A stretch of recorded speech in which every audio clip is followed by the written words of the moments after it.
of Roland Martin Unfiltered. We are in day 3 live from the Democratic National Convention. I obviously am not Roland Martin, much better looking, some people say. No, I'm just kidding. But it's good to be here and glad the staff asked me to be here. Roland is traveling. He may very well join us before the end of the show. But until then, you have me, Reverend Mark Thompson. And again, it's a pleasure to be here with you. Tonight is another exciting night. Last night we heard from the Obamas. Tonight we will hear from the vice presidential nominee himself, Governor Tim Walz, Coach Walz from Minnesota.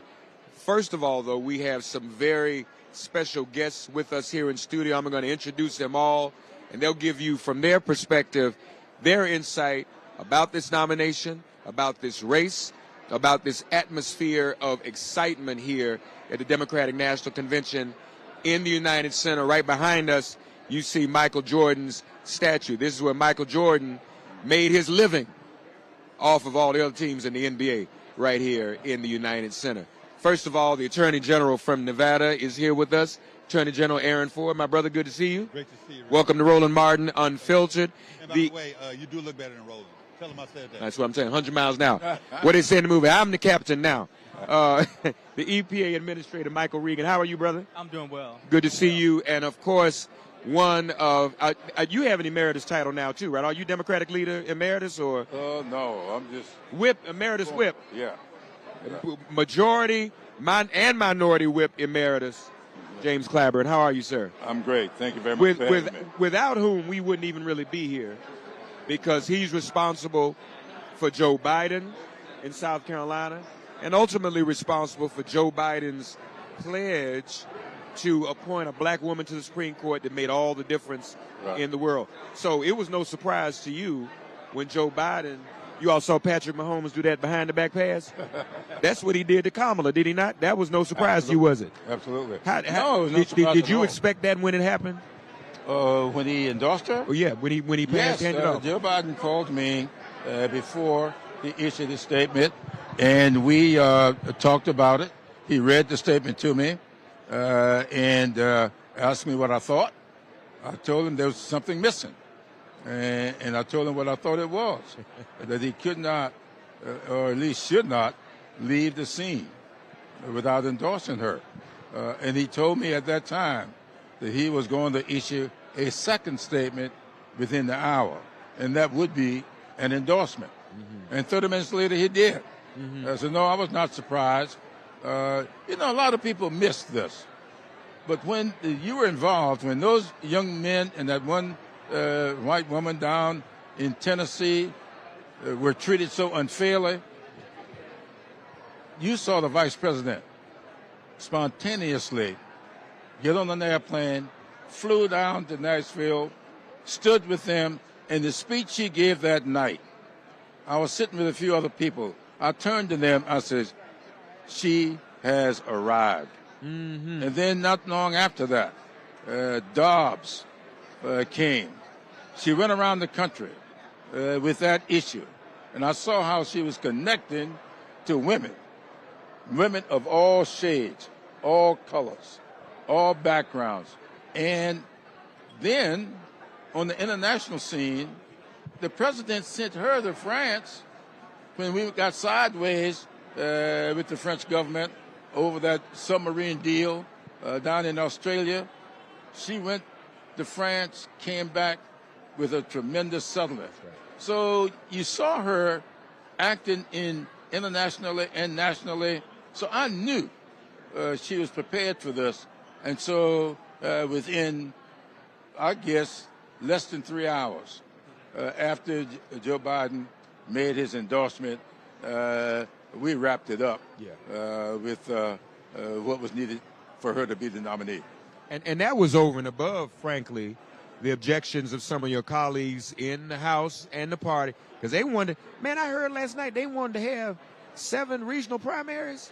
How were we going to do that logistically? That was crazy. Well, what was so crazy about that, and I said at the time that people misinterpret, I said, look, the Rules Committee, in their wisdom, put together a process that, if followed, could very well serve as a mini primary. And they could. If you just look at the rules, follow the rules, which we did. Right. And it worked out perfectly. Indeed. If we had gone into some kind of 7 regional primaries, we would still be out there arguing right now, and we would be losing this election. Yeah, that's important. And Mr. Administrator, now, you're here in your personal capacity. I want to be sure we get that right because Scott's here. We don't want anybody to get in trouble or get hashed or nothing. But talk to us about being here in your personal capacity and what this means and knowing that in your personal capacity, environmentalism is very important. Yes. How does that intersect with you being here and being involved and concerned about the things that are taking place here? Well, listen, I've spent a lot of time with the Vice President. I've been to close to a dozen states with her, focused on really galvanizing young people, reproductive rights, but also as you talk about climate, environmental justice, environmental racism, she and I have spent a lot of time just really trying to cultivate more people following these issues. And, you know, as a black man, I can tell you that she is focused on our black men, on our black women, but just young people and everyone. You know, the level of empathy and sympathy that she demonstrates on the ground, I am not surprised when I see all of this electricity in this building. I've seen her talk to mothers whose children have been lead poisoned. I've seen her talk to young women who are worried about their freedoms being taken. And so, you know, I am here in my personal capacity to support a dynamic leader who transcends across multiple issues that I care about, that my mother cares about, that my father cares about. And when you look at the leadership that she exhibits, as Congressman Clyburn said, on the international stage, when we travel internationally, people are always asking me questions about the Vice President, her leadership, not just with the environment, but also, again, these reproductive rights. My father was drafted in Vietnam, a military veteran. I speak a lot about how Joe Biden and Kamala Harris focus on our veterans. You see what the other side says about our veterans. Yeah, right. You see what the other side says about those who serve. They're losers. They question their military record. All shot up and injured. We need real leadership, and she is the right leader for the time. We also know that for the younger generation, her theme tomorrow is actually the future. For these younger voters, the issue of the environment and climate change is top of mind. That's becoming a big issue every day, right? Well, it is. And if you look at her partnership with the president, this administration, the largest investment in mitigating the climate crisis. On top of that, at least 40% of these billions of dollars will go to black and brown and disadvantaged communities. She's a key architect of that. And if you look at elements of the Inflation Reduction Act, you'll see things that she's been proposing when she was in the Senate. You'll see initiatives that she had when she was Attorney General. You will see things go all the way back to when she was a district attorney in the state of California, in San Francisco, focused on environmental justice and equity. So, listen, the Vice President's leadership has been all through this administration, and I, for one, am so excited to see her at the top of the ticket. Attorney General Aaron Ford, some of us are already concerned about funny business after November.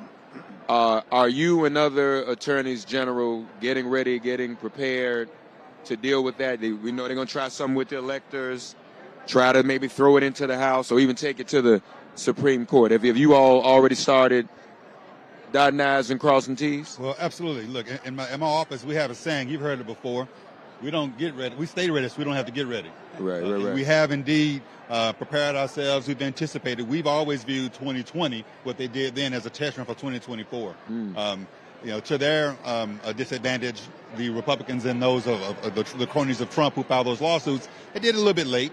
They didn't have as much knowledge about the situation and the system. The lawyering wasn't that good, and we were able to run them out of court every single time. They sued us in my own state at least a dozen times. My office had to defend at least 6 of those because it was my particular clients that had been sued. And we prevailed on every single one of those. Across the nation, they filed, dozens of lawsuits. And my colleagues have been able to come together and work on all of those and push back against those to defend against those who are trying to undermine the integrity of our elections.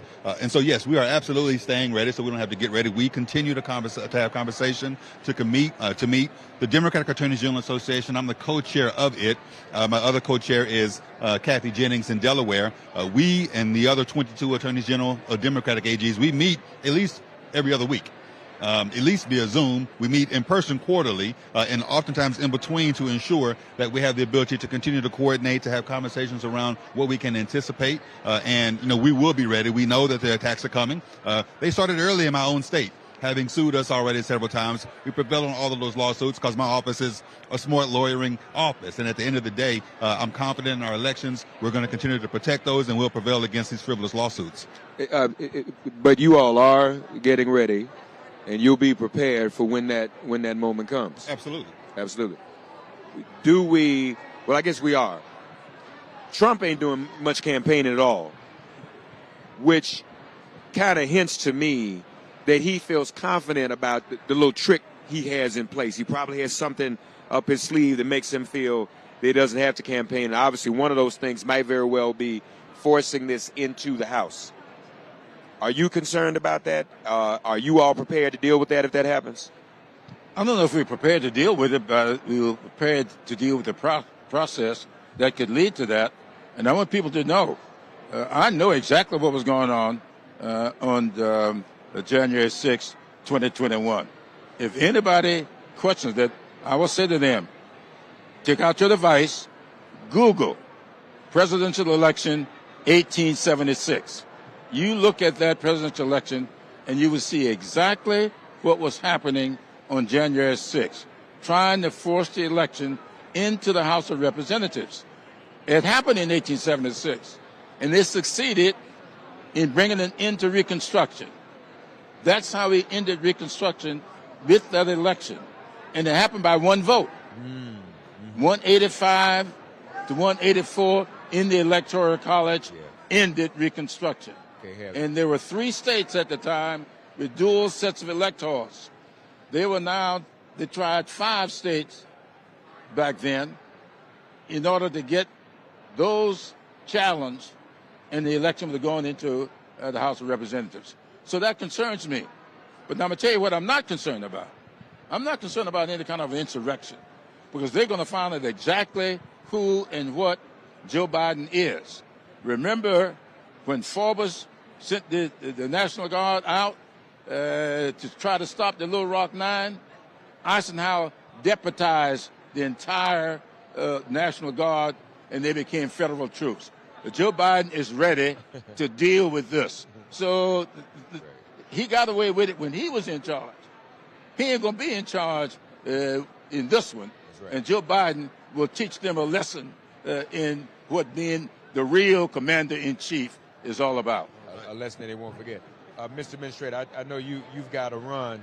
So tell us more about what it means for you to be here and how historic this must feel for you. Listen, I'll tell you this, and Congressman Clyburn and I talk about this all the time. To be an HBCU graduate, the first black man. Where? First HBCU. Shout it out. Shout out to North Carolina Agricultural and Technical State University. Aggie pride. And I still speak to him. And the vice president to be the first vice president graduate from an HBCU. Yeah. We spent a lot of time just talking about what representation means. I'm proud, man. Yeah. I'm proud of her. I'm proud of what Joe Biden has put together. He set us up for success. None of us ever forget he brought us all to the dance. You know, right. He saved this country. And we owe him a huge debt of gratitude. But he has set the vice president up for success. For me, I'm proud. Really proud. Before you walk away, is there a place young people can go on the website to find out more about what you're doing and what they can learn about how you are combating some of the climate change issues and whatnot they're concerned about? Listen, in order for me not to violate the Hatch Act, I'll encourage everybody to Google where I work and then add a .gov to it. and we'll be good to go. I can say it, right? I can say it. Yes, you can. EPA.gov. Good to see you, my brother. I know you got to run. They're pulling you, but always a pleasure to see Thank you. you. Kid. We're very proud of Really you as appreciate well. it. Very proud of you as well. Thank you, brother. All right, Okay, man. all right. Good seeing you. Yes, good to see you. Thank you. Nevada is, how's it going to go? How's it going to go in terms of the election? Is Nevada is in play? Oh, absolutely, and I'm confident that Kamala Harris is going to win the votes coming out of Nevada. Yeah, there's a rejuvenation. There's a rejuvenation that we've seen happen since Kamala has become the top of the ticket. Thousands of volunteers have signed up in the state. New money is coming into man. We the can't state, have no empty and we're chair. entirely confident that Nevada is going to cast its electoral votes for Kamala Harris. all right. No, that's very, very important, and I know she's been campaigning out there, and is going to be going back out there. We're also joined now by Dr. Benjamin F. And there's Linda Brown. Hey, Linda. Hey, we live on the air right now. You know that, right? Linda, we want to just acknowledge Linda, who is a member of Sheila Jackson Lee's staff, and they organize a beautiful homegoing service for Sheila Jackson Lee. And I know we're all still in mourning, but thank you for all you did, and thank you for your service. Linda Brown is an encyclopedia of freedom fighters. She didn't work for all the freedom fighters. Jesse Jackson worked for me, worked for everybody. Al Sharpton. Al Sharpton, and still on the case. Still on the case. All right. One of the things we've done here in Chicago is My man. Thank you, honor for your Jesse leadership. Jackson's campaigns in '84 and '88, and you were part of those. Absolutely. It was such a fitting tribute for him. I am so glad that it was done, not only at Rainbow Push, but also Monday night. He deserves every accolade there is. The 40th anniversary of Jesse Jackson. Thank you, Linda. Good to see you as well. Dr. Chavis, talk to us about your thoughts at this hour. I just want to go back to what Congressman Clyburn said, because a lot of people think that Donald Trump has the power to do what he did, 4 years ago. He doesn't. And I think that one of the reasons why we have all this right here is the leadership of President Biden. Absolutely. Putting nation before self, putting nation before party, putting nation before the divisiveness in our society. And I just think that we're going to have a massive voter turnout this year. Mm-hmm. And yes, there are going to be tactics to try to suppress that vote. But I think the Justice Department is going to be much more active. And we're not going to let a lot of stuff go down that they're planning to do, the tricks. You just can't. Black people and communities of color are smart. You may burn a cross in our yard one day, but you come back, we're going to be ready for you. Yeah, no, that's very. You feeling good about the turnout, Congressman? First of all, let me ask you this. Our other friend, James Carville, is saying we're too euphoric. We're too euphoric. We're too excited. We need to come back down to earth and get ready for what we really might be facing. How do you feel about that? Well, I agree with James. Okay. Look, energy, let's just take the atom bomb, the atomic bomb. The atoms float around in the atmosphere. They're out there forever. Right. But they did not become an effective weapon until it was harnessed. And that's the problem we've got to be careful about. We got a lot of energy in this building, a lot of energy around the country. It has to be harnessed, and it has to be effectively directed in order to explode on election day. So you don't do that on television. You do that by organizing a good ground game. And that's what it's going to take for us to win this election. So I don't care when I get all upset when I hear people say, well, he just had a $50 million buy. Or they're going to spend $150 million on TV.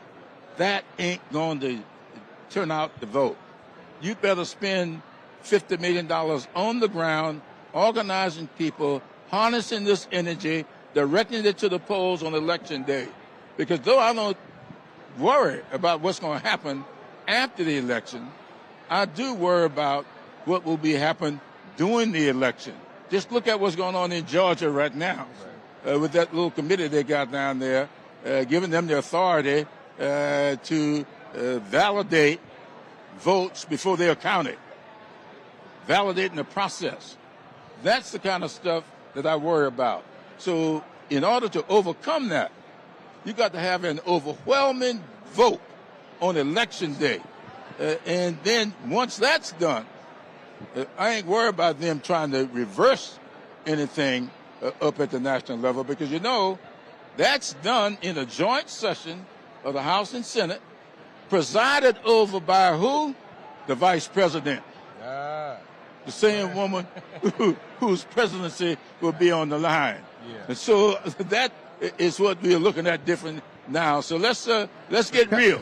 Congressman Clyburn, if she wins the nomination, would she still preside over that as the vice president? Absolutely. Really? She will not be sworn in until January the 20th. She's going to be vice president. So she'd be certifying her own election results. Al Gore had to certify his own defeat. Yeah, exactly. Okay. Exactly.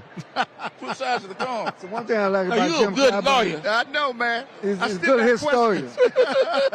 You know, the law has to be informed by history. Yeah, tell him. Right. This is a different game here. This ain't no courtroom here. That's right. That's right. You know, actually, one of my favorite scenes from the Al Gore certification, if you all remember, Maxine Waters. Oh, yeah. She went up there and tried to object, but you have to have one member of the House and 1 minute. She didn't have enough members to sign. That's exactly And Al right. Gore said, well, you out of order. Yeah. And the rules say you got to have. And she said, I don't care what the rules say. Absolutely. We're going to do this. Absolutely. But no, that's a good point. I hadn't thought about it. She will oversee her own search. That's going to be tough. Do you think that with all the enthusiasm, if we do everything you said, in terms of mobilization and doing the ground game, that we can do something overwhelming? Absolutely. Absolutely. The election is going to be close. The results don't have to be. What makes for a close election is a state-by-state process. So if I win one state by 20,000 votes, another state by 10,000 votes, that's a close election. But in the Electoral College, it's 100%. Yeah. And so it doesn't have to be a close result. And I'm predicting there ain't going to be no close result. Close election. And you know, Mark, the landslide result. Hey, Scott Bowden's joined us, folks, by the way, as you know. Well, thank you for having me. You know, the other thing winning by a wide margin means is that the electors in these swing states, these red states, are going to be less inclined. Trump's power in 2020 was he was a sitting president. He's not the sitting president this time. That's exactly right. And we federally prosecuted, and the states have prosecuted these false and fake electors. Right. Now, we know in some red states, the election deniers have been put in position as, for the government, certifiers of these election results. In Georgia last month, we know they changed the law whereby the certification is discretionary as opposed to ministerial now. That's exactly right. Mark Elias and his team and others around the country, I worry about their ability. They've never lost in court with this certification issues, but if it's a wide margin, I think these electors are going to be better, or they won't be close. Absolutely. And they also won't be able to have the power to hold up anything, if you will, because the American voters, the people, aren't going to let that happen this time. That's exactly right. So we got a lot of work to do, but I worry about that. The results and certification could take 30 to 60 days if we have to litigate in, let's say, 10 swing states or 10 red states. That's right. Indeed. That's right. We want to thank the Whip Emeritus of the House of Representatives, the Honorable James Clyburn, who has a lot to do with us being here. Lord have mercy. We're thankful for him. He has done as much to save democracy, if not more, than Joe Biden. The Reverend Dr. Benjamin F. Chavis, Jr. is the president of the National Newspaper Publishers Association. 250 black newspapers still in publication. And you all know the resident legal scholar here at Roland Martin Unfiltered is none other than Dr. A. Scott Bolden. I want to thank all of you for joining us. Stay tuned. Roland had an opportunity to speak with Gretchen. No, we're not. Oh, it's not ready. Okay, we're gonna go to the tape of Gretchen. Roland had an opportunity to speak with Gretchen Whitmer on yesterday. We're going to get that ready in just a moment.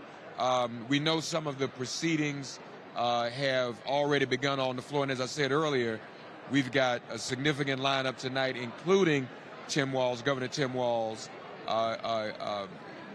Former President Clinton will also be speaking tonight. We heard Hillary Clinton on Monday, which I thought was one of the best speeches. Oh, the best speech I think she ever gave. That she's ever given. Yeah, she did a great speech.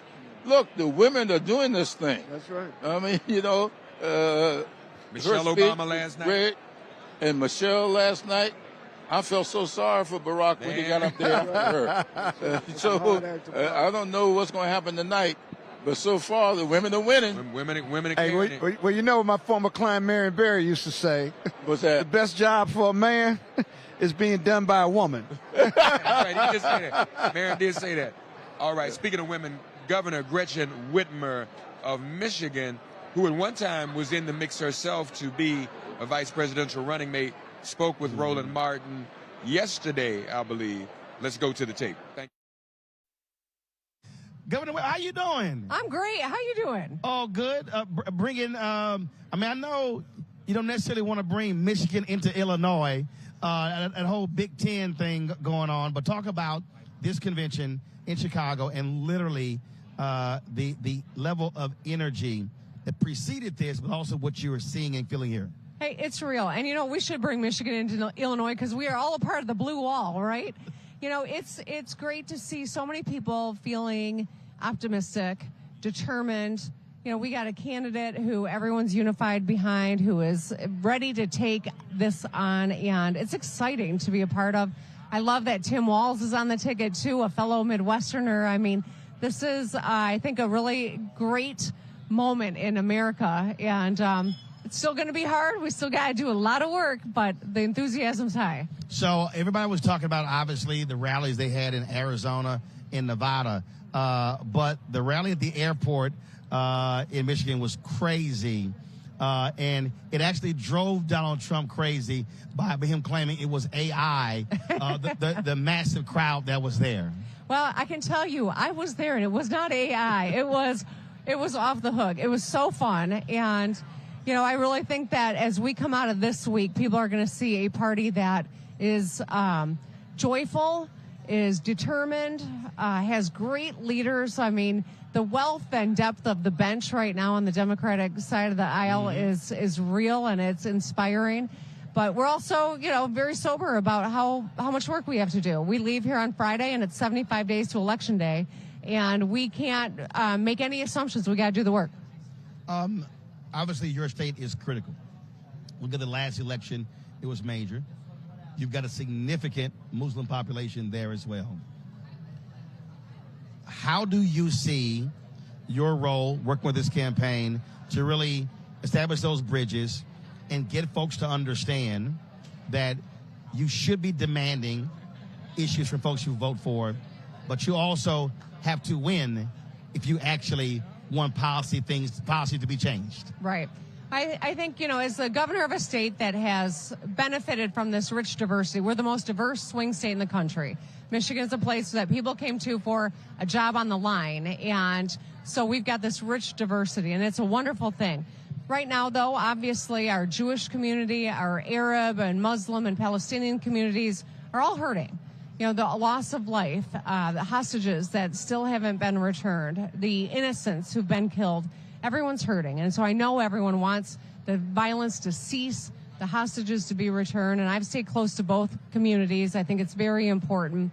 I've noticed a real genuine interest in getting to know more about Kamala Harris and Tim Walz, an enthusiasm that seems to be building, but also it's people have got, legitimate concerns. They want to know where their future leaders stand on the issues. And so it's spending more time in Michigan. I think it's going to be really important for the ticket. One of the things that also I think is important with your election and the changes with your legislature, showing people this is what happens when you actually win. It's very similar to what happened with in Minnesota with Governor Walz. Because I'm always trying to explain to people that you can whine, yell, complain, I want this. That means nothing if you don't put the folks in place to actually get the things that you want. That's right. So for the first time in 40 years, Democrats in Michigan control the governor's office, Secretary of State, Attorney General, the Supreme Court, the House, and the Senate. First time in 40 years. I know you in Illinois don't even know what that's like. I'm born and raised in Texas, so no. Okay, no idea then. But, you know, we have led on the things we ran on. We have delivered on real climate action, common sense gun safety measures, the Crown Act, the LGBTQ civil rights, getting rid of a 1931 law on precluding abortion in any circumstance. I mean, we have been living our values in Michigan, and I'm really proud of that. But we got to show people that when Democrats win, your life gets better. We're actually doing things like free meals for all kids in our public schools, breakfast and lunch. 1.4 million Michigan kids are getting those meals now. That's a $850 savings in groceries for their parents. And most importantly, it means kids are getting the sustenance they need so they can learn when they're in school. So that's the kind of stuff that we're getting done. And when people see Democrats leading and getting stuff done, it makes a big difference for all of us. Last question for you. America has never broken that glass ceiling. You've got a female president in Mexico. You've had female leaders in Israel, Pakistan, the Philippines, Germany, England, places you would never think of. But you also have majority of people who vote in the country are women. There are women out there. Let's say there's a woman out there. She's undecided. She's not sure. She may think a man can actually lead better. What do you say to that woman in 2024 about Harris being president of the United States? Well, I think people should make their decision based on the credentials and the caliber and the character of the candidates. Kamala Harris is a true public servant. She works hard. She has delivered for people her whole career. She's ready to take this job on day one. Donald Trump, you wouldn't even trust with your personal finances, much less the nation's economy. You wouldn't let him watch your kids for 10 minutes, much less set policy for future generations. Kamala Harris is the type of person we can have confidence in, be proud of, and sees everyone. She grew up a middle-class life, and so she knows what the struggles are that everyday Americans are confronting. Donald Trump never has, and I think that's a fundamental difference, too. And women know you want to get something done, ask a busy woman. That's another thing I think in her favor. Governor Whitmer, I appreciate it. Thank you. Good to be with you. Thank you. We're back here live at the United Center for the 2024 Democratic National Convention. This is night 3. We'll hear from Tim Walz and Bill Clinton tonight. Joining our panel, of course, Dr. Chavis of the NNPA is still here. A. Scott Bolden, our resident legal scholar here on Roland Martin Unfiltered. I'm Reverend Mark Thompson, in for Roland temporarily. We have 3 very distinguished folks. Come in a little tighter so we can get you on in the frame. We have, and I'm going to show you how these folk intersect now. 2 of them intersect in the sense that they both represent the NCNW, the National Council of Negro Women. Siobhan Arline Bradley, the president of the NCNW, is here. Glad to see you here. See you. Look what she wearing, y'all. I asked where she was going. Was she on the way out? Hanging out tonight. She said she was coming back from something. She didn't even try to deny it. She came from something here. See, and I didn't even notice it. I looked at the arms out. This situation. So there she is. Bless her heart. We're going to hit, but the immediate past president, executive director,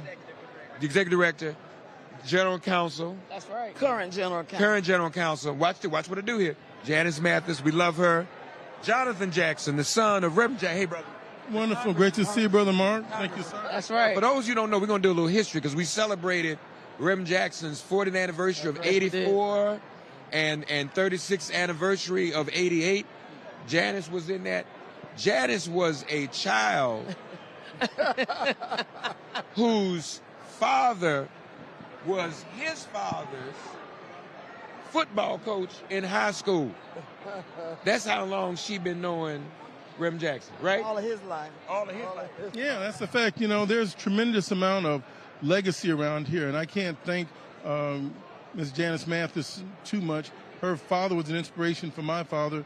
Even though my father wasn't raised with his natural father, men have always stepped in the gaps and have done these tremendous things. I see Maxine Waters' great-grandchild is here today. I just spoke with Mrs. Angela Rye. Her father sent a picture when I gave her a kiss on the cheek when she was a toddler when we were running in the Northwest. And so there are a lot of people, and let this be a family tradition, a family of service. People bring their children and families and come on and participate, and we're on the verge of having unprecedented gains. We've never been here before. A future Speaker of the House of African American. 5 committee chairs are going to be African American, in foreign affairs and financial services and homeland security and other great things, education and workforce, President of the United States. This is our time. We've never had it this good. The vices that are going against us are absolutely evil and corrupt. The race shouldn't even be close. Characters on the battle. It's the criminal versus the prosecutor. Let's go, Miss Harris. We've got your back. We're going to fight together. Love you, Mark. Thank y'all. Thank you for letting me crash. Yeah, no, we love to have you crash. Well, no, wait a minute. What did Reverend Jackson nickname you? You were telling us the other night after they lost the game. My nickname was Stevens Lee.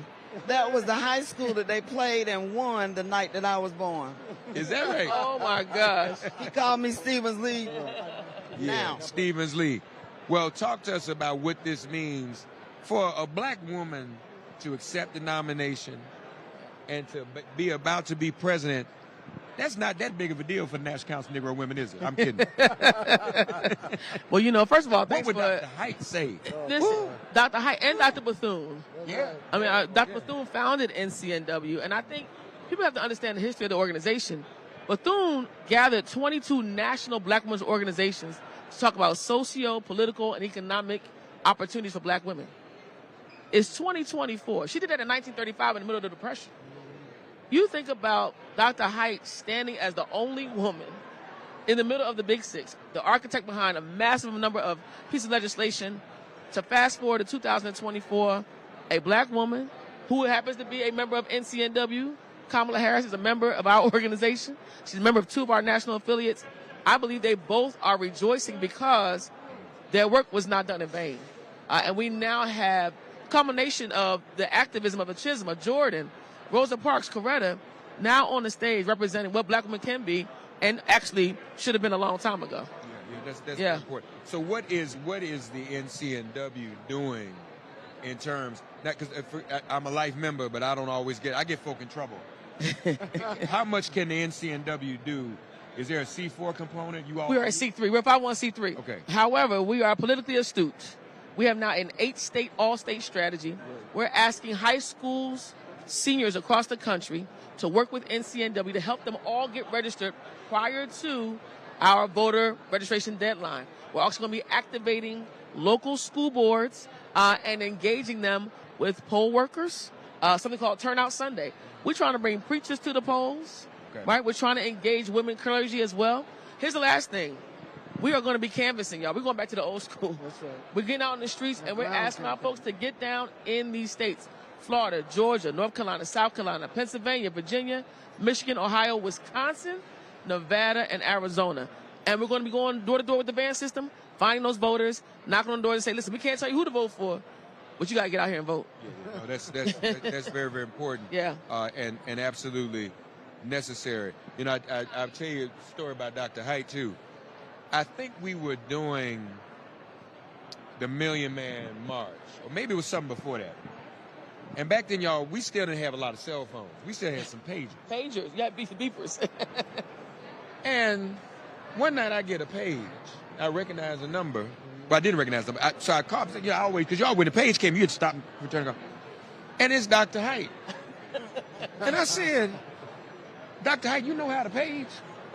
He said, what you mean do I know how to page? Dr. Haidt paged me. I went on the radio next morning. Y'all don't believe this. Dr. Haidt is paging people out here. Dr. Dorothy Haidt paged me. Stop it. On the phone. I was never so honored. That's your best page ever. I've got pages from presidents, but I got a page from Dorothy Haidt. It was over. I was truly honored to receive that. How does this feel for you? When I joined NCNW 8 years ago, I could hear Bethune and Haidt talking to me. You need to do this. Yeah. Your people need you to do this. And so it feels wonderful. It feels magnificent. It feels like we've been organizing all through the century and up until now. And to have the kind of leader that we have in Siobhan Arline Bradley, where she says, we didn't just start this month or last month. That's right. We started in January surveying our members to find out what they care about, and then hosting a policy summit so they could discuss what they care about, and then sending them out to meet with their state representatives in our Purple Rush all over the country, women going to meet with their state reps to talk about what they care about. And now we're here with the 8-state all-state strategy. I like the strategic brilliance, but of course I'm tied to the emotional past and history of it all. Right. And haven't been involved in the Jackson campaigns and that trajectory. This has to be a moment of culmination. I was a delegate in 84 and 88. Go ahead. I was put on the DNC in 88, Rules Committee in 88, attended every convention from 88 until a few years ago when I joined NCNW and swore off on partisanship for a minute. It feels good, but let's not fool ourselves. We got work to do. Yeah, that's right. The opposition research is being done right now, and we can't fold. We have to meet the moment, follow our leader, meet the moment, and respond in a way that is hopeful and positive and life-affirming. And Mark, I wanted to say this too. What's important for the listeners, this is an example of civil rights leadership at its best, where generations are in alignment, right? In most places, this doesn't work. Where you have egos and folks that cannot handle transition. Janice was executive director and passed the baton off to me. And we still in the same office, working together. Yeah, that's it. And that does not happen often because I think a lot of times egos in our community take over. So one is a testament to God. That's my sorrow too. Shout out to the Deltas in the house because, you know, we working. That's the way we do it. But beyond that, and that's in jest, it does speak to where we are as a country. We have got to get ourselves ready for this next generation because we're coming, and the young people behind me. And there's another sorrow that just walked up on us. Oh, there's another sorrow. Sorrow is here. Congresswoman Joyce Beatty, how are you? I'm fine. Okay. It's a pleasure to be here, and thank you all for everything you're doing. And we're right here at the convention getting ready to make history. We're making history. How does this feel for you? How historic does this feel? It's very personal for me. Being a black woman, someone who served with Vice President Harris. She's a forever member of the Congressional Black Caucus. That's right. When I was the chair of it. And tonight, here we are, Tim Walz and I served together. And they have an economic plan and a plan. And we have young people. We have black women, brown women. Yeah. We even have white dudes for Congress. Come on now. So this is our time. Thank you. Congratulations. Thank you for stopping by and saying hello. We love you. We love you. So yes, this is an important moment. There's another issue though. Yeah. I want to raise that is foremost in the minds of women and young women, and I guess this may have less of a. It'll get you less in trouble on the C3 side. What is the NCNW doing to address the loss of women's bodily autonomy? So, because I'm ready to answer this question today. Come on. I'm going to have to tell you this. Our board backed me up on this, and I want to say this. It's the first time in our entire organization's history where we had a national stance named under NCNW where we believe in advancing women's bodily autonomy. That means you can be on any side of the aisle. You can agree with abortion or not. But we believe that your constitutional right is to be able to access the health care at your own discretion. Again, there's some women in our organization that are conservative. They don't agree with abortion, but they do believe in constitutional freedoms. Right. They do not believe in government overreach. Dr. Haidt was one of the first that wrote a manifesto that talked about abortion rights. But the organization did not support that. That was her words. NCNW now, as of 2023, we have our first statement. Say that again. Yes, sir. About the difference between somebody having an individual opposition themselves to abortion versus you all saying that all women don't have the right to make their own choices. Yeah. In a country that has a history of denying particularly black women their bodily autonomy. Denying black women access to anything. And I'll tell you what's really important. The hypocrisy for me is when an agenda says that we don't like government overreach except for this issue. Right, and that's hypocritical. And that's hypocritical. It is hypocritical. So there is a difference. System-wide, right? This is the law. We're talking about the law telling me what I can and cannot do, yet and still don't touch my guns, right? Right. So that you're picking and choosing in this space. Don't touch my guns, but you can touch women's bodies. Absolutely. That's right. You kind of also shared some history with some of us the other night about how black women are responsible for this moment, even this very moment. Because there were folk that did not want this to happen. They did not want there to be Kamala Harris as the top of the ticket. You know, and some black women had to stand up and say, "You not," and see women, and I'll be honest with you, Siobhan and Janice, I think this is something white women can relate to. White women work in spaces where they get passed over for promotions. It's true. And then white men leapfrog them into position. White women can, and now that white women work in spaces where the white man is saying they're not smart enough. That's what Trump is doing. Trump thinks he's insulting her. But you a lawyer. Yeah. White women file sexual discrimination every day. White women can relate. Because what is this man? I've heard that. So I've heard that before. I don't think he realizes what he's doing when he says that, and how that may even be triggering to some white women. Maybe. This hall, last night in this hall, up in the nosebleed section, I sat with a Jewish woman who said that she had quit her job to work full time to convince white Republican women to vote and think more broadly about their political choices because she felt that they were not being adequately represented. That sentiment is there. Yeah. Oh yeah. Well, you know, you have Republicans, women, and men supporting her. You know, the polling told us that the voters did not want a Biden-Trump race. We didn't listen to them till recently, but part of this movement is about what the voters, black, white, yellow, and brown, said that they wanted to see. Right. So now what you have is the Democrats have given them an alternative, right? And you see Trump still running and talking like he's in 2016 and 2020. I don't want to stop in an ironic way, Mark, Trump. I don't want him to stop being himself. Right. You better preach over there. You better preach over there. Woman, right. Her race. Yeah. You know, there are a lot of cracks in that glass ceiling. Come on. Black women and white women done heard you're not smart enough, you're not good enough, you're not better enough. It's not the time. You're not a good fit. You see? So every time he makes those attacks, he's attacking every woman in this country. Absolutely. Or when his running mate talk about cat ladies with no children. My goodness, what a personal decision it is for a woman whether she can have a child or not, or what she goes through. Absolutely. It's so offensive. So the more they talk, the more women, white women and black women, I think are going to vote for the alternative. But you know what? I think I got to look at 2016 to 2017, though. 50% of white women still voted for Donald Trump. Yeah. Even with the rhetoric, even with the recordings, even with the evidence that said that this person does not align with what it means to have decorum, even when it comes to women and their bodies.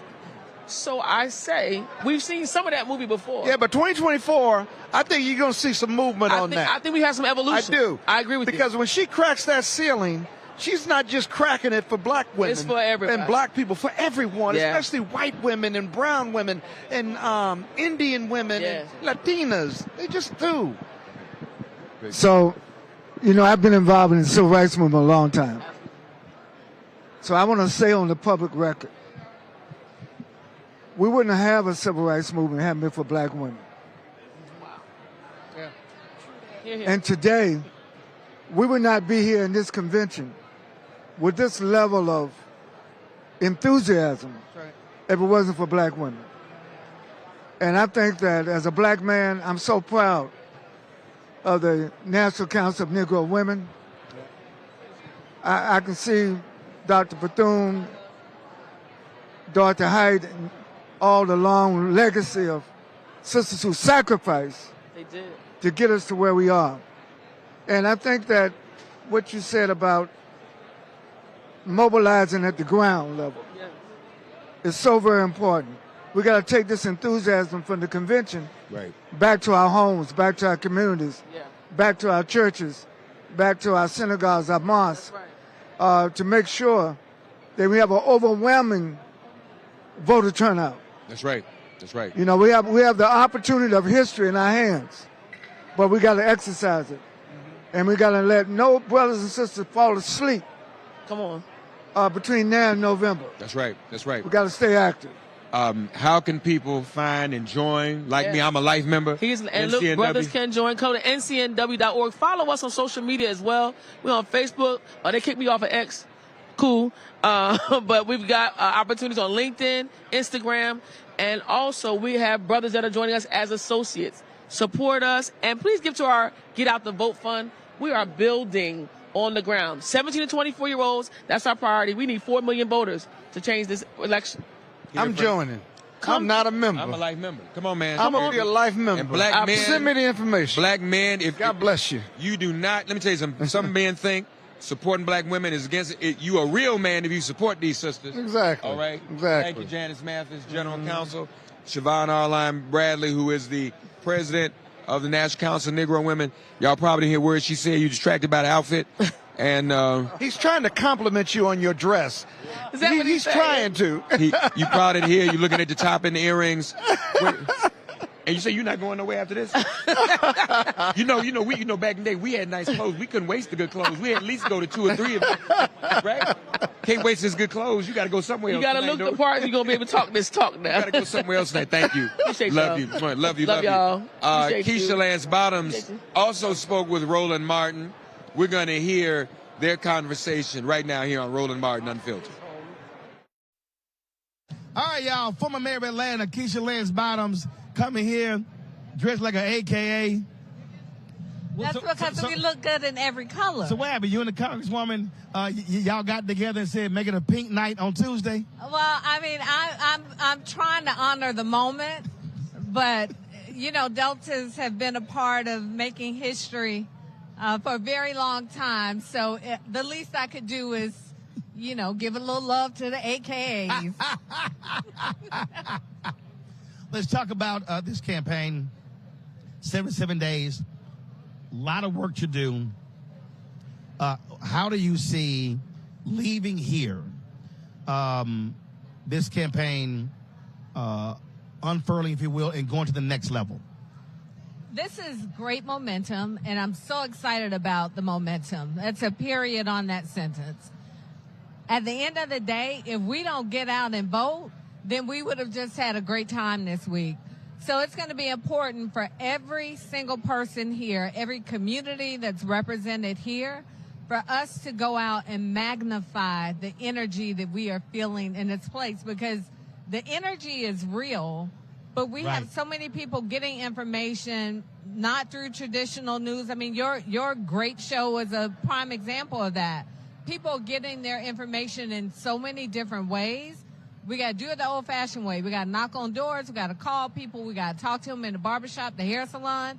We got to hit them on YouTube. We got to hit them on social media and remind people that this is not a done deal. It's far from a done deal, and there's still a lot of work to be done in a short period of time. So 5 years ago, we were sitting next to each other at Texas Southern University. Vice President, then Senator Kamala Harris was on that stage, and we had our running commentary about everybody on that stage that particular night, which was pretty funny. It's been a long 5 years. A lot has changed. I wish that I could say some of the things that we discussed that night, but I'm not gonna open my mouth. But that was a great night, and you're right. A lot has changed for us to be here in this incredible moment, and this election cycle could not have been scripted. It is beyond anything that any of us could have ever have imagined. But the big day is still the big day. Yep. So for all of the changes and ups and downs and uncertainty that we've had, we still have this opportunity to put this great exclamation point on this season in November. And I can tell you, I don't miss going through that debate season. So I'm okay not to have to sit through another debate this season with however many people were on stage in Texas that night. Well, now the only debate that's going to matter, which is going to be hugely important, is September 10th. Absolutely. It's going to be extremely important, and we have seen our vice president in action. I mean, she was made for this moment, and what I love about her as a candidate, she is continuing to rise and to become, to fill this moment with her presence in a way that only a superstar like her could do. And I use the word superstar. By that, I mean this very accomplished woman who's a district attorney, who served as the state attorney general, who served as a senator, who served us as so well as vice president. And she's continuing to rise and shine. So I cannot wait to see her on that stage with Donald Trump, because you know he's afraid of her, right? Well, of course. Well, first of all, he's afraid of anybody who's going to call him a liar. Absolutely. That's what happens to bullies. When they get punched in the mouth, they run and hide. All right. Looking forward to it. Always good to see you. Well, I hope everybody knows you have the best set location in the entire arena. Like I said, when you know folk, so like I told them last night, so of course the VIP entrance, y'all, is right here. So they got to come here and they got to go out. So I can just snatch them right here. Last night when the speeches were over, I was kind of like, hey, get over here. I was just grabbing folks. Well, you know what? I wanted to join you last night, but I told your producer one of my eyelashes was hanging on by a thread. So I didn't want to be talked about. So hopefully I got my eyelashes still on right now. You're good. All right. Thank you for having me. I appreciate it. Thanks a lot. All right. All right. We're back here live in the... Oh, guess that would help. I'm holding my phone. I'm holding the wrong thing. That was a mistake. Roland gonna fire me. We're back here live at the United Center here in Chicago. And we have another very special guest joining us at this very moment. She is the CEO of the YWCA USA, Margaret Mitchell. Wow. Hi, Ms. Mitchell. How are you? I am well, President, thank CEO you. Mitchell? Yes. How's it going? It's good. It's good. It's good to be here. I'm sure it is. How is this making you feel? You know, it is making me feel exhilarated for young women and young people, because this bridge is incredible to the future, and the future is bright. Oh, yeah. So I'm excited for young women. Yeah. For young women. Yeah, it's interesting you talk about young people, because young people are really going to drive this election. I'm telling you. And how many young people are going to get in the election and the political process because of this movement? 8 million teens are going to be eligible to vote on November 5th. Wow. Really? 8 million? 8 million. That is no small number. And so the energy and the excitement, because they are crossing that bridge. Wow. That's the first time you heard that? That is. 8 million. Nobody said that before you. Did you know 8 million teens were going to be Congresswoman Gwen Moore? Good evening. Good evening. No, I didn't know that. But I do know that Kamala, with her mixed racial background, looks more like an American than any of us sitting here. That's what America is now. That's right. what America That's right. is. And so these people, they're excited because she's someone that looks like them. And her policies are very family oriented. She's really, really drilled down past those issues that older people are concerned about, and really talked about the need to do truly kitchen table stuff. She's governing like a woman. She wants child care. She wants that child tax credit extended. She wants home owner down payment assistance. She says the rent is too damn high. This is stuff that it's not abstract. It's not how great the Inflation Reduction Act is. It's real stuff. That's right. That's right. And you must be proud. I am very proud. You feeling confident? We're gonna do this, aren't we? Oh yeah. You know, I'm not ready to take that victory lap yet. We got to work. I'm from Milwaukee, Wisconsin, so how's that looking? What do you? Well, I tell you, last night I was in Milwaukee in the stadium with Kamala Harris. I flew from Chicago to Milwaukee and back with her. And she filled 2 stadiums. That's right. Chicago and Milwaukee. And it was thrilling to see that. I don't know what her opponent thinks of that. when he's so concerned with crowd size. But she had a packed stadium in Milwaukee, and it was electric. 40 years ago, Lyndon Johnson was trying to end the Vietnam War, and Richard Nixon sabotaged the Paris Peace Accords. Now it's reported that Donald Trump is trying to sabotage the ceasefire conversation. Well, absolutely. But we know what Donald Trump would do. He's already told us. Some of his opponents, like Nikki Haley, told us, we'll just finish him off. So all of those folks who are disgruntled, and they have every reason to be disgruntled. The Gaza war is terrible. It's horrible. They're bad people on both sides. Let's be clear about that. But the only hope of any kind of resolution is going to be with Democrats. That's right. And the efforts that this current president has made every single day going into a war zone. And I think people understand that. And I don't have any objection to them protesting. They've protested in front of my house. And I have supported them in doing that. But I think that it's really time for people to come home and realize that the fate of the Middle East, and our engagement depends on Democrats. Donald Trump has already said that any Jew that votes for Kamala Harris, is nuts. So that should signal to them that this is it's unfortunately a binary choice. Yeah. But we need to work with what we got. So can we make a projection tonight? Yes. That Kamala Harris wins in Wisconsin? Are we ready to do that? Kamala Harris wins Wisconsin. We just have a projection. Carol, breaking news. We got a projection. Kamala Harris wins Wisconsin. Put that in the bank. Love you. Thank you for stopping by to see us. By how much? It don't matter. We just want them electoral votes. We're not proud. 8 million teenagers. Teens will be eligible, yes. The young vote That's a big number. And one thing about this bridge and bridging to young people that is so important, it's about the environment, childcare, housing, all of these issues. Economic empowerment is so important to young people. We think it is something about, folks my age, our age. But young people are just as drilled into this. But, there is this political cynicism that has been in the air. We just did a national poll of women. To be on the air. Well, what's going on? Y'all go ahead. Okay. That's his way of telling me that he loves me. Okay. That's what my therapist told me. But the political cynicism, you see it being washed away. Very important.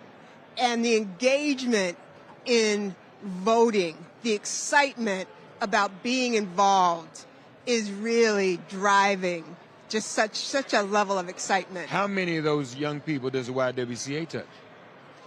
So we are involved in about 1 million individuals, 1 million young people across this country. We're in 46 states and the District of Columbia. Mm-hmm. And so is the YWCA, and forgive me for not knowing this, what flexibility is YWCA C3? Can it be partisan? What is we are a nonpartisan C3 organization, which puts us in the heart of Get Out the Vote. And, we do a lot of work, particularly around those individuals that are hard to register, individuals that don't have houses, women who want to protect their address because they've been involved in domestic violence. That is really our special sauce. We understand how to register those individuals because that's who we work with. That's who we are alongside of every single day. Those that we house, childcare, domestic violence, intimate partner violence. That is the work that we do. And I can only imagine then you also are touching young women that are acutely concerned about the threats and the loss of their bodily autonomy and reproductive rights too. Yes, we have a Women's Policy Institute at Spelman College focused on social justice and reproductive justice. And we are focused on scaling that work all across the country on college campuses. We've been doing that work. We had a YWCA at Spelman since 1912. Wow. Mm-hmm. Wow. That's something. That's something. Where are you from? am from Fresno, California. Okay. All right. Live in the D.C. area currently. Yeah. What does this mean to you as a black woman? You know, I graduated from Hampton. I remember the first convention I ever paid attention to when Barbara Jordan spoke. Yes. Wow. Great speech. Wow. And I was mesmerized by Barbara Jordan. Yeah. I was watching her with some young people. Oh my gosh. At that convention, and oh their my minds gosh. were just. She was incredible. Just incredible. Incredible. Well, we can look forward to the YWs. You all going to be doing a lot of voter registration. A lot of voter registration. If anybody, we'll be in Philadelphia September 7th with a Gen Z town hall. Wow. That's great. Yeah. September 7th, a Gen Z town hall. The run-up to the debate. Panel of Gen Z leaders from across the country in Philadelphia at the convention center, September 7th. But very Mark good. is right. That's the first time we've heard that 8 million figure. How many of those 8 million that are eligible to vote, right? How many of those are eligible to vote are registered to voting, if you know? What? I don't know that. Yeah. I don't have that. Yeah. But that is what this is pressing, and it's so exciting to see the energy, that political cynicism being washed away and that engagement coming back in for young voters. Yeah. Very good. Thanks for having me. No, Thank you for your work. Yeah. Thank you. Thank you. This is very important, and we're glad to hear that. And only you would have known that working with the young people. We've not heard anybody on that stage. Yeah. And so we got to get that. We got to get that word out so that people will know and that people will get engaged. And this is for the future, after all. They're appealing to young people. They're speaking to young people. So young people, if we're making that, young people ought to be motivated to come and be a part of this. Yeah. Thank you, Margaret Mitchell. You. The YWCA is here. Thank you so much for joining us. What are we going? Oh, okay. I was looking for something. Roland also had an opportunity to interview Bobby Scott as well. Let's take a listen. Congressman Bobby Scott, good to see you, Frat. How much does it irk you when you hear Donald Trump and Tim Scott talking about all the HBCU money Trump sent black folks' way? Well, I know when I was chairman, most of the money people are bragging about came during my chairmanship. What Trump is bragging about, what Biden is bragging about, and we were able to direct a significant sum of money to HBCUs to make sure they could fulfill their mission. We were very proud of that record. It was over $6 billion, which is about $60 million per school on average. Florida A&M and some of the larger schools got a lot more, but some got $100 million, like Norfolk State and Hampton in my district. So we did extremely well for HBCU funding while I was chairman. Well, and the reason I bring that up because, want to take credit, but it wasn't like he was driving that. And they love talking about this $250 million program. Oh, I guaranteed HBCU funding forever. And I'm going, first of all, as Dr. Walter Kimbrough has broken down, Trump's budget zeroed that program out. Well, I think we can, if he's going to take credit for it, let's all agree that it ought to take place and stop zeroing it out. Stop the Project 2025 cuts in education. Project 2025 eliminates a lot of funding for college, paying off college loans, the forgiveness programs. Oh, they're totally against it. They want to get rid of the Department of Education. Which means people can't go to college. If you can't go to college, HBCUs won't be getting any tuition. And so there are a lot of things that they're doing that are adverse to the interest of students attending HBCUs. But we need to make sure that we continue the funding. And next year, I'm sure that we'll have robust funding for HBCUs. And one of the things we have to do is to make sure that they use the funding to increase their endowments, because there'll be ups and downs. And if you don't have a significant endowment, the downs could knock you out. As a matter of fact, a lot of the schools would have gone bankrupt if we hadn't stepped up during the COVID period with significant funding. You're in Virginia, a crucial state for Democrats. Republicans won with Glenn Youngkin as the governor. What is Virginia looking like for Harris Walz? Well, Joe Biden had eroded, his lead had eroded, and he was actually underwater when he dropped out. But since Kamala Harris has become the nominee, the numbers have looked much better, and all of the polls now are showing her with a clear lead in the Commonwealth of Virginia. And we expect we expect that lead to increase. The momentum is going in that direction. And so we're very confident that Virginia will be in the Democratic column. Are you seeing a really energized and mobilized black vote, black community there in Virginia? We've seen the motivation all over the areas. In the red areas, Democratic committees have never seen a volunteer. They're saying volunteers are pouring into those areas. So it's all over the state, and in the black community, we're seeing significant activity. So the city committees, we have a monthly breakfast in Norfolk. The attendance at that in the last month or two is significantly higher than it's ever been, and so we're optimistic that we can channel this enthusiasm into actually getting out the vote. All right, then. Well, Congressman, it's always good to see you. Keep up the great work. And it's 77 days. Got to put the work in. We got to put it in. It'll make a difference. Just that, tell people to read Project 2025, and that'll convince them that they got to get on board and make sure that thing doesn't happen. All right. We appreciate it. Good. All right, Fred. Thanks a lot. All right. Thank you. I appreciate it. All right. All right, folks. We're going to now bring up Ashanti Goler. She's going to step on up, chat with her. Lots of activity, as you see. Folks are coming to the convention hall. And so we're going to now focus on this. How you doing? Step up right there. Just grab the microphone. Great. Ashanti is president of Emerge America. So folks who don't know, what is Emerge America? Emerge is the nation's premier organization that is changing the face of politics in this country. Our organization actually came out of Vice President Harris's first race for DA.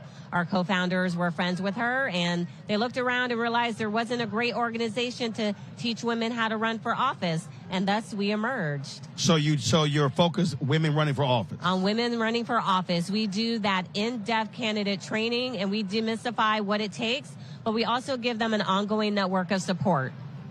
And so you got that piece. How are you mobilizing and organizing women voters? We are really excited because we have so many dynamic candidates up and down the ballot, and we know that they're going to be exciting candidates. We've seen these past few cycles where our alums are getting elected because people see those people from the community who look like them, who share their values, who are going to work for them. So when you have great candidates on the ballot, that automatically mobilizes voters. Are you also seeing post-Dobbs decision and with Vice President Kamala Harris on, are you seeing those same women significantly not only volunteering but giving more? Absolutely. They are volunteering, they are donating, and they're also stepping up to run for office. We saw a huge uptick after the Dobbs decision with so many women who knew that they wanted to run for office. But I love the fact that there was a lot of young women after the Dobbs decision who knew that they were going to have to be in elected office and pass legislation in order for us to build back something better than Roe. One of the things that, again, when you start examining the races, you start looking at key places. Are there specific states that you are targeting, that you're looking at? Yes, we're really excited about Arizona. Governor Katie Hobbs, she is an Emerge alum. Her and our other alums, they were the ones who got that 1864 abortion ban overturned. We have alums who are running for the state house in Pennsylvania. We know that that's always a state that we have to pay attention to. And even at the federal level, I'm looking at Oregon. Oregon has 6 congressional districts. We have Emerge alums that are the Democratic nominee in 4 out of those 6. Oh, look, sounds good. Last question. In terms of what are you seeing in terms of black women running? The reality is many black women do not get the level of support as white women, what is happening there? Yeah. At Emerge, we have a focus on the new American majority, and that includes black women. We have seen a huge uptick in black women running, but we even have a program called Seated Together that is focused on black women elected officials who want to run for higher office. So for us, it's not just those black women who are looking to run for the first time. It's those black women who are elected. We want to make sure that they move up the ladder. All right, then. Well, Shandi, we certainly appreciate it. Thanks a bunch. Good luck. Thank you. All right, thanks a lot. Bye. All right, folks, welcome back. Day 3 of the Democrat National Convention here in Chicago. I am back. Yep, I was in Miami. We're talking to the National Association Minority Auto Dealers, leading a fireside chat for General Motors, and so left Chicago 5:01 this morning. And I was supposed to come back on American Airlines. I love y'all. Y'all need to restore my damn highest status. Okay, so I don't know what's going on, but y'all need to go restore that. Flight was delayed, so I got on the Southwest. I was C50, and luckily, dude was on the aisle, and he couldn't speak English, and it was a middle seat, and I was like, I pointed, he didn't know, then he just scooted over. I was like, all right. That is highly inappropriate. Don't hate, highly. By the way, don't hate I got favor. You should get concierge key. That's the highest level. I know that. They took it from I had you the last 3 years. Oh, I so, still have it. So America, I can call them for you. But I mostly fly United because I'm a million miler. I'm a million miler and I'm 1K. So I got all that too. Yeah, but you ain't me.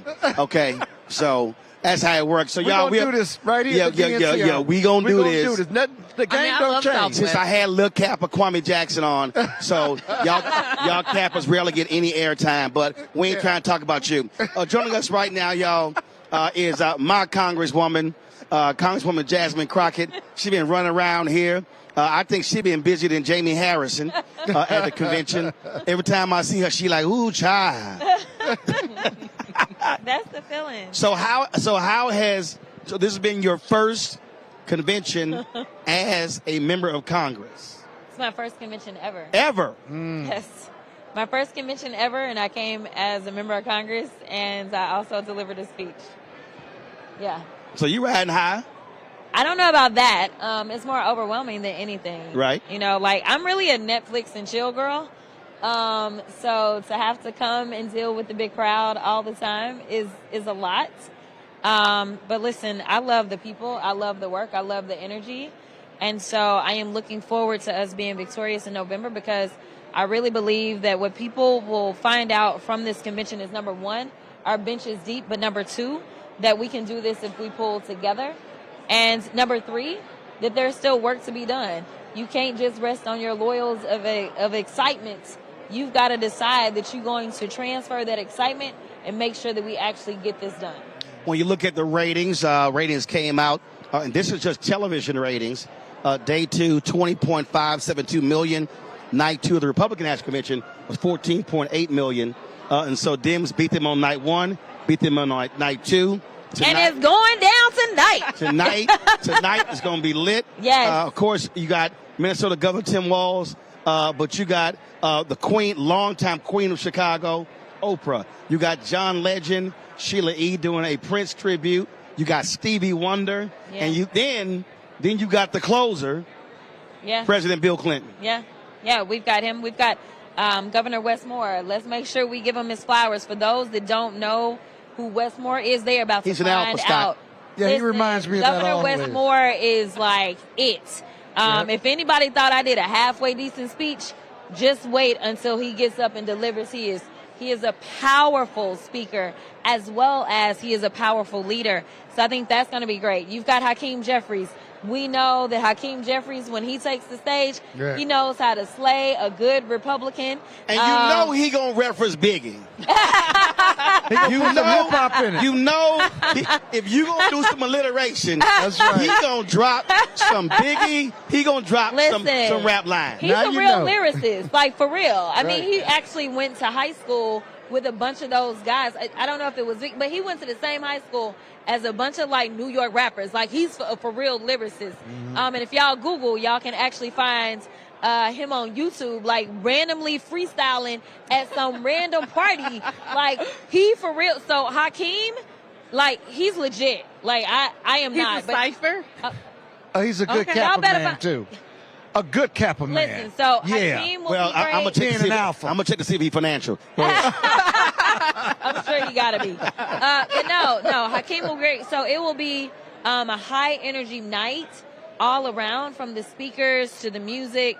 I am really, really looking forward to tonight. And the thing is, when the queen herself steps in tomorrow, that it has to go to the next level. Oh, yeah. So the crazy part is that tonight is going to be so amazing, but tomorrow is going to be even crazier. Yeah. But I thought last night was so lit by being here and then having a sold-out arena in Milwaukee.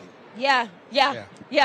Like this, exactly. We sold out in Chicago, and we filled it in Milwaukee. Right, exactly. No, but I think that what the American people need to see is somebody who's not taking this race for granted, and somebody who's saying, listen, I am going to stay in these streets. Like, great, we got the convention, I'm going to pop through when I can, but I still got to go and take my message to the people. And the reason Milwaukee real. is important because in 2022, there was a 50,000 voter drop-off in Milwaukee alone. Had those folks who voted in 2020 voted in 2022, Mandela Barnes is a United States senator because he lost by 26,000 votes. And so that's what folk have to understand. So when we say every vote matters, there's a MAGA Senator Ron Johnson who was one of the conspirators on January 6th. He got reelected because folks stayed at home. Yeah, no, Mandela Barnes is an amazing person. He was an amazing candidate. This was someone who had won statewide before. So we knew that it could happen. Right. I mean, this was their lieutenant governor at one point in time. But you have to work it. And see, and that's the thing that, he gets mad at me because I had activists on by saying, they didn't hear from the campaign. And what I keep saying is, you cannot assume folk will turn out. No. I mean, you have got to work it. Yeah, no, I mean, and that's what we're seeing. We're seeing a team that not only is better for us, not only has the credentials, but also who is not afraid to work. I mean, here's the reality. Forget what anybody says. Do you want the person that's always showing up in your face saying, hey, I'm here for you, what you need? Or do you want the person that ain't never showing up? I mean, which one will really deliver for you? The one that comes and talks to you, or the one that is actually like, well, let me get on my little own bootleg social media and let me send out a message. And if he does come, he talking about his ragged ass gold sneakers and stuff like that. Or his bootleg Bibles. Right. Or crowd sizes. Did he get a licensing fee for the Bible? Right. Yes, he loves to talk about size. Barack Obama reminded us last night. Yeah. Oh, yeah. I mean, there was a lot of pettiness last night. Yes, there was. And I was here for it. As the king of petting, I stamp every piece of petting. Absolutely. I was here for it. Listen, people want to see that we can deliver a punch.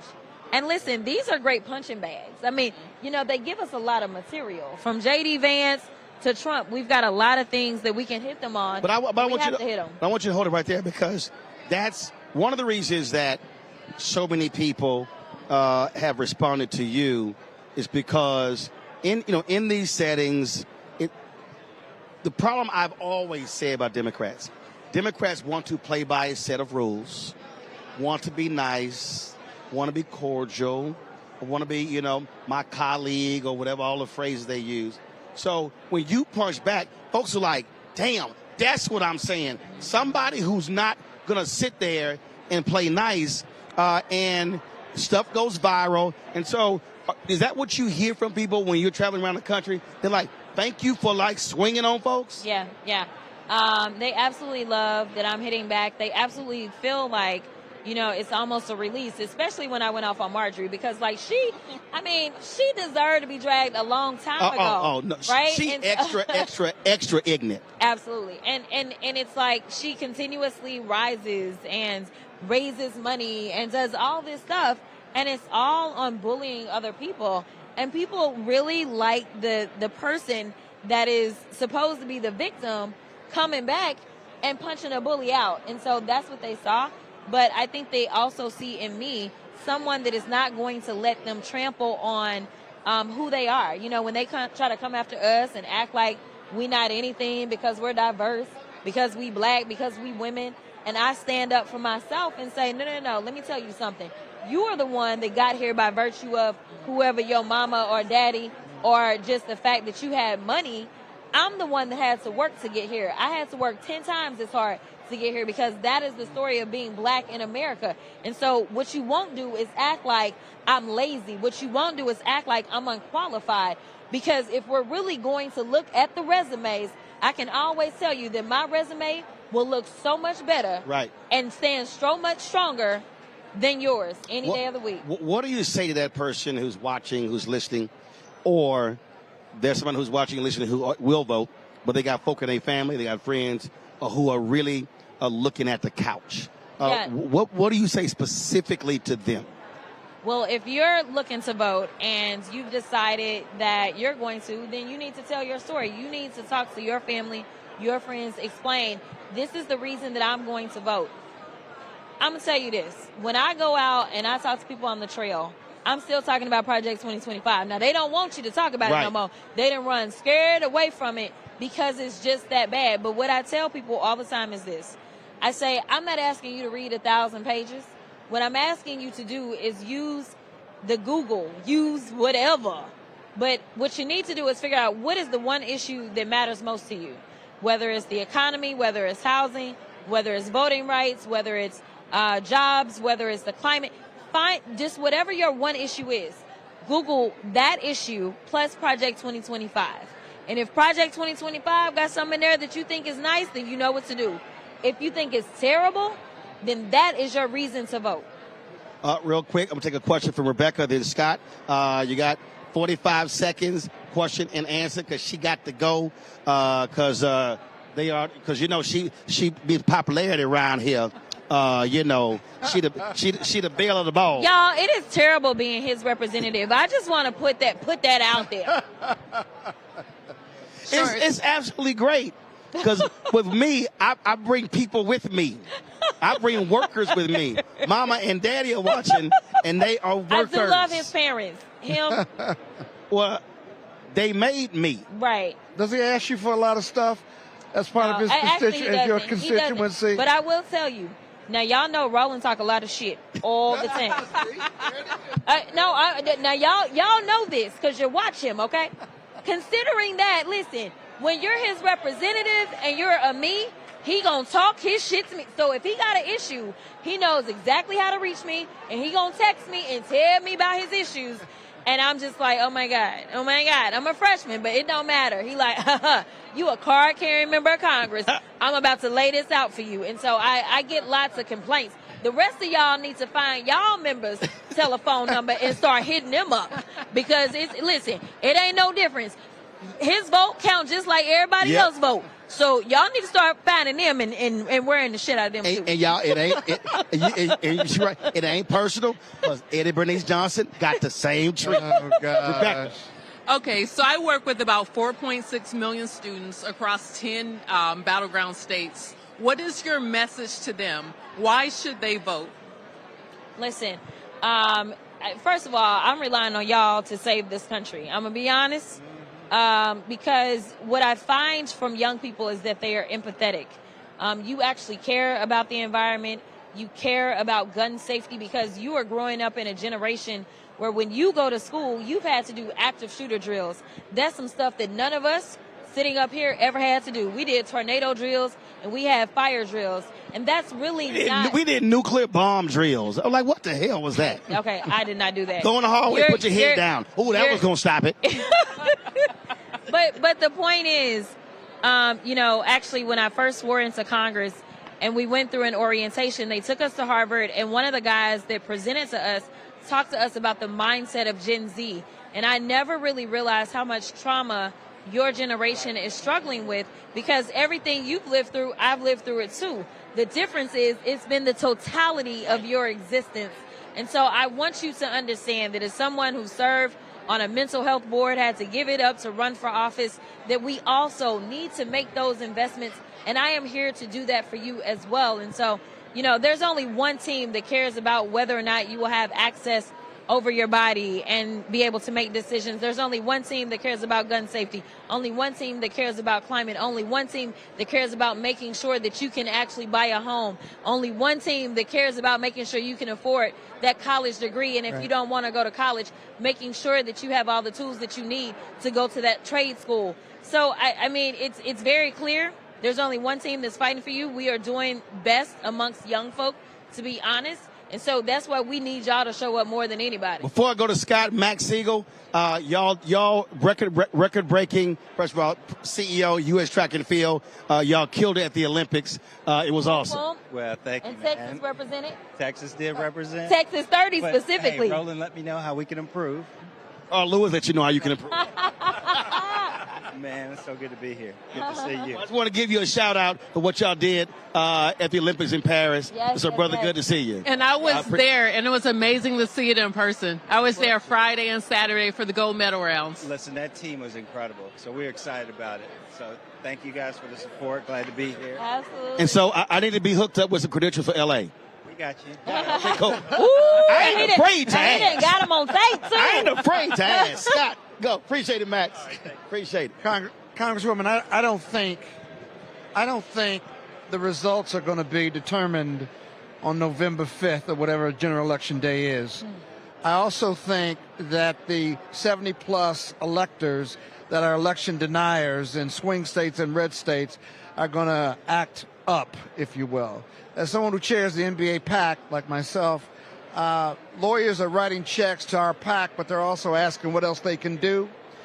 Do you agree that this isn't going to be over on November 5th? But more importantly, what should lawyers, particularly black lawyers, be ready for to stand guard between chaos and community? Legal warfare. Yeah, no. So my good friend Nick Pittman is trying to do a tour right now where he's trying to recruit lawyers to come into the fold to make sure that we're doing election protection efforts. And so we are having to invest more heavily in election protection, as well as start to go to court right now on different random bootleg laws that we see coming out of states like Georgia.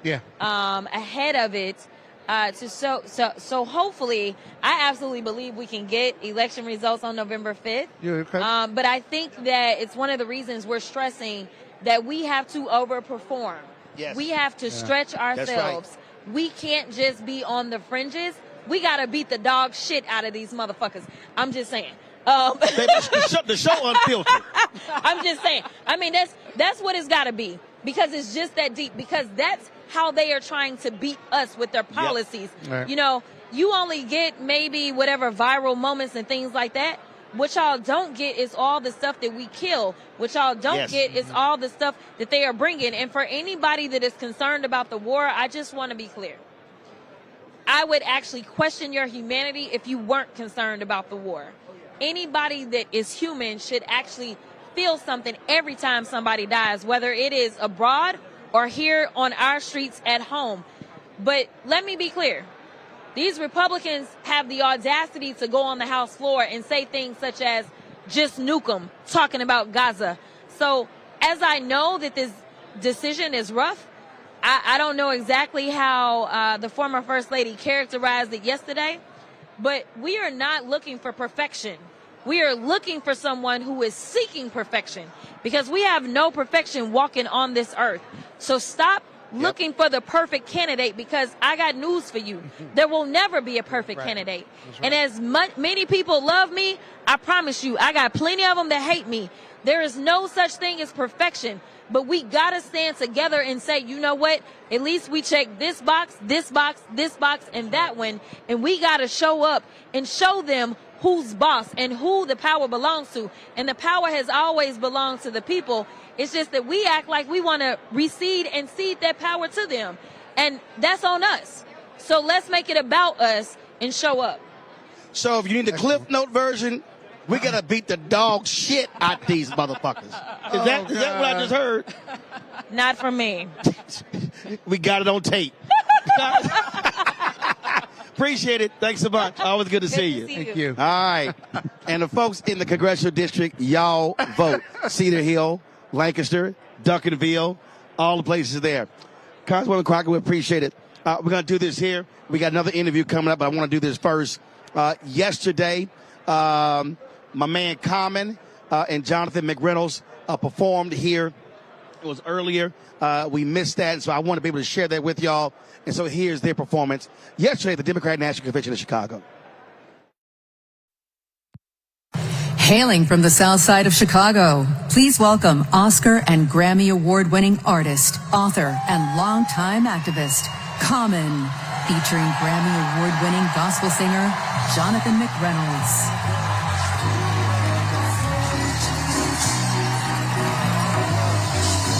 I thank God for this moment in time where Kamala Harris will change the world for the better with love, hope, and grace. We fortunate. I'm fortunate to be alive. Can't explain how I got here, but we've arrived. The deliverance and diligence for which we strive. It's the feeling, there's no silliness when we rise. Fortunate to have friends who don't synthesize. I keep good company, we enterprise. Had a strong gaze since infant eyes. I guess I can see the power in the prize. Incentivized by the streets I identified. Other people's struggles I don't minimize. Fortunate to be born and raised in the shy. Salt of the earth, people with the bravest eye. They say your God is the truth, I wasn't raised to lie. Fortunate to be so K-Sarah. Every day that I get up, I trace the sky. Draw with the most high on the place that I am. And that's fortunate, you can feel it in the air. Hey yo, it's love out there. Hey, the feeling is free. Yo, Chi-Town at the DNC. Jonathan, what you say? May your struggles keep you near the cross, and may your troubles show that you need God, and may your battles end the way they should, and may your bad days prove that God is good, and may your triumphs keep you humble and hard, and may your endings be worthy of every start. Hey, let's take this message to every hurting, that your whole life will prove that God is good, and we are fortunate. You can feel it in the air. Hey, hey, yo, it's love out there. Hey, the feeling is free. Yo, we live at the DNC. Fortunate, I was raised by my Uncle Steve and my Uncle Charles. They both told me believe the seeds of a revolutionary. Evolution's very necessary to become fruits and berries of our labor. Told to search for a savior. Fortunate, I had a chance to raise her. In the days of the unknown, I'm fortunate to come home to blocks we fought and swung on. Fortunate the Lord put me on the path to use the microphone for a ride and a staff. Fortunate, yo, we got the golden parents. We fortunate, y'all, from Kamala Harris. Yo, we fortunate. Yo, the love is in the air. Yo, can you feel it out there? Hey, yo, the feeling is free. Chi-Town, we live at the DNC. We are fortunate. Thank you, God.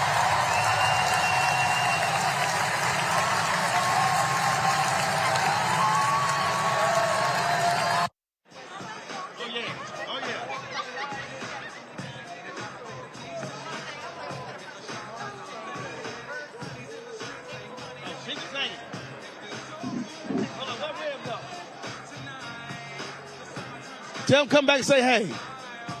We live. Just see come say hey. Hey, Rev. We got it. Y'all, baby. Reverend Sharpton. Reverend Sharpton. Rev. He ain't gone. Just go get him. I told y'all this is the blackest show at the convention. I told y'all, all the folks here, this is how we do it. So I had to put on a little Montel Jordan. So that's how we do it here. Hey, Scott, we back. Can you focus? That's my home girl. See, that's why I'm letting Cap on the show. I'll get your number later. Joining us right now, the leader of Higher Heights, Linda Carr. Hold up. Can't do that. Let's go to the stage. Yeah. Mississippi Congressman Benny Thompson. Y'all know we only show the black speakers. So let's go to the stage. We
About choice.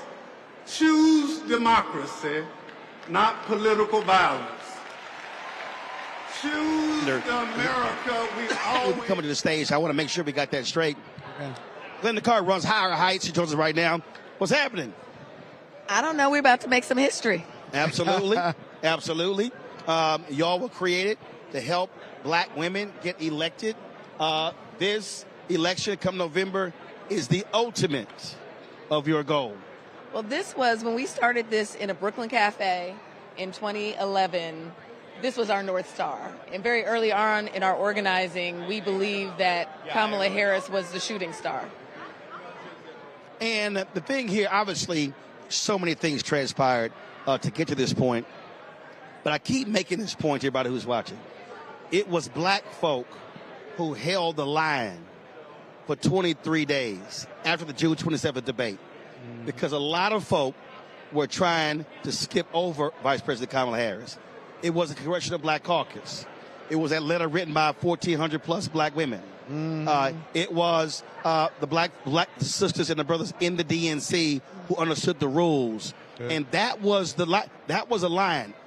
People need to understand they were trying to break that black solidarity. And only one black member of Congress, Mark Vesey of Texas, broke with the CBC.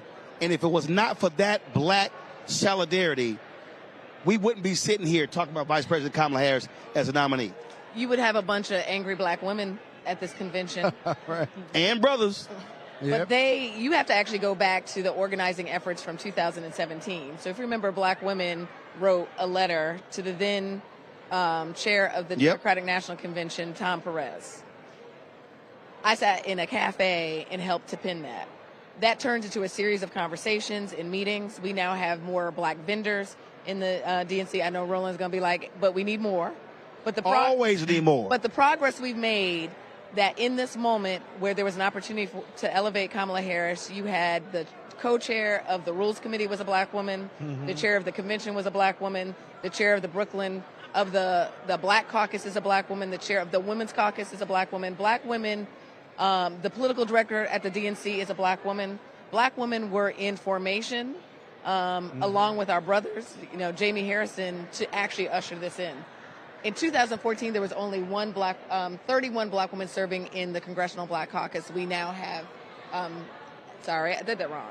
In 2014, there were 18 black women serving in Congress. We now have 31. Yeah. If you add in the entire Congressional Black Caucus, it's the largest black caucus in our history. Yeah. And so black men and black women are in formation as a time as this, including the black-led political organizations like Higher Heights, Collective PAC, Black PAC, Black Voters Matter. We have now grown the bench of black-led political organizations for a time as this.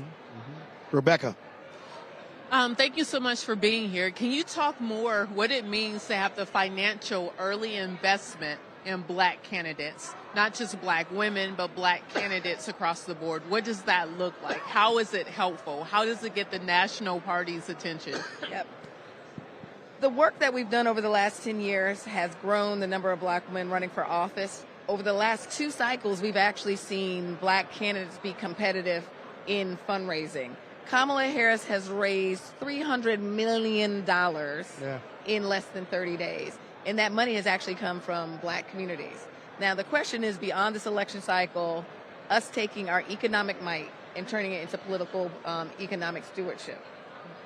And when you do that, they can organize their campaigns, they can hire staff very early, they can hire consultants, they can hire media.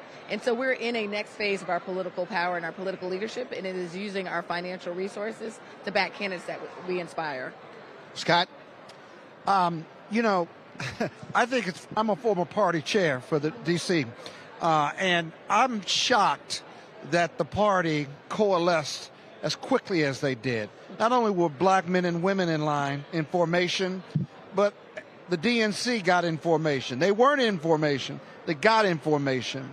Does that ultimately surprise you? And the fight continues because there were several people who thought they wanted to have many primaries. Not several. No? Not several. A lot more than several. Well, it was reported. One No, way or it the wasn't other. reported. You even had It was President. You had President Barack Obama who talked about an open convention. Yep. You had Nancy Pelosi talk about an open convention, and they got threatened with a civil war. That's what happened. No, they got threatened. Straight up said, y'all. Every black person said, y'all do this, you're gonna trigger in every one of us what we've all experienced.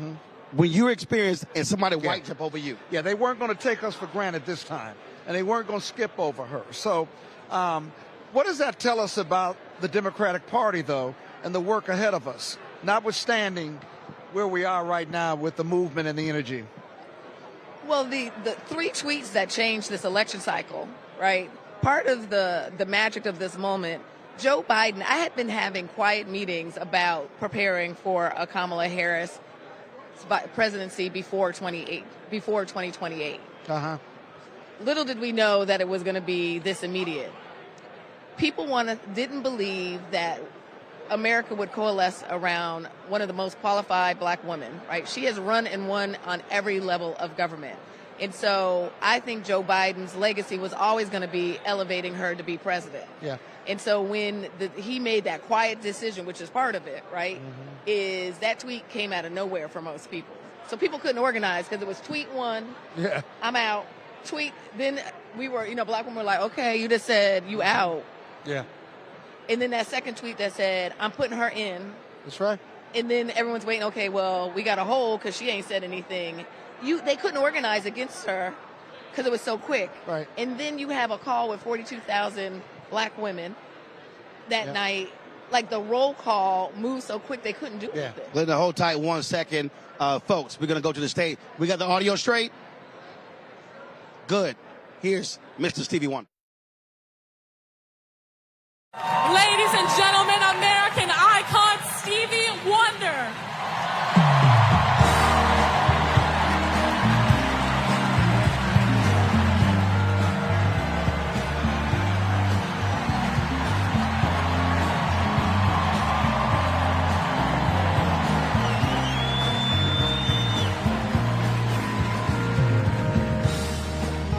I love you.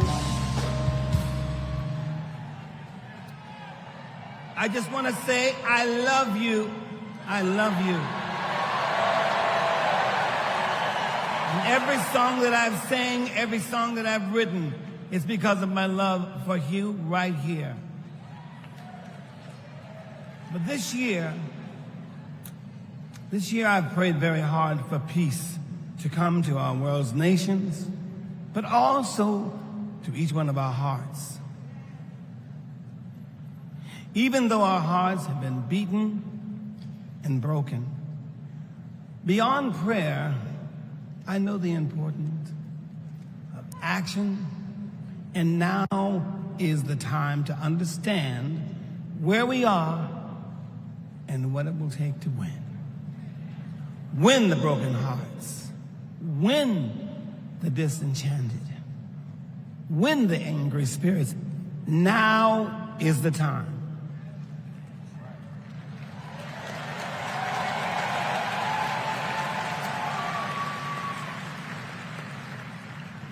This is the moment to remember when you tell your children where you were and what you did. As we stand between history's pain and tomorrow's promises, we must choose courage over complacency.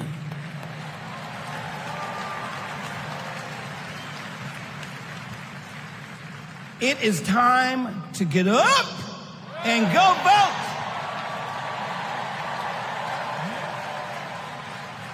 Listen, the choice is clear.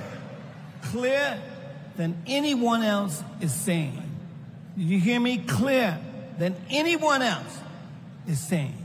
You feel me? We need to choose joy over anger, kindness over recrimination, and peace over war. Every time.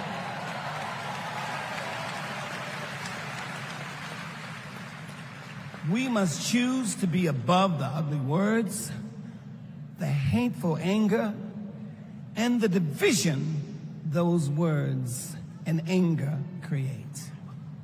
We must keep on keeping on until we truly are a united people of these United States. And then we will reach our higher ground. Are y'all ready? Are y'all ready to reach a higher ground? Are you ready to reach a higher ground? Tell me. I want to hear you again. Are you ready? Are we ready? Because you know we need Kamala Harris. Yes, we do. And we need a great man, as we do have, as a future vice president. You know that. So you know what? I'm depending on you to do, as Spike Lee would say, the right thing. Are y'all ready? Are y'all ready? Are you ready? Mosky, are you ready? I'm ready, Steve. Dancers, are you ready? All right, everybody. Clap your hands like this. Everybody clap your hands. Clap, clap, clap, clap. Now somebody scream.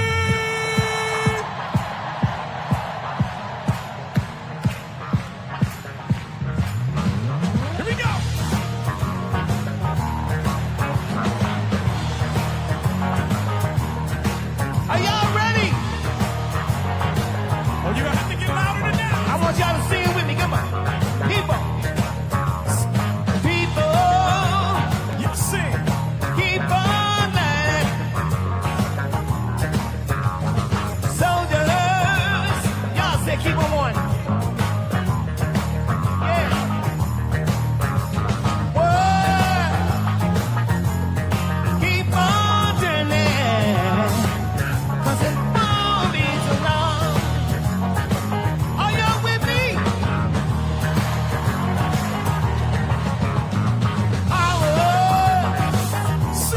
Keep on lying. While your people keep on dying. Whoa, keep on turning. 'Cause it won't be so long.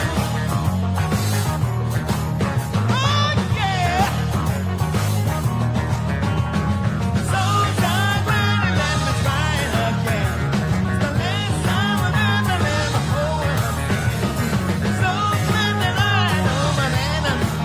I'm gonna keep on smiling till I meet my life now.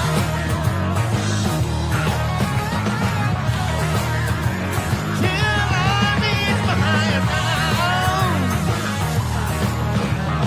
Oh no, no one's gonna beat me now.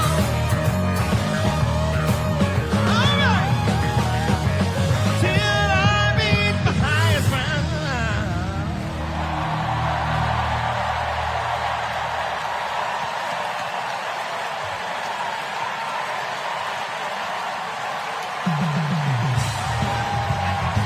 Somebody scream.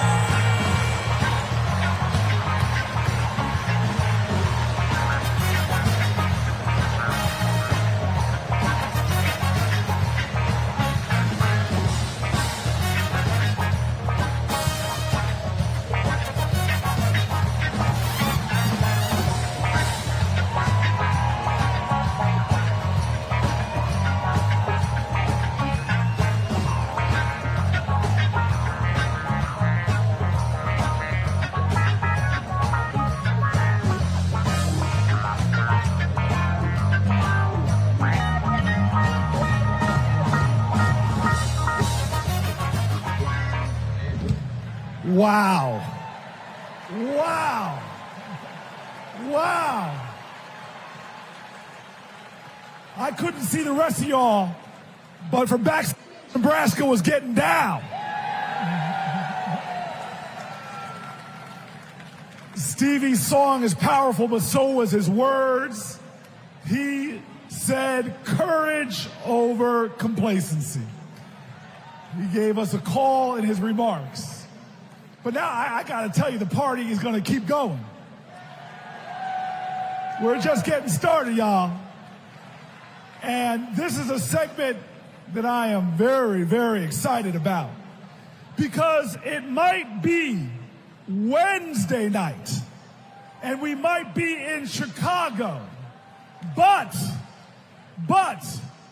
it's starting to feel like something I've wanted to say my whole life. Live from New York, it's Saturday night. Please welcome Kenan Thompson.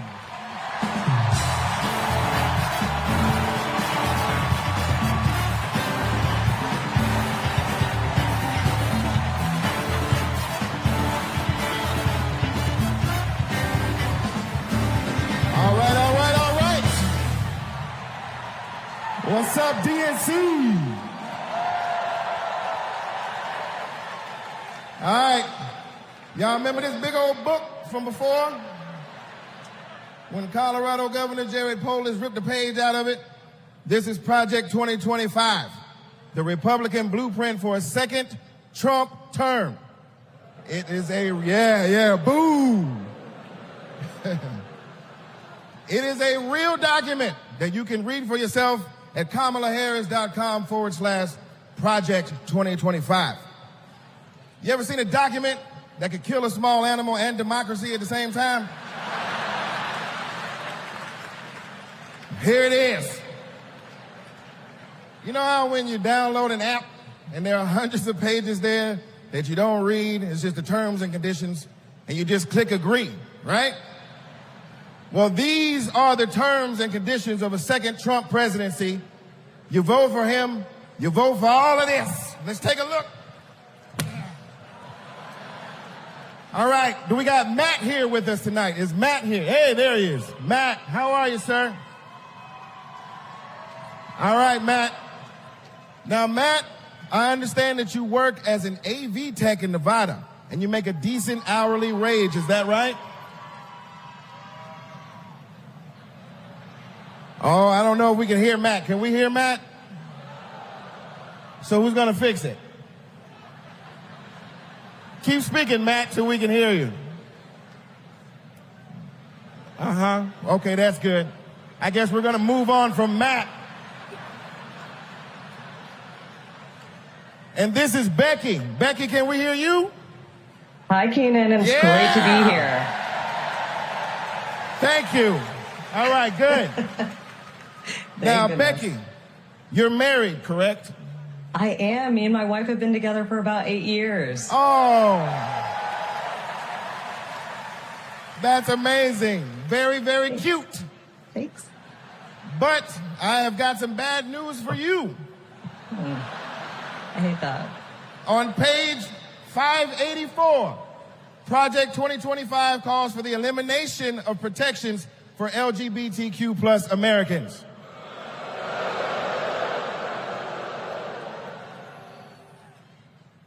So, yeah, right back to the Stone Age. I'm afraid so. Right back to the Stone Age. That's terrible. Yeah, it is. Thank you, Becky, for being here and making that wonderful point. All right, next up, we have Nirvana. Nirvana, are you with us? And your people are with us as well? All right, good. Now, Nirvana, I understand that you are on insulin to manage your diabetes, yes? Yes, and thanks to President Biden and Vice President Harris, I only pay $35 a month for my insulin. That is great. That is great. But on page 465, Project 2025 calls for millions of people like yourself to pay more for prescription drugs like insulin. Why? Why? Well, I guess maybe to help Big Pharma make more money that they can donate to Republican politicians, I assume. Yeah, that makes sense. Yes, unfortunately, it does make sense. All right, let's talk to Anita. Anita, are you there? Yes. Hello, Anita. Hello. And Anita, what do you do for a living? I'm an OBGYN who delivers babies and does surgery. An OBGYN. She is an OBGYN that delivers babies. Uh-oh. Uh-oh, yeah. It's bad news, isn't it? It sure is. On page 459, Project 2025 resurrects a law from the 1800s called the Comstock Act to ban abortion nationwide and throw healthcare providers in jail. Oh my God, that is awful. Yes, it is awful. All right, let's do one more. Is Sharia with us? Sharia, are you there? Hey, Keenan, I'm here. Yes, Sharia, I love it. All right, let's talk to you. I understand that you work for the federal government? Yes, sir. I'm in the United States Department of Education. I'm a proud civil servant and a proud union president. She works for the Department of Education and she's a proud civil servant. Well, unfortunately for you, on page 78, Project 2025 calls for President Trump to purge the civil service of everyone who isn't a MAGA loyalist. Are you a MAGA loyalist? Now, Keenan, absolutely not. I'm just asking. I mean, you might as well be, because also page 319 calls for the complete elimination of the Department of Education. There's a bunch of stuff in here, but that's all we have time for at the moment. Just remember, everything that we just talked about is very real. It is in this book. You can read it online at kamalaharris.com/Project 2025. And most importantly, you can stop it from ever happening by electing Kamala Harris as the next president of the United States. All right, folks, that was Kenan Thompson of SNL, of course, using a little humor, talking about Project 2025, really important. Glenda Carr, Higher Heights, we were going to, before we broke off of Stevie Wonder, you were answering Scott's question in terms of this Democratic Party. I mean, here's the reality. We're in Chicago. 1968 was the first time they had integrated delegations. The reality is it's here. Dr. King always talked about America be true to what you put on paper. The reality is that it has been black people that has forced this nation to be true to what it put on paper. It is black people that have forced this party to understand that be true to what you put on paper. And so this is what I'm always trying to explain to folk when they're complaining about Democrats this, Democrats that. You got to use the leverage and the power and influence every way possible, every single day. Shirley, in my office, my home office, I have a picture and a quote of Shirley Chisholm who said, "I have faith in America." And so I certainly many times go like, Shirley, I don't know, this faith in America, I don't know. But here's a woman, 52 years to this month, boldly came to her convention in Florida, vying for a space for us. This is Kamala Harris is part of the Chisholm effect, right?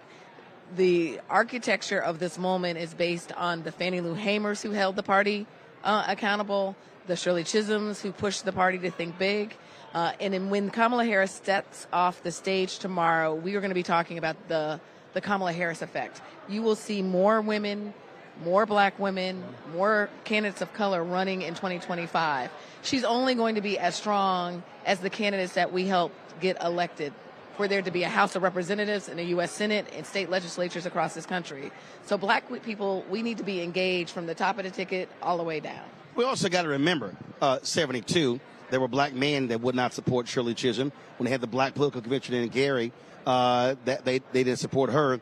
But we also got to remember one of the folks who was there in Gary, Reverend Jesse Jackson Sr., when he ran for president, the sisters that you see who are in power right now, the conduit was Reverend Jackson working on his campaign.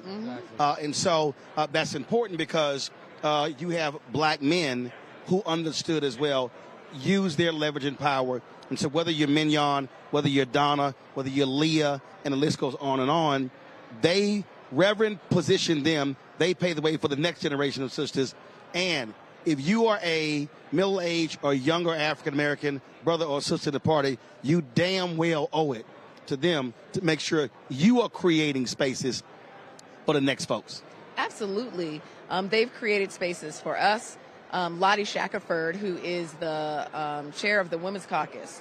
Most people don't know she is the first black woman to serve as a mayor of a top 100 city, which was Little Rock, Arkansas. Right? She was a mother, a PTA president who wanted her voice to be heard.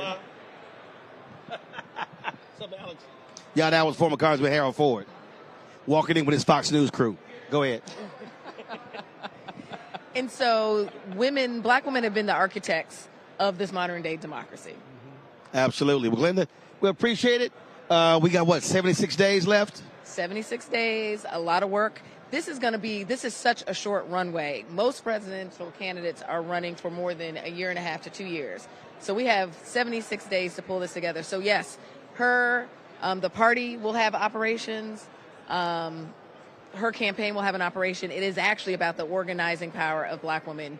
You know that when you fire us up, we don't go to the polls alone. We bring our house, our block, our church, our sorority, and our union. And that is the work over the next 76 days to make phone calls, to text, and to knock on doors.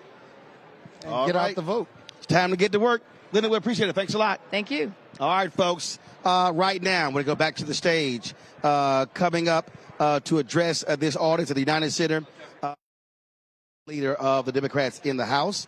Of course, and I'm gonna check to see if he is if he's financial with the Capitals. Very financial. He's financial? He's financial. Yeah. I checked during the commercial break. No, you didn't. You're lying. All right, folks. Right now, Congressman Hakeem Jeffries.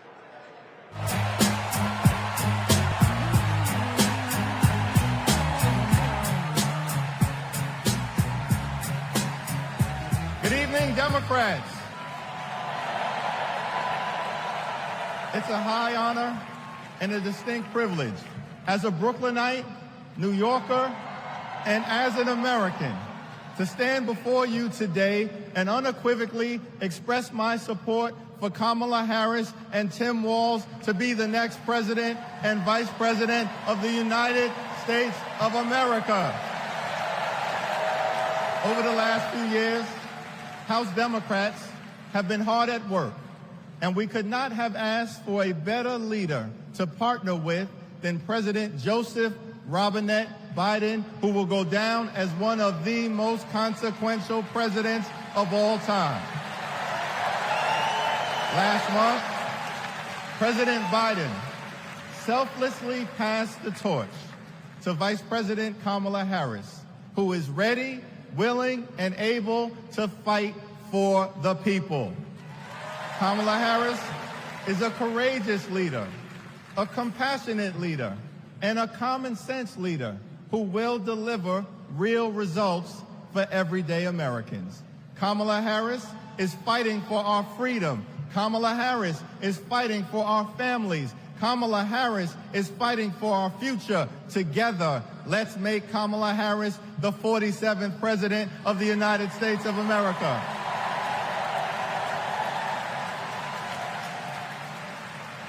In our great country, when you work hard and play by the rules, you deserve to earn a living wage. You deserve to have an affordable place to call home. You deserve to educate your children in a great public school that is free from gun violence. And you deserve high-quality, affordable health care, and you deserve the chance to one day retire with grace and with dignity.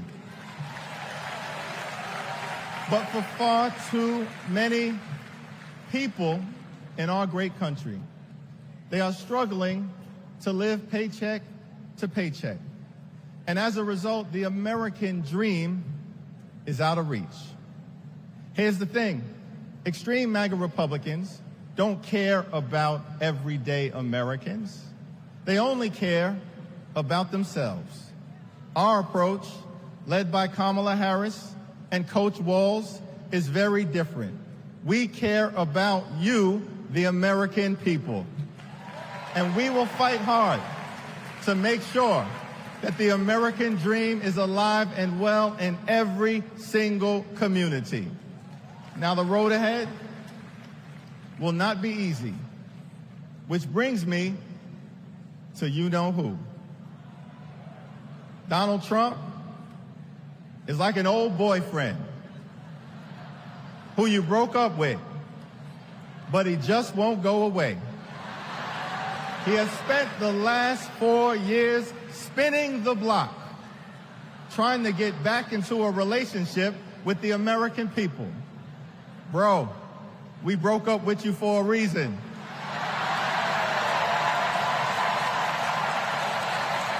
Trump was the mastermind of the GOP tax scam, where 83% of the benefits went to the wealthiest 1% in America. Trump failed our country during the COVID-19 pandemic.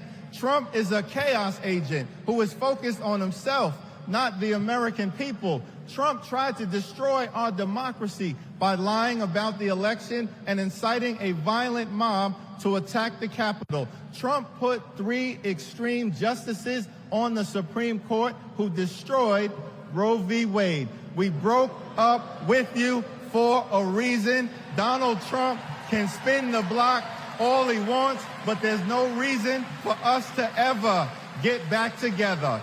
Been there, done that. We're not going back.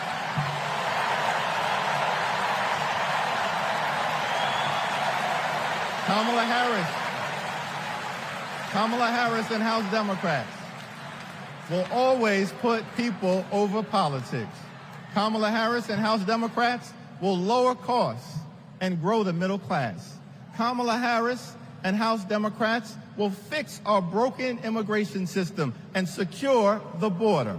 Kamala Harris and House Democrats will strengthen the relationship between the police and the community.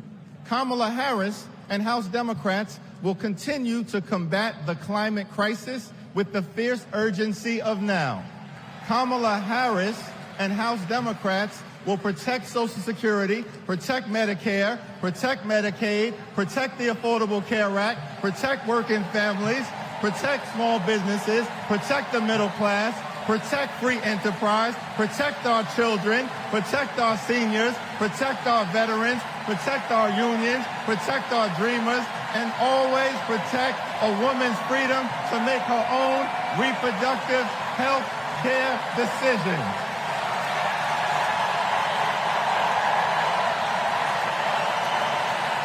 The extreme MAGA Republicans want to divide us.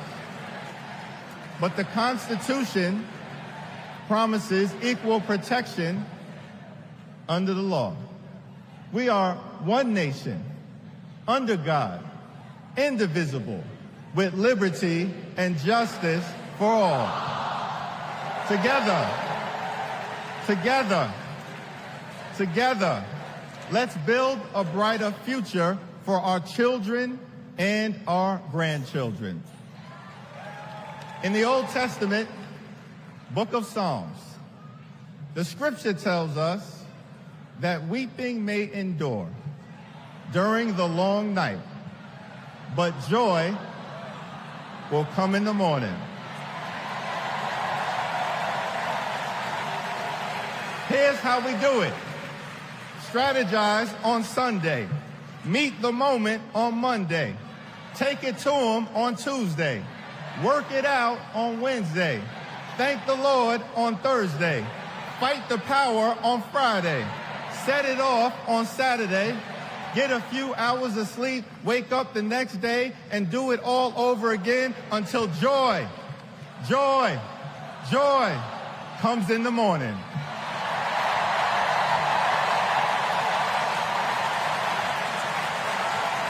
Now, there's only 76 days left. There are only 76 days left. We must continue to speak up. We must continue to show up. We must continue to stand up, not as Democrats, or Republicans, but as Americans. And when we do, nothing can stop Kamala Harris from becoming the 47th President of the United States of America. Nothing can stop House Democrats from taking back the majority. Nothing can stop the American people from continuing our march toward a more perfect union. Nothing can stop us. We're all the way up. God bless you. God bless Kamala Harris. May God bless the United States of America.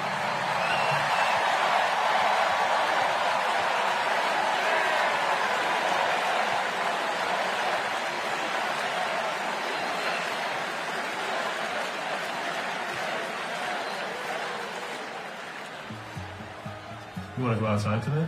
Yeah. Want to go put your shoes on? Yes. Let's go outside. Ruby is 2 years old. I'm starting to think, will she be an iron worker like her dad? I hate to break it to you, but I'm not a billionaire. Donald Trump talked a big game about bringing jobs back to America, but it was all talk, like Foxconn. This is the 8th wonder of the world. Foxconn, by most estimates, has not even come close to meeting expectations. This whole project was a scam. He is not looking out for the residents. He's looking out for himself. You know what Trump delivered? $2 trillion in tax cuts focused on his billionaire buddies and big corporations. You're rich as hell. It makes me angry. Billionaires don't pay their share of the load. And he wants to do that again. Trump talked a massive game about infrastructure. What a joke. We call it Infrastructure Week. Infrastructure is the easiest of all. We're going to get this infrastructure going. Trump was too incompetent to get it done. Who's he looking out for? Not us, not my family. You know who got it done? Joe Biden and Kamala Harris. Biggest infrastructure package in history. Infrastructure is just a fancy word for jobs. Not just union workers, but for everyone. Small businesses are booming. Communities are starting to thrive again. I wish it was faster. The prices are easing. Kamala Harris helped deliver the largest job growth in American history. Wages are higher. Manufacturing is booming. We're building roads, bridges, airports again. That's a fact. And we have health care. When our middle class is strong, America is strong. Kamala's goal is to rebuild the middle class for families like mine.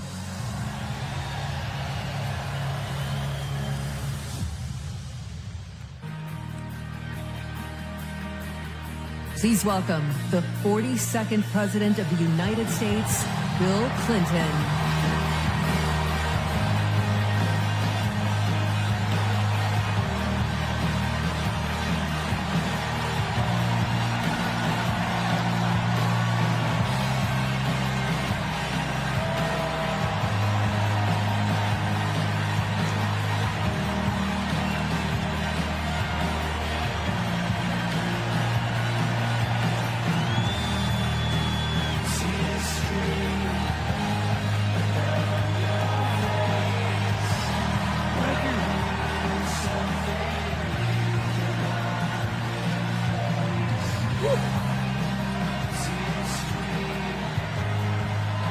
Thank you. Thank you. Whoa.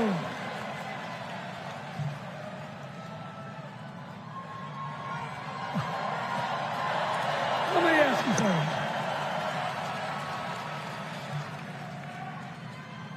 After the last 2 days, aren't you proud to be a Democrat? And I am very grateful to the Republicans and independents that have joined us, have been up here on the stage. And I hope they feel better about it now.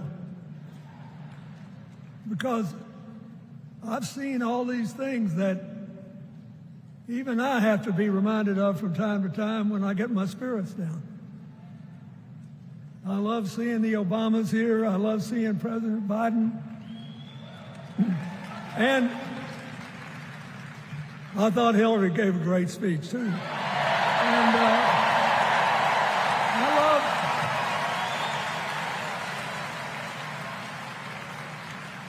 But I love seeing all these young leaders. A bunch of them are coming up after me. They look better, they sound better, and they'll be exciting. I do want to say one word about President Biden. Remember, he had an improbable turn that made him president. And we were in the middle of a pandemic and an economic crash. He healed our sick and put the rest of us back to work. And he strengthened our alliances for peace and security. He stood up for Ukraine. He's trying desperately to get a ceasefire in the Middle East.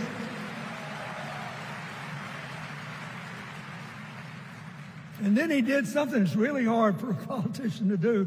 He voluntarily gave up political power. And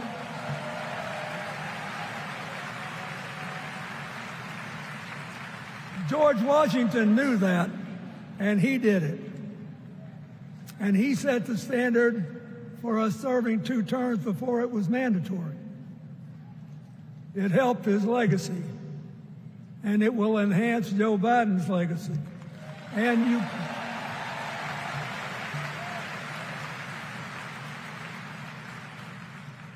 it's a stark contrast to what goes on in the other party. So I want to thank him for his courage, compassion, his class, his service, his sacrifice.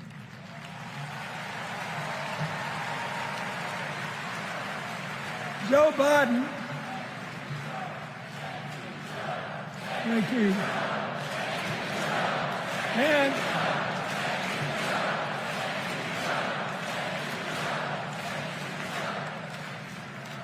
he kept the faith, and he's infected a lot of the rest of us.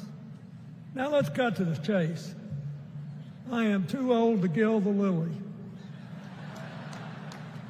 2 days ago, I turned 78, the oldest man in my family of 4 generations. And the only personal vanity I want to assert is I'm still younger than Donald Trump.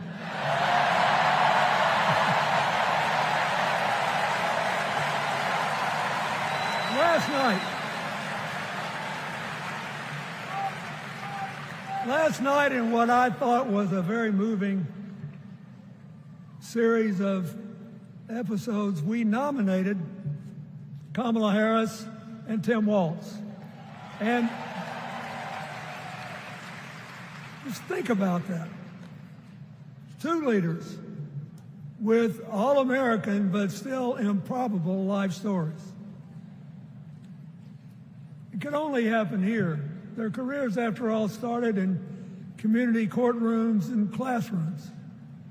2 leaders who spent a lifetime getting the good job done. Now, one of the things that I've noticed over my increasingly long life is that a presidential election is unique in several ways. First of all, it's the greatest job interview for the greatest job in the world. Secondly, the Constitution says we, the people, get to do the hiring. And the third thing is that every 4 years, we get to change the requirements for the job. So here's what I'm thinking, because I try to apply this in every election. Will this president take us backward or forward? Will this president give our kids a brighter future? Depends. Will this president bring us together or tear us apart? Will the president increase the peace, security, and stability and freedom that we enjoy and extend it to others as we can. We, the people, we have to make a decision about these kind of questions. And every 4 years, it's a little different because the people come at the candidates, and they say, as they're saying now, here are our problems, solve them. Here are our opportunities, seize them. Here are our fears, ease them. Here are our dreams, help them come true.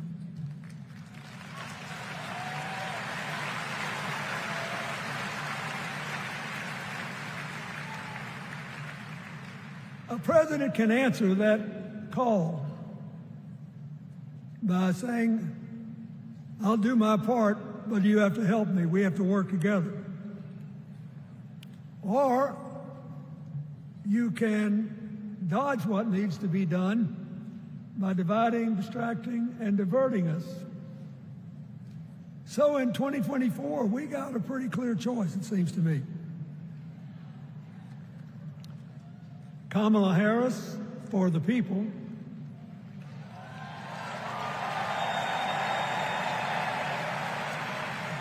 and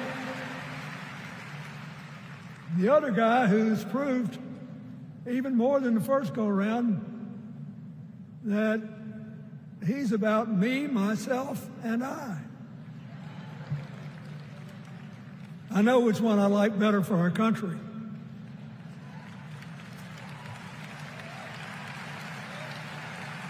Kamala Harris will work to solve our problems, seize our opportunities, ease our fears, and make sure every single American, however they vote, has a chance to chase their dreams.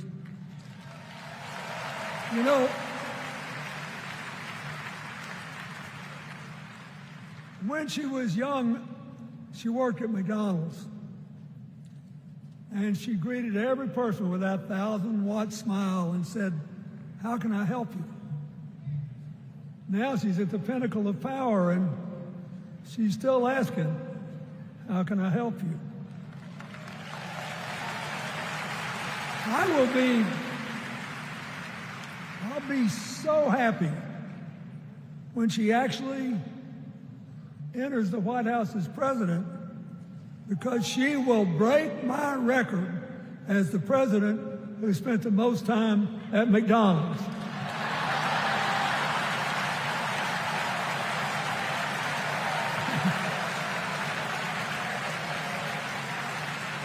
Now, but we got an election to win. And remember, we've got a guy that's pretty good at what he does. Donald Trump has been a paragon of consistency. He's still dividing, he's still blaming, he's still belittling other people. He creates chaos, and then he sort of curates it as if it were precious art.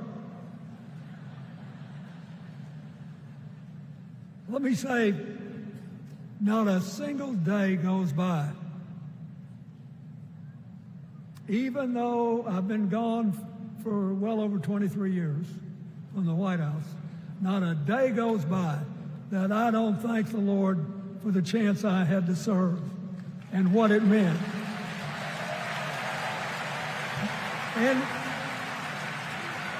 one of the reasons, thank you. Wait.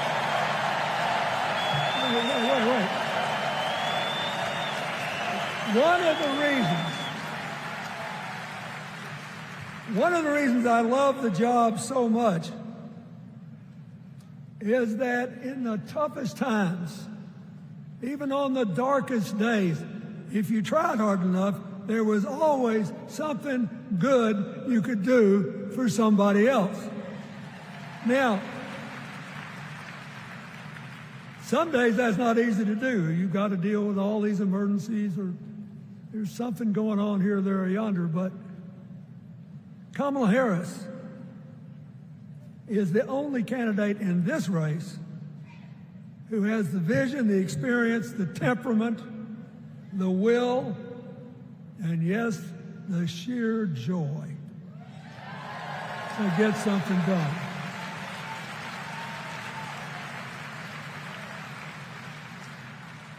I mean, look, what does her opponent do with his voice? He mostly talks about himself, right? So the next time you hear him, don't count the lies. Count the eyes.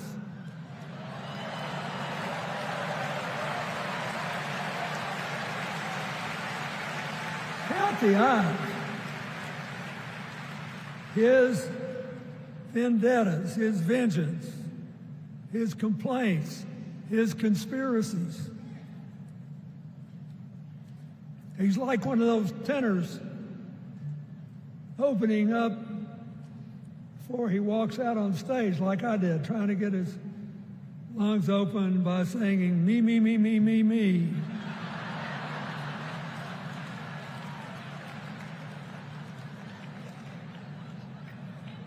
When Kamala Harris is president, every day will begin with you, you, you, you.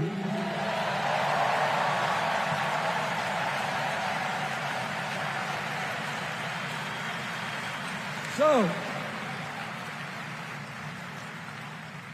we got to ask ourselves the questions if we're going to hire a president. Do you want to build a strong economy from the bottom up and the middle out? Or do you want to spend the next 4 years talking about crowd size?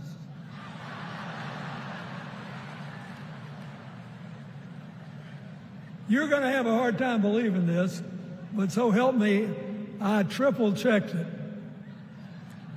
Since the end of the Cold War in 1989, America has created about 51 million new jobs. I swear I checked this 3 times. Even I couldn't believe it. What's the score? Democrats 50, Republicans 1.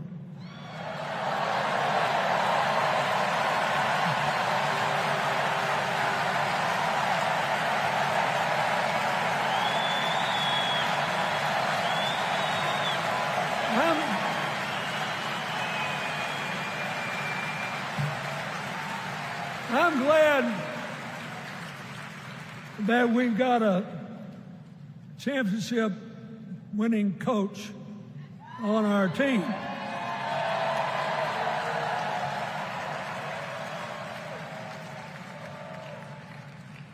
But even the most limited of us in what we know about football or any other sport knows that if you're got 50 and the other side's got 1, you're ahead.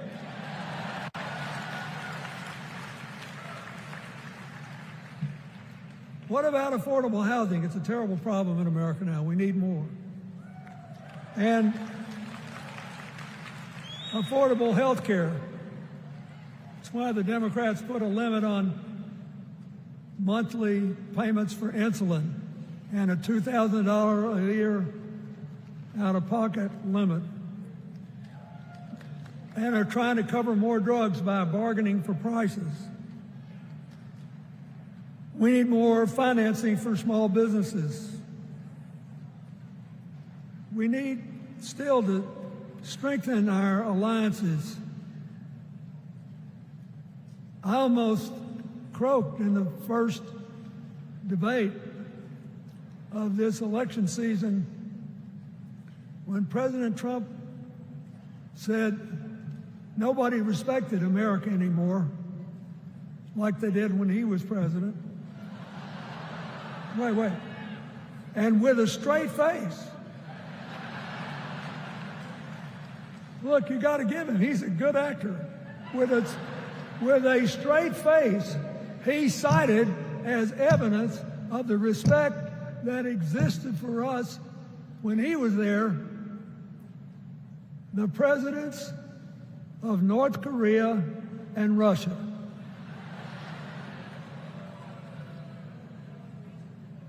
I'd rather have the people who respect us now. And one of the things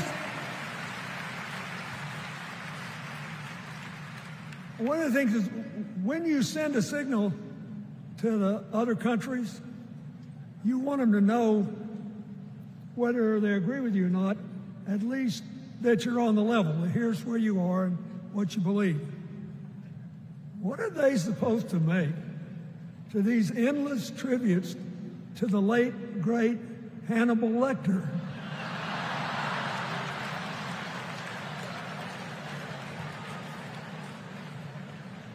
I mean, President Obama once gave me the great honor of saying I was the explainer-in-chief. Folks, I've thought about it, and I don't know what to say.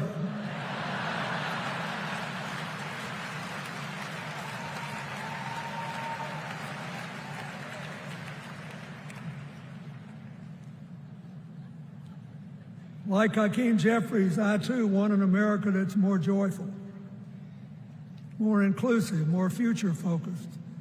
Just think what a burden it's been on us to get up day after day after day after day, buried in meaningless hot rhetoric, when there's so many opportunities out there, so many problems that need to be solved. I want that.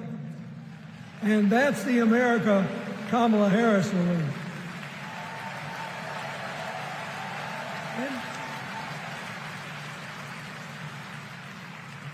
She's already made her first presidential decision, and she knocked it out of the park when she asked Governor Tim Walz to be her nominee for vice president.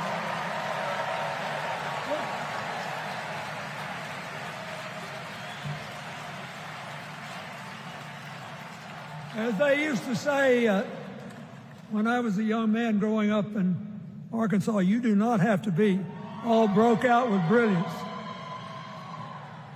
You just look at Tim Walz, listen to him, follow his record as a teacher, as a coach in the National Guard, as a congressman, where he was the only Democrat, save one, elected in that district in more than 100 years. And he stayed a long time. And then he became a great governor. And by all accounts, he was a crack shot who had the courage among his rural constituents to say, we do not need these assault weapons available to people who can kill our kids in school.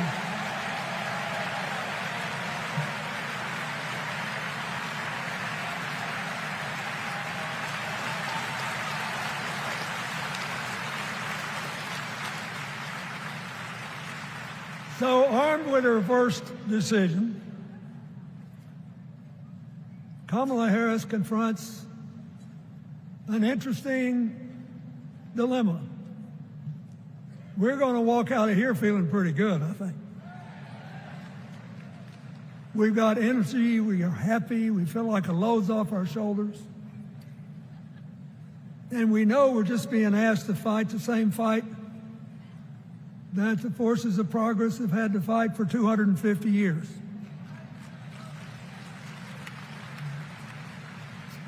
In the face of stiff and often violent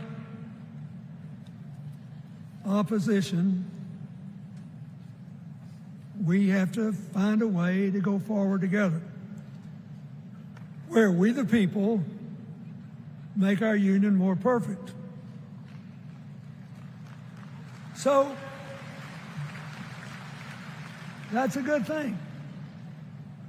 How could we possibly lose? Kamala Harris has fought for kids her whole life that were left out and left behind. She's taken on gangs trafficking across the border. She's fought to protect the rights of homeowners. She's been our leader in the fight for reproductive freedoms, and we know a majority of the American people are with us on that.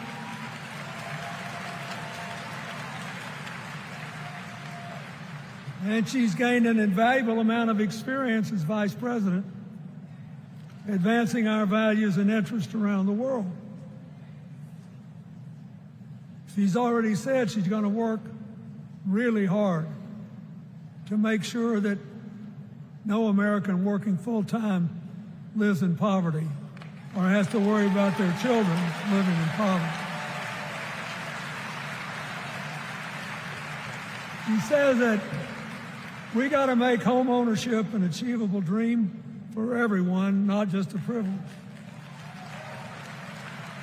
She said that and this meant a lot to me, that she would protect everybody's right to vote, whether or not they voted for her. They were citizens and they deserved the right to vote.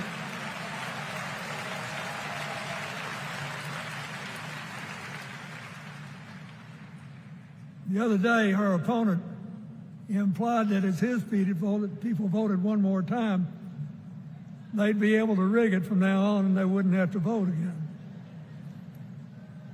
You think they're kidding, but I know a lot of these folks, and most of them are really good people, but some of them think that they are bound to dominate America politically, economically, and socially, and they have to use politics to do it, and they should rig the system. I don't believe that. And so here's what I want to tell you. We've seen more than one election slip away from us when we thought it couldn't happen, when people got distracted by phony issues or overconfident. This is a brutal, tough business. I want you to be happy. One of the reasons that President-to-be Harris is doing so well is that we're all so happy.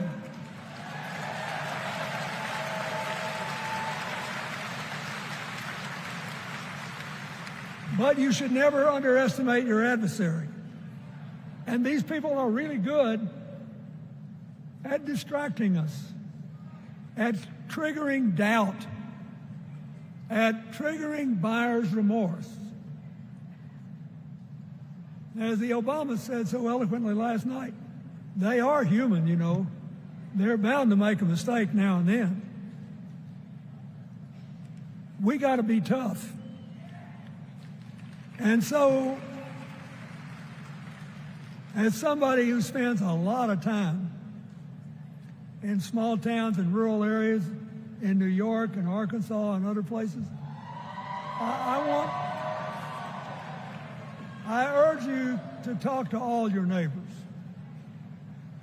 I urge you to meet people where they are. I urge you not to demean them, but not to pretend you don't disagree with them if you do. Treat them with respect, just the way you'd like them to treat you.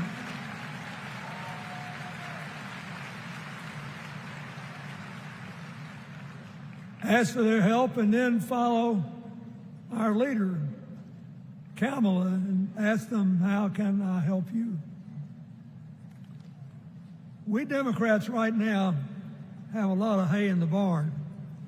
We've got massive achievements, massive advances, but there's still a lot of slips between today and Election Day that we have to navigate. And so I want to say this from the bottom of my heart. I have no idea how many more of these I'll be able to come to. I started in '76, and I've been to every one since. But no, 72. Lord, I'm getting old. But here's what I want you to know. If you vote for this team, if you can get them elected and let them bring in this breath of fresh air, You will be proud of it for the rest of your life. Your children will be proud of it. Your grandchildren will be proud of it.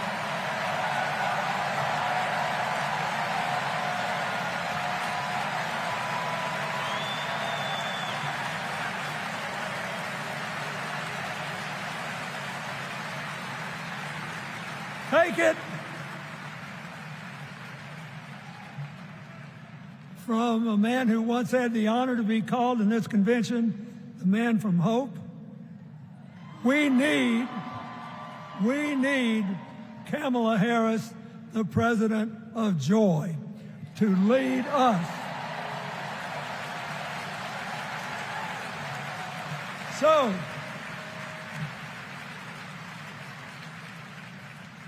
I'll be doing my part, you do yours. I'll see you when we're making a real joyful noise when the votes are counted. God bless you, and God bless America.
From my home state, Massachusetts.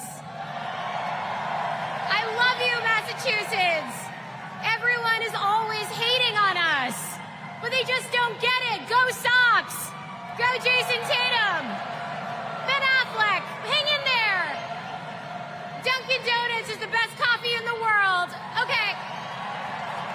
Our next speaker needs no introduction. She was the first woman to ever serve as Speaker of the House. Yes, you know what's coming. This woman was doing Brat before Brat was Brat. The mother of dragons. Please welcome Nancy Pelosi.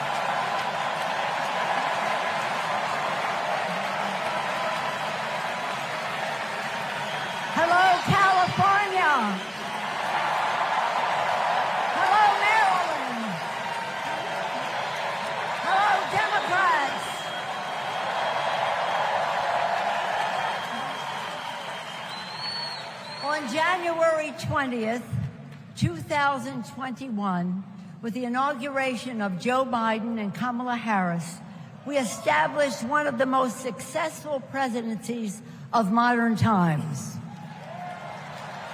And we quickly proved that Democrats deliver. Millions of jobs, stronger infrastructure and rural broadband, a Biden child tax credit, rescuing human pensions, honoring our veterans, bold climate action, lowering the cost of prescription drugs, all thanks to President Biden's patriotic vision of a fairer America, doing so with liberty and justice for all. Thank you, Joe.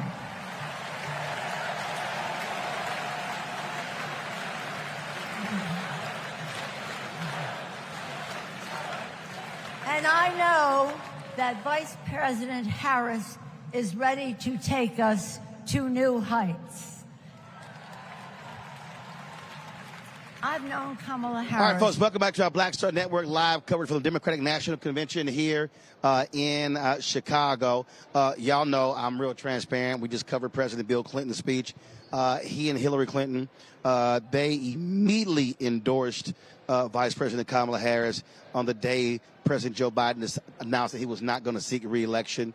If y'all want to watch Nancy Pelosi's speech, y'all can go watch our other stream. We have 2 streams going, a continuous stream of the convention, plus our coverage here. But I'm not showing Nancy Pelosi's speech because she was not supportive of Vice President Kamala Harris. She wanted an open convention, and so I don't give a damn because I own it. Joining us right now, Jolanda Jones.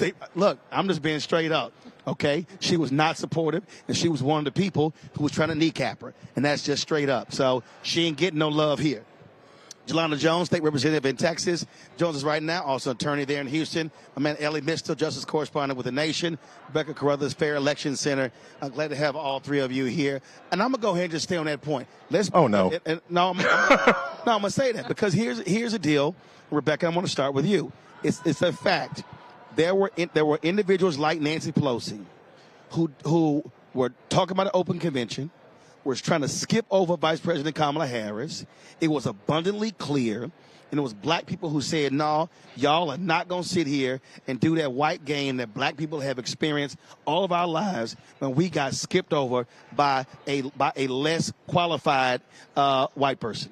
So that part, when we are qualified, but we're still intentionally skipped over, we've had enough. Whether you're a black man, you're a black woman, we're not dealing with that in 2024. The other thing is, at the shadowed someone of the RMU family, Reese Colbert. If it wasn't for the work she did in 2018, 2019 to really raise the national narrative on Kamala Harris, then we wouldn't be here now. We wouldn't be talking about her. She would not be the nominee for the Democratic Party, because we also knew in 2018 people wanted to dismiss Kamala Harris. 2019 they wanted to dismiss her. They wanted her to be an also ran instead of a major component in the 2020 cycle. So there's a lot of work, a lot of grassroots work, and if it wasn't for black people collectively raising their voices, we wouldn't be here tonight. Elliot, wasn't just dismissed. There were Democrats who on several occasions literally went to President Joe Biden and said, remove her from the ticket. One of the folks who was in the room told me, and Joe Biden said, hell no. Joe Biden, look, it's a very interesting relationship with him and President Obama. Joe Biden wasn't happy about getting pushed aside when Obama endorsed Hillary Clinton president in 2016.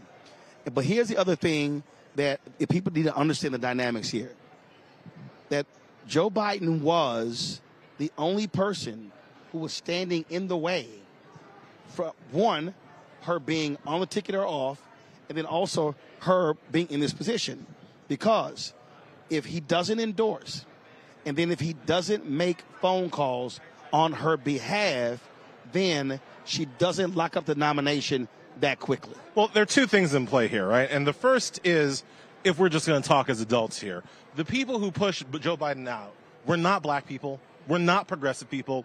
It was the rich donor class of this party that pushed that man over the ledge, right? That was their plan. So now you've got these rich donor people who are already engorged with power and thinking that they call the shots. And all the people that you're talking about, Nancy Pelosi included, who is, let's give her flowers. She is one of the toughest, smartest, and most effective politicians ever. She is probably the most effective Speaker of the House ever. And so what was the one thing in her potential plan to push Kamala Harris out? What was the one thing that Nancy Pelosi did not predict? That one thing, Biden endorsing that day. Pelosi and the rest of them, they thought they had more time. They thought they were going to have 24, 48 hours to organize their thing. And Joe Biden said, you ain't got no 15 minutes to organize your stuff. And so you always have to give, I think history will give Biden credit for that, because it was Biden that took away the time that other rich, white, wealthy donors thought they were going to have to play around, and just put it right on Kamala Harris. And at that point, the movement to get her off the ticket fizzled in its crib. No, absolutely. And so it was very interesting. We weren't going to let that happen. No, of course not. But it was. But I want to do this here. So hold tight 1 second. So these are two of the Imhoff children, and then also Alexander Hudlin. So the brother you see on the far left. I do want to play. I want to play some of this here because Alexander Hudlin is the son of Reggie Hudlin, and it was Reggie Hudlin and his wife who introduced Doug and Kamala. And in fact, tomorrow is their 10th wedding anniversary. Let's go to the podium. Senate win. We saw Trump winning. I was only 9, but I knew enough to be concerned. Auntie said, "Do you know what superheroes do? They fight back. And we will too." She will make time for what matters. You know, no one is busier than my auntie, but she always makes time for family. From moments as simple as cooking and sharing a meal to exchanging stories and jokes. Auntie taught me about being present in what's important, and I know that's how she'll lead. She'll treat everyone with respect. Even as a kid, Auntie made me feel that I was seen, that my words are important, that I am important and loved. I know she'll value others' perspectives, no matter their age or their background. Auntie, we love you. We're so proud of you. And most importantly, you're a baller. And as you'd say, let's win this thing.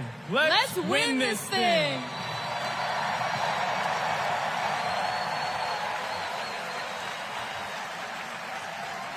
We want to just share that with you. So Alexander Hudlin, great job. And so his daddy should be happy that I should gave him some love. Jelana, we were talking about, again, what happened here. First of all, who is this speaker coming up right now? Who is this sister? Latifah. It's Buttigieg, isn't it? Bill Clinton. That is the poet. That's It's Amanda Gorman? It's not Amanda That's not Amanda Gorman? She's That's a grown woman. That's I mean, Amanda Gorman is a grown woman. No. That's a grown woman. That's an older black woman. Yes, that is. I think we said Latifah Simon. I don't know who that is. All right. Let's carry it. Tell you all about the Kamala Harris that I know. I'm going to tell you. When Kamala Harris was the district attorney in San Francisco, California, I was a teen mother running an organization working to end sex trafficking among beautiful young women and girls, to build the self-determination and power among those girls. And Kamala learned about the work that I was doing, and she asked me to join her team. And I joined her team. She saw my potential, my commitment, and the good work that we could do together. And I saw her. I saw Kamala Harris holding the hands of sexual assault survivors. I saw scores of mothers who lost their babies to gun violence, lining up day after day at the courthouse, waiting only to speak to Kamala because they knew that she would hear them, that she would truly see them, because there's something about Kamala Harris. For those who know her, you know. When she hears your story, she carries it with her. When she sees you, she truly sees you. She truly sees you. She is the best among us. After working with Kamala Harris day in and day out for 5 years to create programs that supported young people to get out of the criminal justice system once and for all with good jobs, with opportunity. She wanted to get to the root cause of a broken criminal justice system. I saw her chip away. She came early and she left late every single day because, you know, like those mothers, like those sexual assault survivors, when she goes into that Oval Office, when she goes into that Oval Office, I guarantee you she will take all of us with her. All of us. The single mothers, the disabled veterans, the low-income folks who are dying to survive, the immigrants who are trying to work towards the promise of America. She will take us all. The farm workers, she will take us all with her. All of us. That is the Kamala Harris that I know so deeply. That is the Kamala Harris that I love. A woman of the people. A woman, a fierce woman for the people. Good night, Democrats.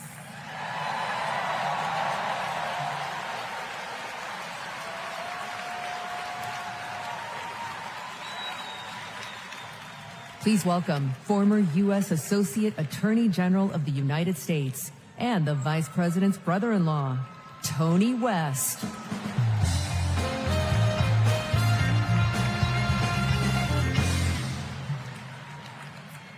"35 years ago, in my first week at law school, I met a new classmate, Maya Harris. We became best friends, but the way Kamala tells the story, we'd already fallen in love by graduation day. And when Maya and I married, I not only gained a life partner I love, a daughter I adore, and a mother-in-law I revered, someone I affectionately called Mother Harris, I also gained a sister I cherish, Kamala. Now, Maya, Kamala, and I each pursued different legal careers, but we were motivated by the same values: a belief in equal opportunity, a yearning for fairness, a passion for justice.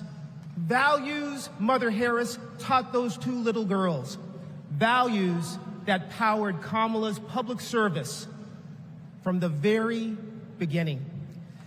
You know, one of Kamala's very first cases in the district attorney's office, it involved a woman, an innocent woman, wrongfully arrested in a police raid. It was a Friday afternoon, and the courthouse was shutting down for the weekend. And look, most prosecutors, they would have gone home and dealt with the matter the following Monday. But not Kamala. You see, my sister-in-law knew that if the judge didn't see this woman that afternoon, she'd spend the entire weekend in jail. And Kamala, she wondered, does this woman work weekends? Would she lose her job? Does she have young kids at home? Who'd feed those kids? So Kamala pleaded for the judge to return to the bench and to hear the matter. And the judge agreed. And within minutes, that woman was released back to her family that night. Now, it may seem small, but that's what it means to stand up for justice. That's what it means to stand for the people. And as Kamala says, when you know what you stand for, you know what to fight for. And look, believe me when I tell you, As a sister, a daughter, an auntie, and a mother, I've seen Kamala fight for her family. As District Attorney, Attorney General, U.S. Senator, and Vice President of the United States, I have watched her fight in the halls of power for those who have no voice there. And as President, I know she'll fight for you. She'll fight for all of us. Because, friends, when Kamala fights, we win. Thank you. God bless you.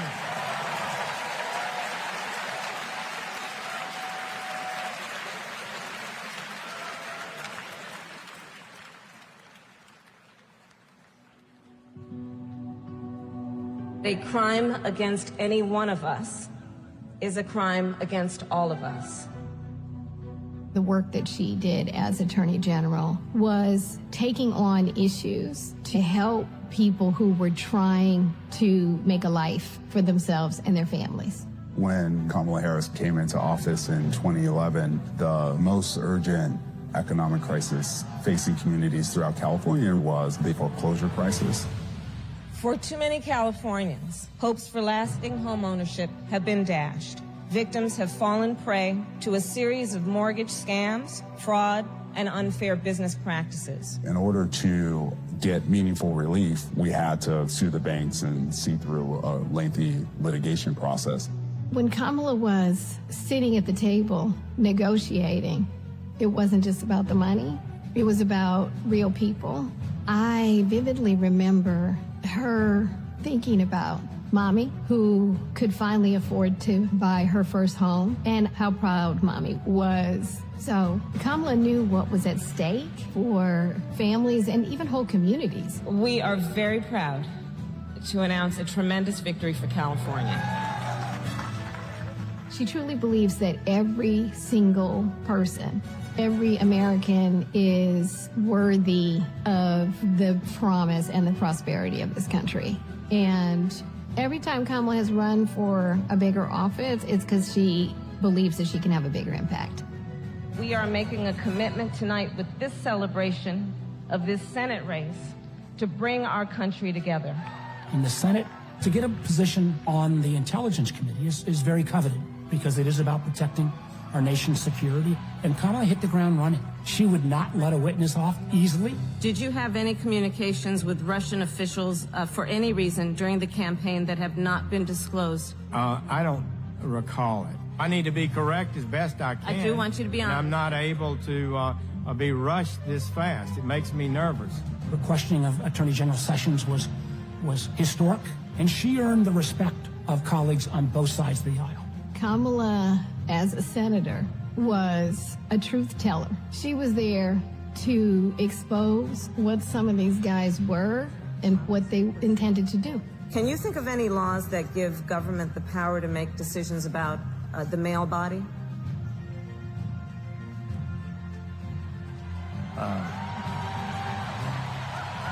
I'm not thinking of any right now, Senator. They didn't know what hit them.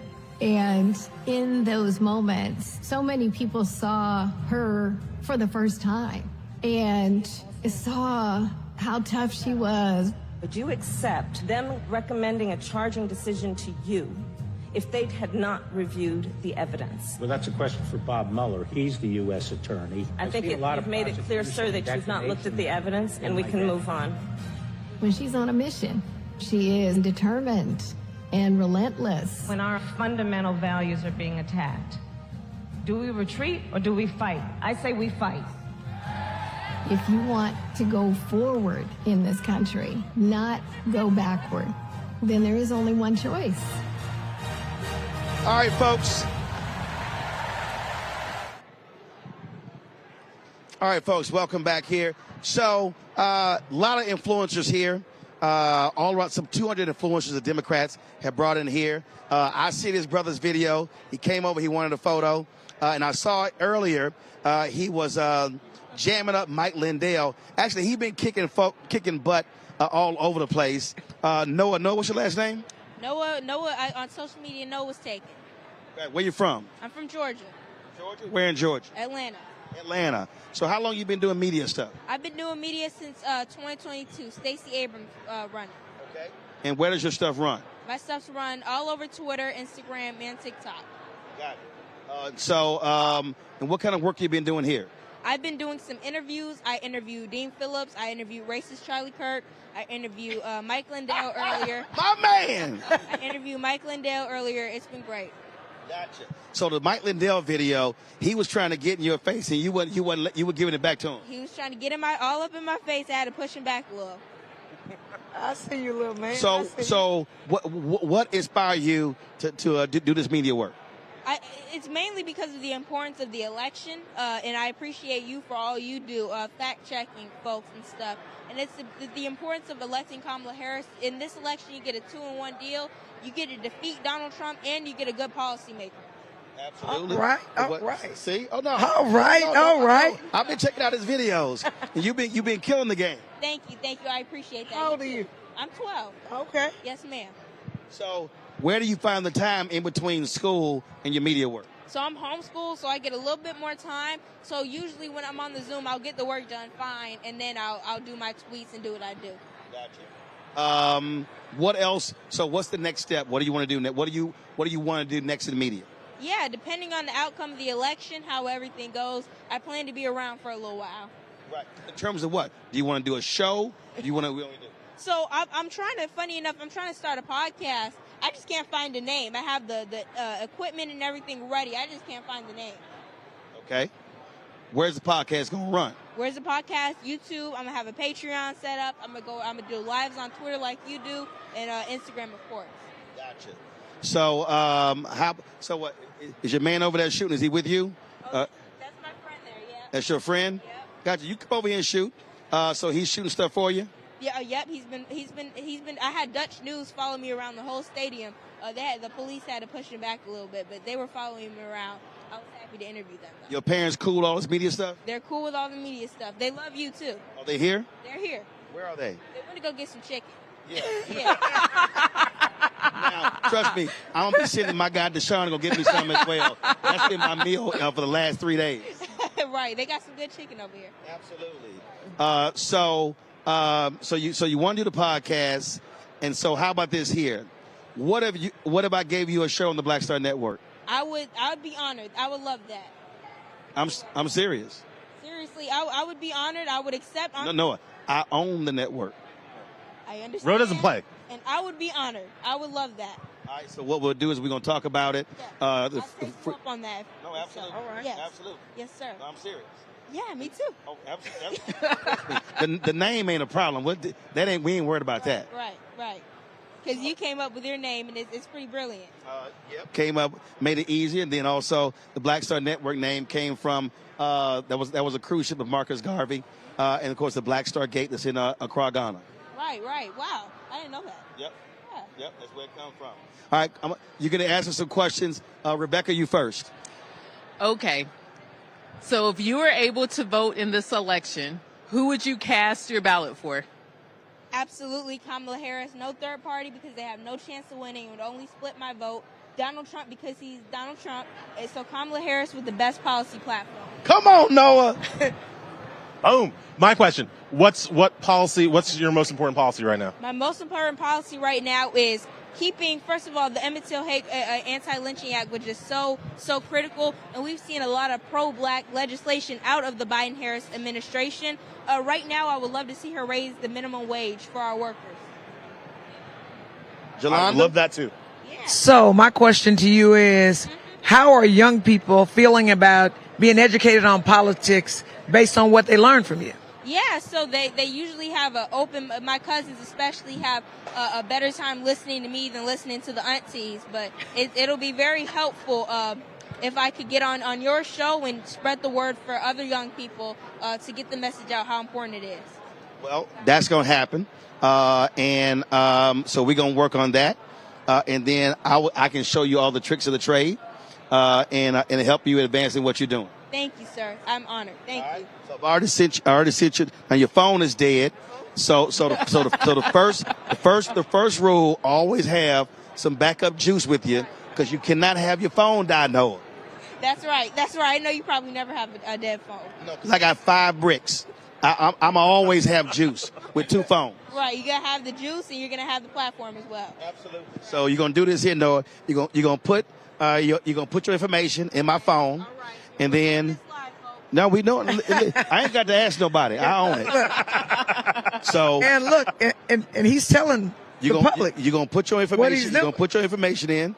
You're gonna put your number in, all right, and put your email. And so when we get Monday, we'll follow up, and then we'll start working on that. Thank you, sir. I mean it. Thank you. No, not a problem. He has, his parents did a great job. I love your spirit. I love your knowledge, and again, I love your videos. And y'all leave a like, subscribe, send him some super chats so he can fund the show. See? My man said like and subscribe. Thank you. He says super chats.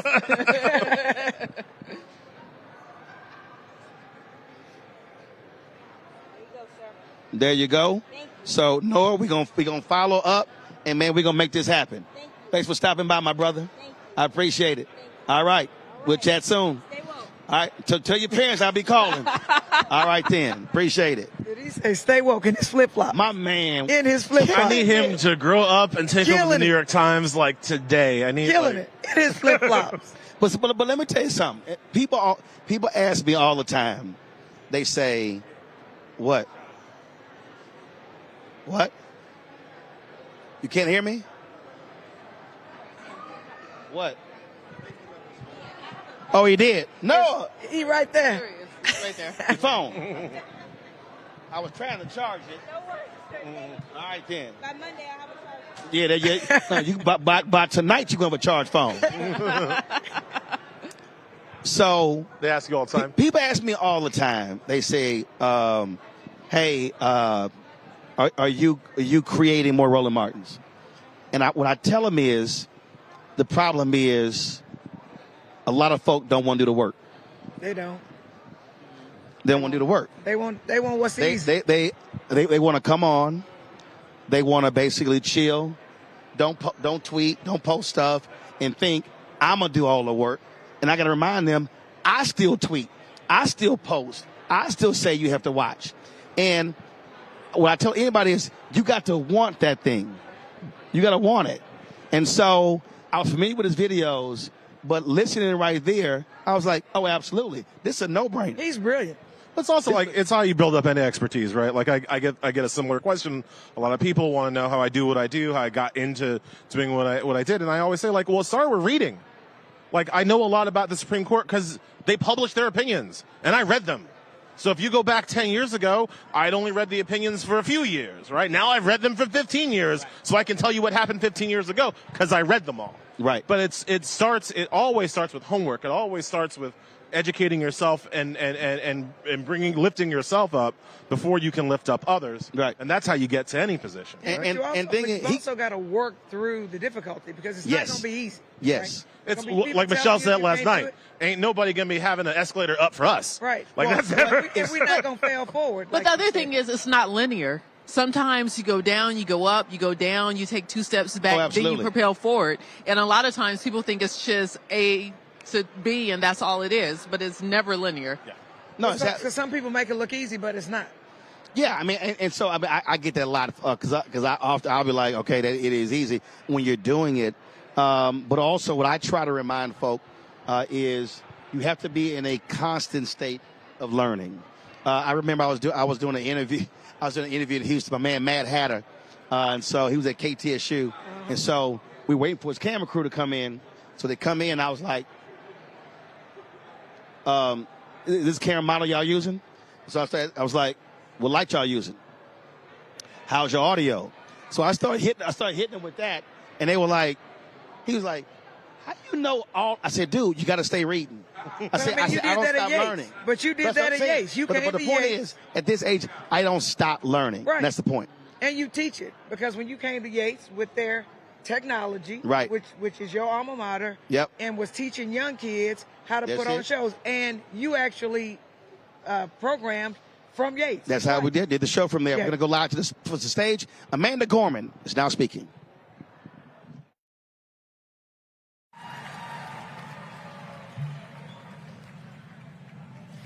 We gather at this hallowed place because we believe in the American dream. We face a race that tests if this country we cherish shall perish from the earth, and if our earth shall perish from this country. It falls to us to ensure that we do not fall, for a people that cannot stand together cannot stand at all. We are one family, regardless of religion, class, or color. For what defines a patriot is not just our love of liberty, but our love for one another.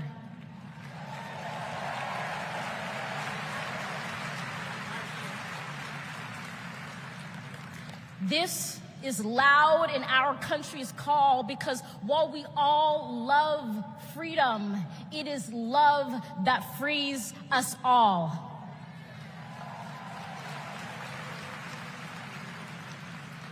Empathy emancipates, making us greater than hate or vanity. That is the American promise, powerful and pure. Divided, we cannot endure, but united, we can endeavor to humanize our democracy and endear democracy to humanity.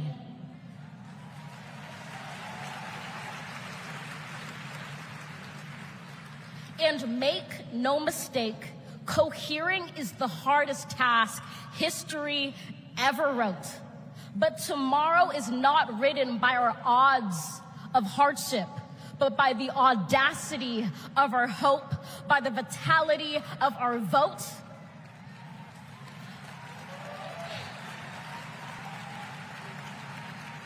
Only now, approaching this rare air, are we aware that perhaps the American dream is no dream at all, but instead a dare to dream together.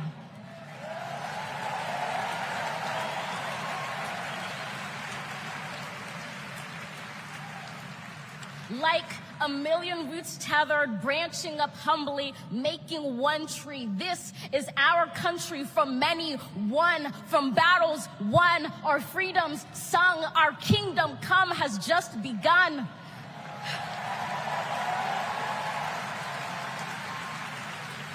We redeem this sacred scene, ready for our journey from it. Together, we must birth this early republic and achieve an unearthly summit. Let us not just believe in the American dream. Let us be worthy of it. Thank you.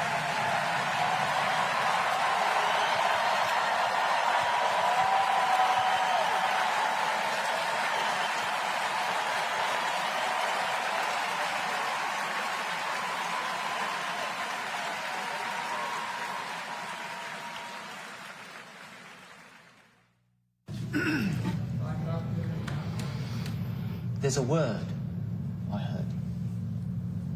The word is called freedom. Can you tell me what it means? Interesting. Let me think about that for a second. The spirit of freedom. For me? Oh, yeah. Freedom, to me, means choice. The ability to laugh with friends. Be who you want to be. Go where you want to go. Living your life day to day. Having new chapters in that life. I believe in having your own words and being able to do what you want to. The freedom to raise our family in healthy communities. The idea that I can turn to my partner, my husband, and say I love you with every being of my soul. Being able to start a family when I want to, being able to, support the missions that I want to go to the church that I want to. Not everyone has the same opportunities, but the United States is, of anywhere I've ever been, it's the one place where you can accomplish more. The big fantastic thing about America is that it is the land of opportunity. I know it sounds trite, but it's the truth. I grew up with a single mom, and she really imbued in me these qualities that you just really have to care about your neighbors and your family and your friends. I feel like the American dream is having opportunities, having opportunity to go to college if you want to, having opportunity to get any job you can, no matter who you are or where you come from. The American dream is about having the ability to make choices about your medical care and do whatever you want to do with your life without anybody telling you if it's good or not. We are in an incredible moment in history. We've seen women stripped of their most fundamental right to autonomy over their bodies. The freedom to make choices about your body, your life, your career should be entirely in your control. But I have found that good people want to do good things. That you find a way to move forward under ugly and scary circumstances. The work that lies ahead is to make America live up to its highest ideals. And, we're proud to go to work. The work to build a better future really depends on all of us coming together. We have to bring back that respect for everyone. I don't think we're as divided as we seem. Let's come together as one big nation. I feel like we are on the verge of something very amazing in this country. It makes me want to fight for our children and future generations to ensure they have just as many, if not more, freedoms than we had. I believe in a future where my mom can feel safe no matter where she is in the country. A future that is filled with a healthy and vibrant planet, where families are not separated by fences or jail bars. A future in which we all get what we need. I want to say that for people who are younger than me. Hopefully the kids I teach can chase their dreams and believe in what they want to be. I want a future for him that he knows that he's covered and protected. Everyone should think about what we can leave to the next generation. It's our responsibility. It's what we have to do. My name's Tyler. My name's Yvette. And we believe in love. I'm Alex. I'm Kiara. My name is Steven. My name is Charlie. I'm a proud 7th-generation Texan. I am from Waterford, Michigan, just north of Detroit. I'm from East Tennessee. And we believe in the American dream. We believe in a better world for our child, and we believe in this country. My name is Karen, and I believe in justice. My name is Nancy. My name is Thoreau. My name is Jennings. My name is Dana. My name is Todd. And we believe in freedom. My name is Gina, and I believe in freedom. My name is Pat, and I believe in the freedom to work together.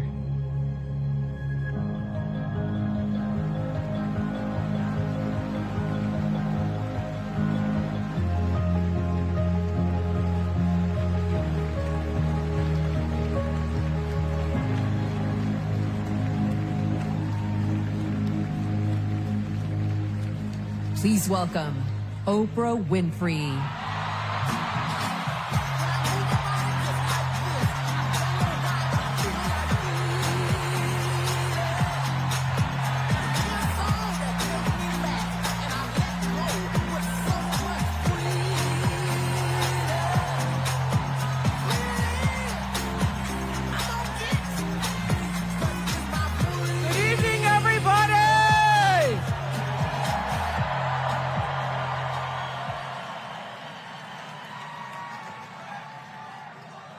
Who says you can't go home again?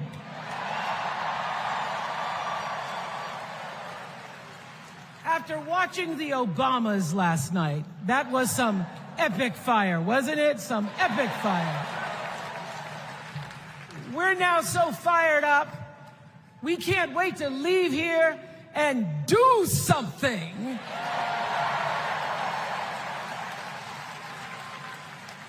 And what we're going to do is elect Kamala Harris as the next president of the United States.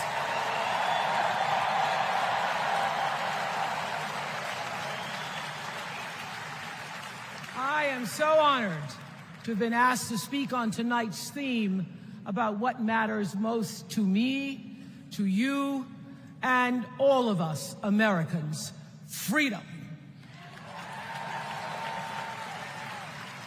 There are people who want you to see our country as a nation of us against them, people who want to scare you, who want to rule you, people who'd have you believe that books are dangerous and assault rifles are safe, that there's a right way to worship and a wrong way to love, people who seek first to divide and then to conquer. But here's the thing.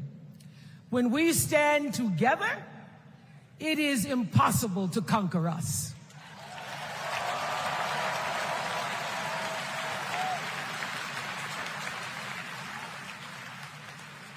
In the words of an extraordinary American, the late Congressman John Lewis,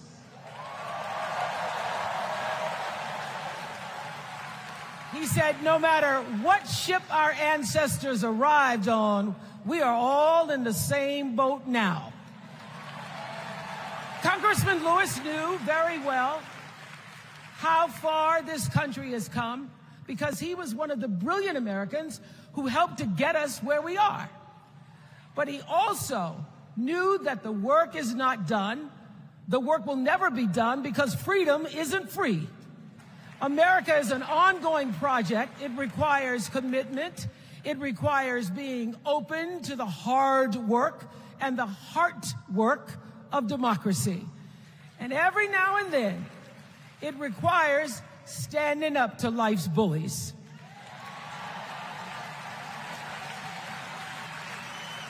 I know this.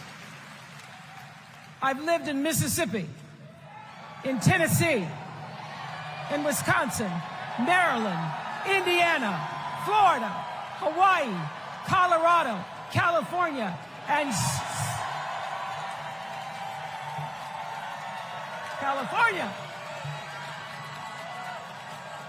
sweet home Chicago, Illinois.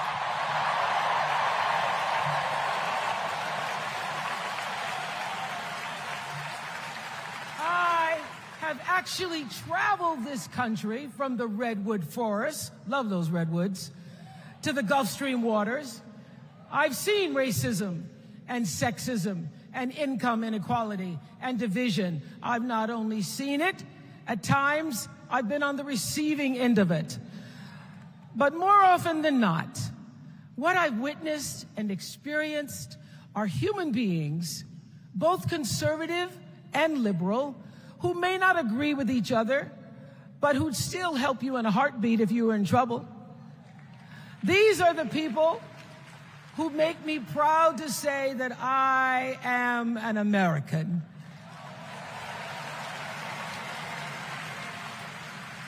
They are the best of America.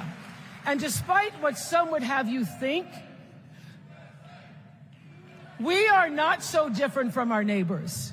When a house is on fire, we don't ask about the homeowner's race or religion.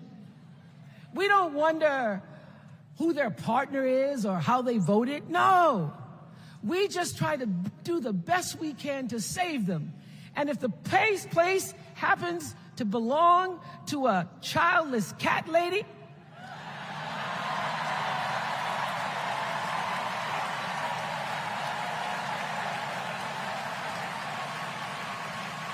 well, we try to get that cat out too.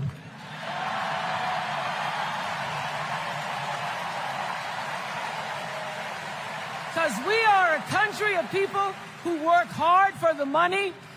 We wish our brothers and sisters well, and we pray for peace. We know all the old tricks and tropes that are designed to distract us from what actually matters, but we are beyond ridiculous tweets and lies and foolery. These are complicated times, people, and they require adult conversation. And I welcome those conversations because civilized debate is vital to democracy, and it is the best of America. Now, over the last couple of nights, we have all seen brave people walk onto this stage and share their most private pain. Amanda and Josh, Caitlin, Hadley, they told us their stories of rape and incest and near-death experiences from having the state deny them the abortion that their doctor explained was medically necessary. And they've told us these things for one reason, and that is to keep what happened to them from happening to anybody else. Because if you do not have autonomy over this, if you cannot control when and how you choose to bring your children into this world and how they are raised and supported, there is no American dream.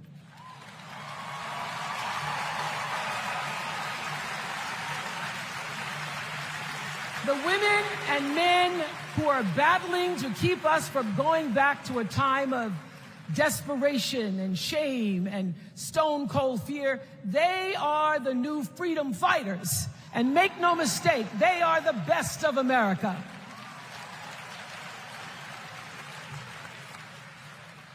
I want to talk now about somebody who's not with us tonight. Tessy Pros Williams was born in New Orleans not long after the Supreme Court ruled that segregated public schools were unconstitutional. That was in 1954, same year I was born. But I didn't have to head to first grade at the all-white McDonough 19 school with a U.S. Marshal by my side like Tessy did.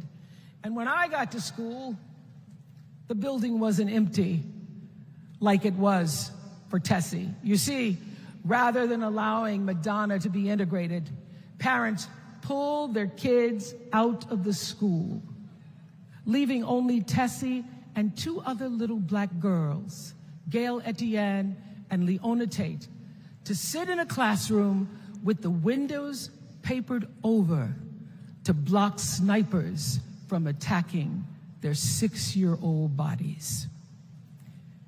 Tessy passed away 6 weeks ago. And I tell this story to honor her tonight because she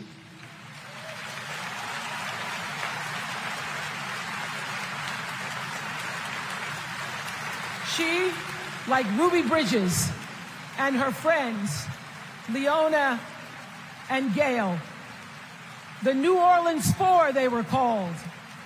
They broke barriers, and they paid dearly for it.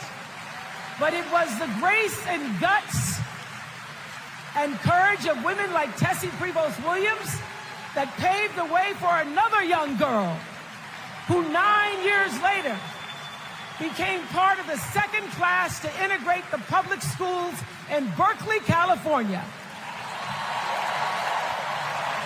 And it seems to me that at school and at home, somebody did a beautiful job of showing this young girl how to challenge the people at the top and empower the people at the bottom. They showed her how to look at the world and see not just what is, but what can be. They instilled in her a passion for justice and freedom and the glorious fighting spirit necessary to pursue that passion. And soon, and very soon,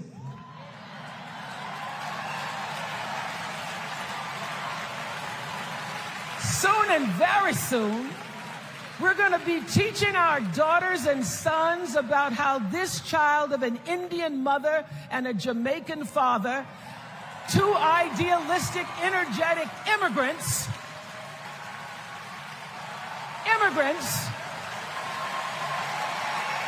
how this child grew up to become the 47th president of the United States.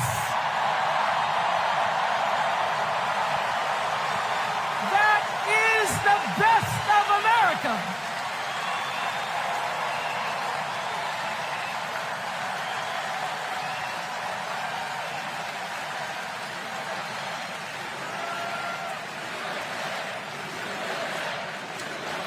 You know, let me tell you this. This election isn't about us and them. It's about you and me and what we want our futures to look like. There are choices to be made when we cast our ballot. Now, there's a certain candidate that says if we just go to the polls this one time, that we'll never have to do it again. Well, you know what? You're looking at a registered independent who's proud to vote again and again and again because I'm an American and that's what Americans do. Voting is the best of America. And I have always, since I was eligible to vote, I've always voted my values. And that is what is needed in this election now more than ever. So I'm calling on all you independents and all you undecideds. You know this is true. You know I'm telling you the truth, that values and character matter most of all. In leadership and in life. And more than anything, you know this is true, that decency and respect are on the ballot in 2024.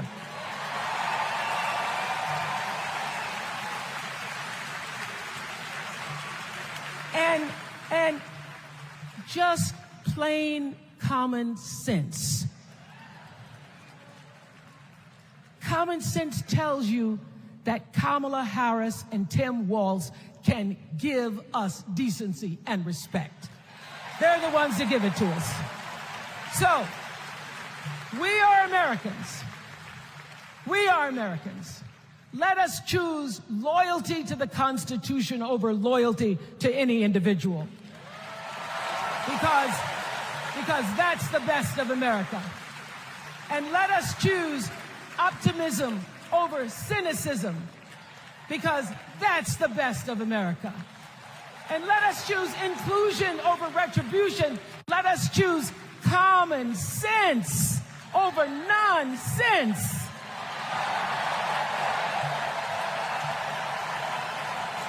Because that's the best of America. And let us choose the sweet promise of tomorrow over the bitter return to yesterday. We won't go back. We won't be set back, pushed back, bullied back, kicked back. We're not going back.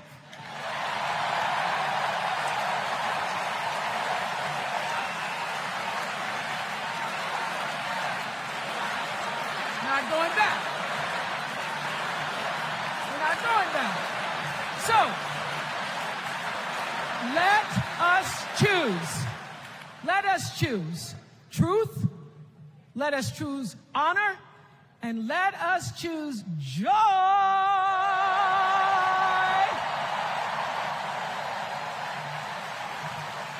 Because that's the best of America. But more than anything else, let us choose freedom. Why? Because that's the best of America. We're all Americans, and together, let's all choose Kamala Harris.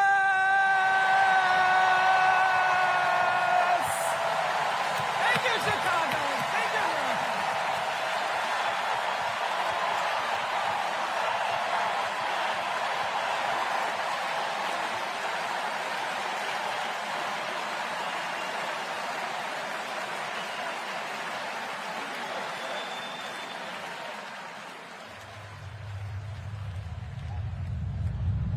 Here's what I want people to know about Tim Walz. Well, everybody at Mankato West High School loved Tim Walz. Yeah, I mean, Tim was jovial. When he would start teaching, it was like full contact teaching. You could not help but be interested in what he was talking about. He seemed to care about everybody in his class. He knew everyone's name. He wanted to know what interested you, how to engage you, what you were excited about, what you're feeling bad about. Mr. Walz was my geography and social studies teacher. Mr. Walz was my football coach. My middle school basketball coach, when we were doing the high school play The Nerd, he was the person building the sets. I don't think that there is ever been a moment where I've seen Tim exhausted from giving or engaging. He always seems like that person that's got the never-ending gas tank who can keep going. When I decided to come out as gay, we started the Gay Straight Alliance. Tim Walz was the faculty advisor. We saw him not only as a teacher, but a mentor and a leader. Mr. Walz was a really big part in helping build this community, and he's a big reason why I became a teacher myself. It was inspiring being in his classroom.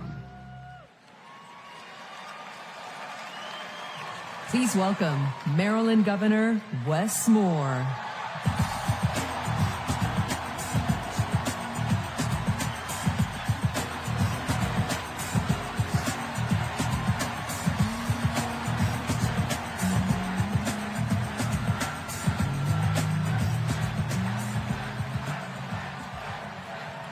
Thank you. Thank you. On March 26th, at 1:30 in the morning, a container ship the length of 3 football fields slammed into the Francis Scott Key Bridge in Baltimore, and the bridge collapsed. A port that drives 13% of our state's economy was now closed.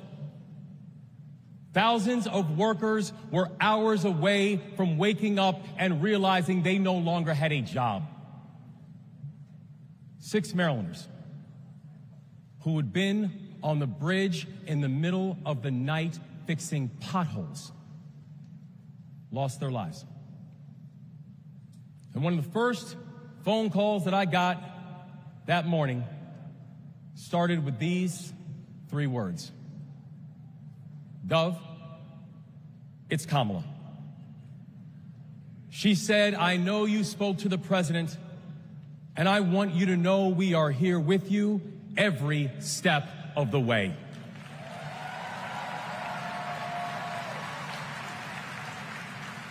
Now, I joined the Army when I was 17. In fact, I was too young to sign the paperwork. I had to ask my mom to sign the paperwork for me because I don't have bone spurs.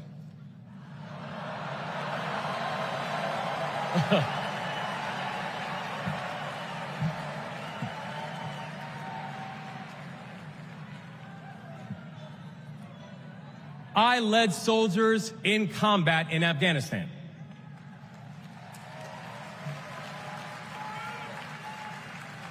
And my training taught me that you never learn anything about anybody when times are easy.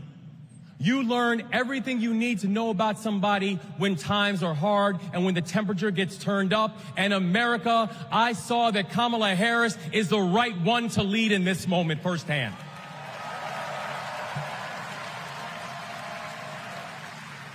And united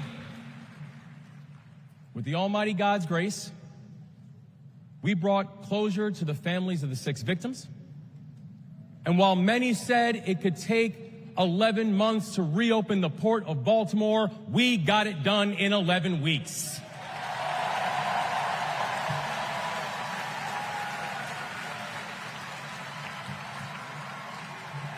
Because that is the story of America. We are a nation of patriots who serve when the mission is hard and who serve when the destination is uncertain. And I know our history is imperfect. The unevenness of the American journey has made some skeptical. But I'm not asking you to give up your skepticism. I just want that skepticism to be your companion and not your captor. And I'm asking that you join us in the work. Because making America great doesn't mean telling people you're not wanted. And loving your country does not mean lying about its history.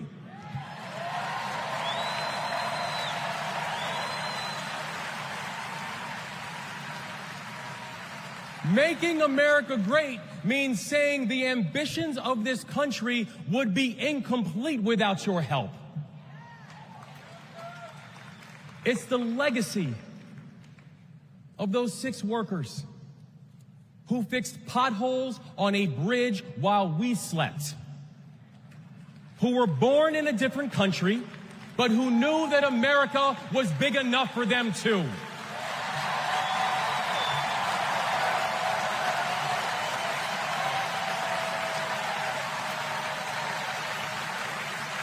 It's the journey.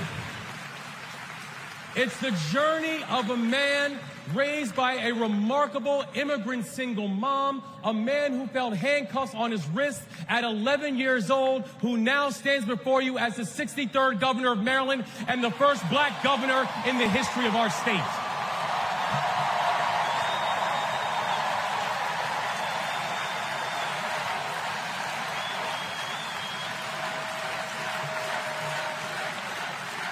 It's the story. It's the story of a prosecutor who defended our freedoms and had Maryland's back when we needed it most. And now, MVP, we've got your back as well.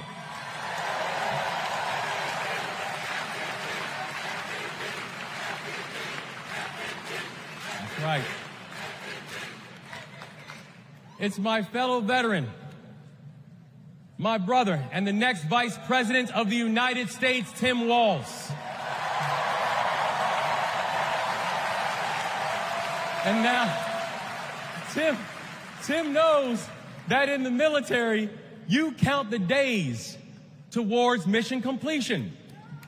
So guess what, y'all? We have got 75 days and a wake-up until Election Day. 75 days in a wake-up for us to prove what Americans can do when the pressure is on. 75 days in a wake-up for us to show that true patriots do not whine and complain. We put our heads down and we get to work. 75 days and a wake-up to build a future that those who came before us hoped for, and those who come after us that they deserve. And 75 days and a wake-up to elect a leader who is willing to believe in the best of us, and that leader is Kamala Harris, the next president of the United States. Thank you, God bless you, and let's leave no one behind.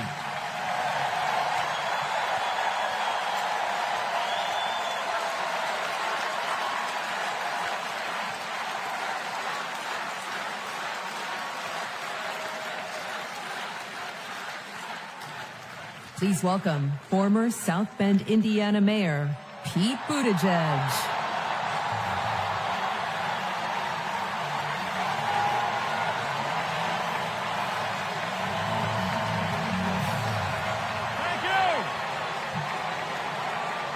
Thank you. Good evening, Democrats. Thank you, Chicago. Here's a sentence I never thought I'd hear myself saying. I'm Pete Buttigieg, and you might recognize me from Fox News.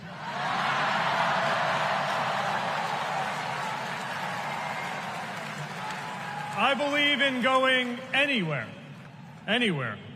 in service of a good cause, and friends, we gather in a very good cause, electing Kamala Harris and Tim Walz, the next president and vice president of the United States. Folks, welcome back to Black Star Network. That was, of course, the governor of Maryland there speaking, Wes Moore. We're checking it out. What you think? I'm always a fan of Governor Wes Moore. I think he is uniquely positioned to take us into the next level, maybe in 8 years, maybe in 12 years. But I think what's happened with Vice President Harris's ascension is the Democratic bench has been revealed. And there is gold and then there are hills. You know what I'm saying? It's like we know that we have all these diamonds in the rough, like Governor Wes Moore, and his message resonates with our community, his service to our country through Afghanistan and combat decoration. I just am a big fan of the brother, and I'm not even going to hold it against him that he's an alpha. Because you can't. Because you can't. Because you know I'm going to close on that. But I don't think he's a diamond in the rough. Okay. I think he's a diamond. I agree. And I just know that he definitely should be next on the bench. Our bench and is so rich. Our bench is rich, and we know he's tough. And he is able to communicate with regular people, which is important because sometimes politicians speak over people's head. That's correct. And he's a team player. Yep. And we know he loves his mama, which is always really important. And as he said, he did things in 11 weeks that other people said he couldn't do for 11 months. Yeah. So we know that he breaks records. Yeah. And I think that the Democratic Party is as strong as black people in the Democratic Party. What you about to say, Roland? We are as strong We are that as the linchpin. Democratic Party, and we were talking about previously about how some people want to overlook us when what they don't understand, and they about to understand, is the importance of D9. Mm-hmm. All of us sitting here That's right. are D9. That's right. And trust and believe that Biden was a beneficiary of D9 in 2020, because I know the only reason I supported it was because he picked Kamala. Wes Moore is D9. Yep. And what the Democratic Party needs to understand is that we are supporting each other because that's why we were formed. That's right. And we are a power. We have a built-in political infrastructure That's right. that we started building in 1906, and we've continued, and now there's 9 of us. Yep. And they better pay attention because the days of us just voting for white folks because they're at the top of the ticket, those days are gone. Well, Rebecca, when you look at, first of all, he's 2 years into his term. And so he can run for maximum 2 years. So you talk about this being 2024. So the reality is I can be governor till 2030.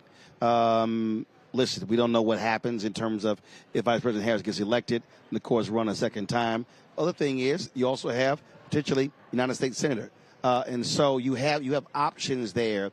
But there's no doubt in my mind when you talk about future leadership, Democratic Party, Governor Wes Moore's name to the top of that list. Top of the list. You know, if I was Sam, one of the things that I would do to really build my national party, my national power, I would take over the DGA. I would take over the Democratic Governors Association. Right now, there's 23 Democratic governors across the country. Wes Moore has the political acumen and the ability, the fundraising prowess to change that number over the next 3 to 4 years. And so if I was him, I would take over the DGA. I would focus on that.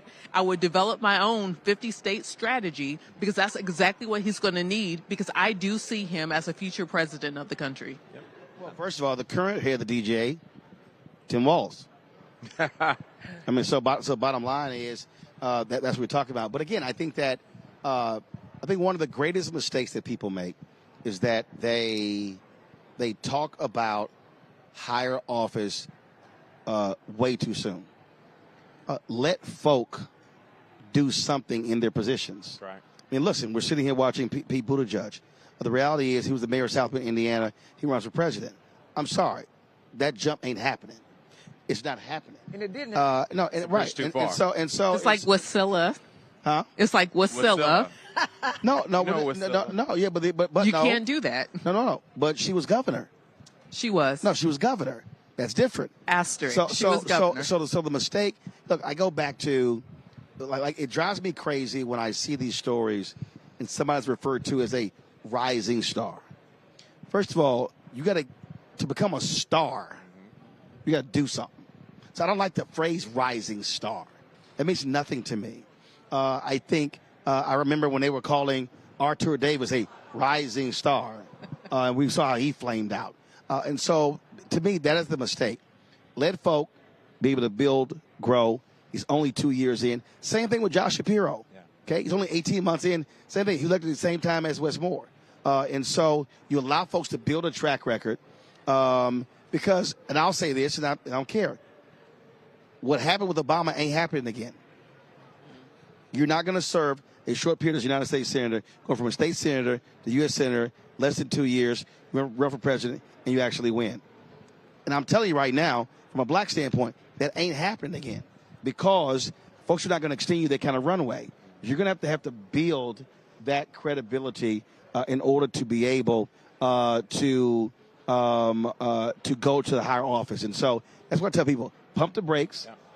Let the man get through one term, run a second term, and then they can figure out where to go from there. He's got 2 feathers in his cap right now, though, if you think about it, right? His response to the bridge collapse. So we can all agree that's 1 feather in his cap because that shows courage under fire. It shows the ability to lead in duress. And then his big policy initiative, the Marijuana Relief and Incarceration Act that he was focused on. That I think is really important in terms of changing the conversation around cannabis, making sure that we're understanding that there's a whole business infrastructure around it, making sure that people's lives aren't ruined because they were once, in the marijuana business and the cannabis business, and allowing them to rewrite their own futures and their own history. So I think leading in that in a national legislation piece is important, and Maryland's going to be a bellwether for that. And as he said when he spoke at the Collective Pact brunch, he said in the swipe of a pen, he changed the trajectory of people. So many people's lives. Who were criminalized. Whether you could get a job, your credit score impacted, all kinds of things that were shut down. Whether you get a place to live. All kinds of things that were shut down over a small conviction many years ago for something now that people are making not millions, but billions of dollars off of.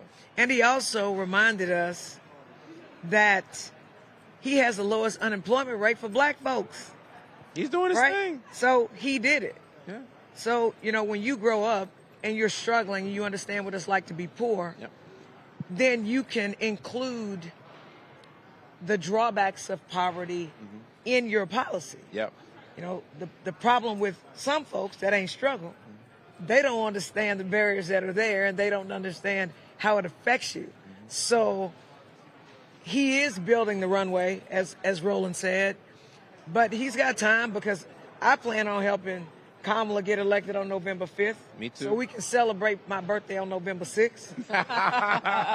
So I'm going to say it again so we can celebrate my birthday on November 6th. Personal shout out. And then just like when President Obama was running for re-election in 2012, a bunch of white folks jumped off the bandwagon and they were having all these polls saying wasn't nobody going to vote for them. They had these old crazy-ass black people, some, saying stuff. And I was like, where they went and found him from? Yeah. Because every black person I know likes him, and we're going to get her reelected again. And then we're going to do what we can do. We're going to exert our influence. We're going to use people like Roland and his knowledge of the political process. Hold tight 1 second. Got to go to the stage real quick. Legend and Sheila E. Okay. Oh, wow. Get them drums. Activist John Legend and Queen of Percussion Sheila E.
You better live now before the memory comes knocking on your door.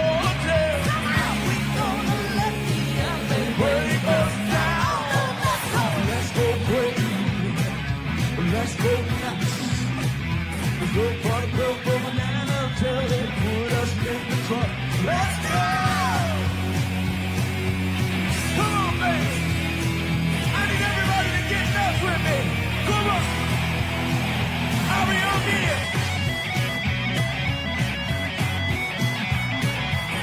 Come on.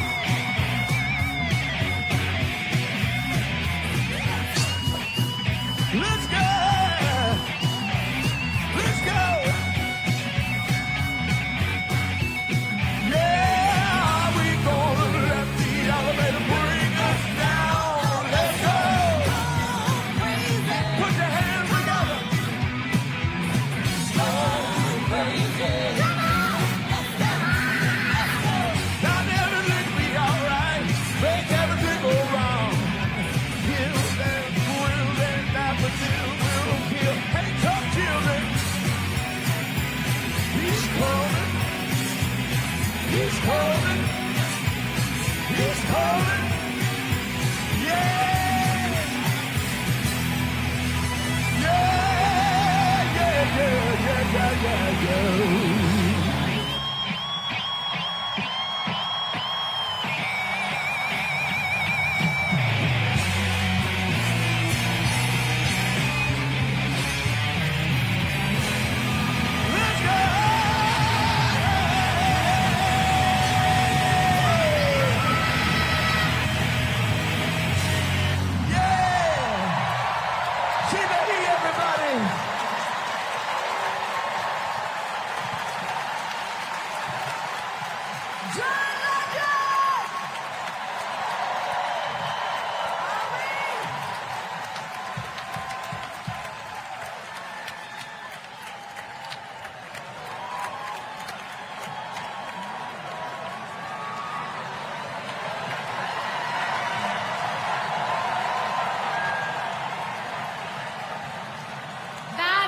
Incredible. I just want to say I feel so motivated after tonight.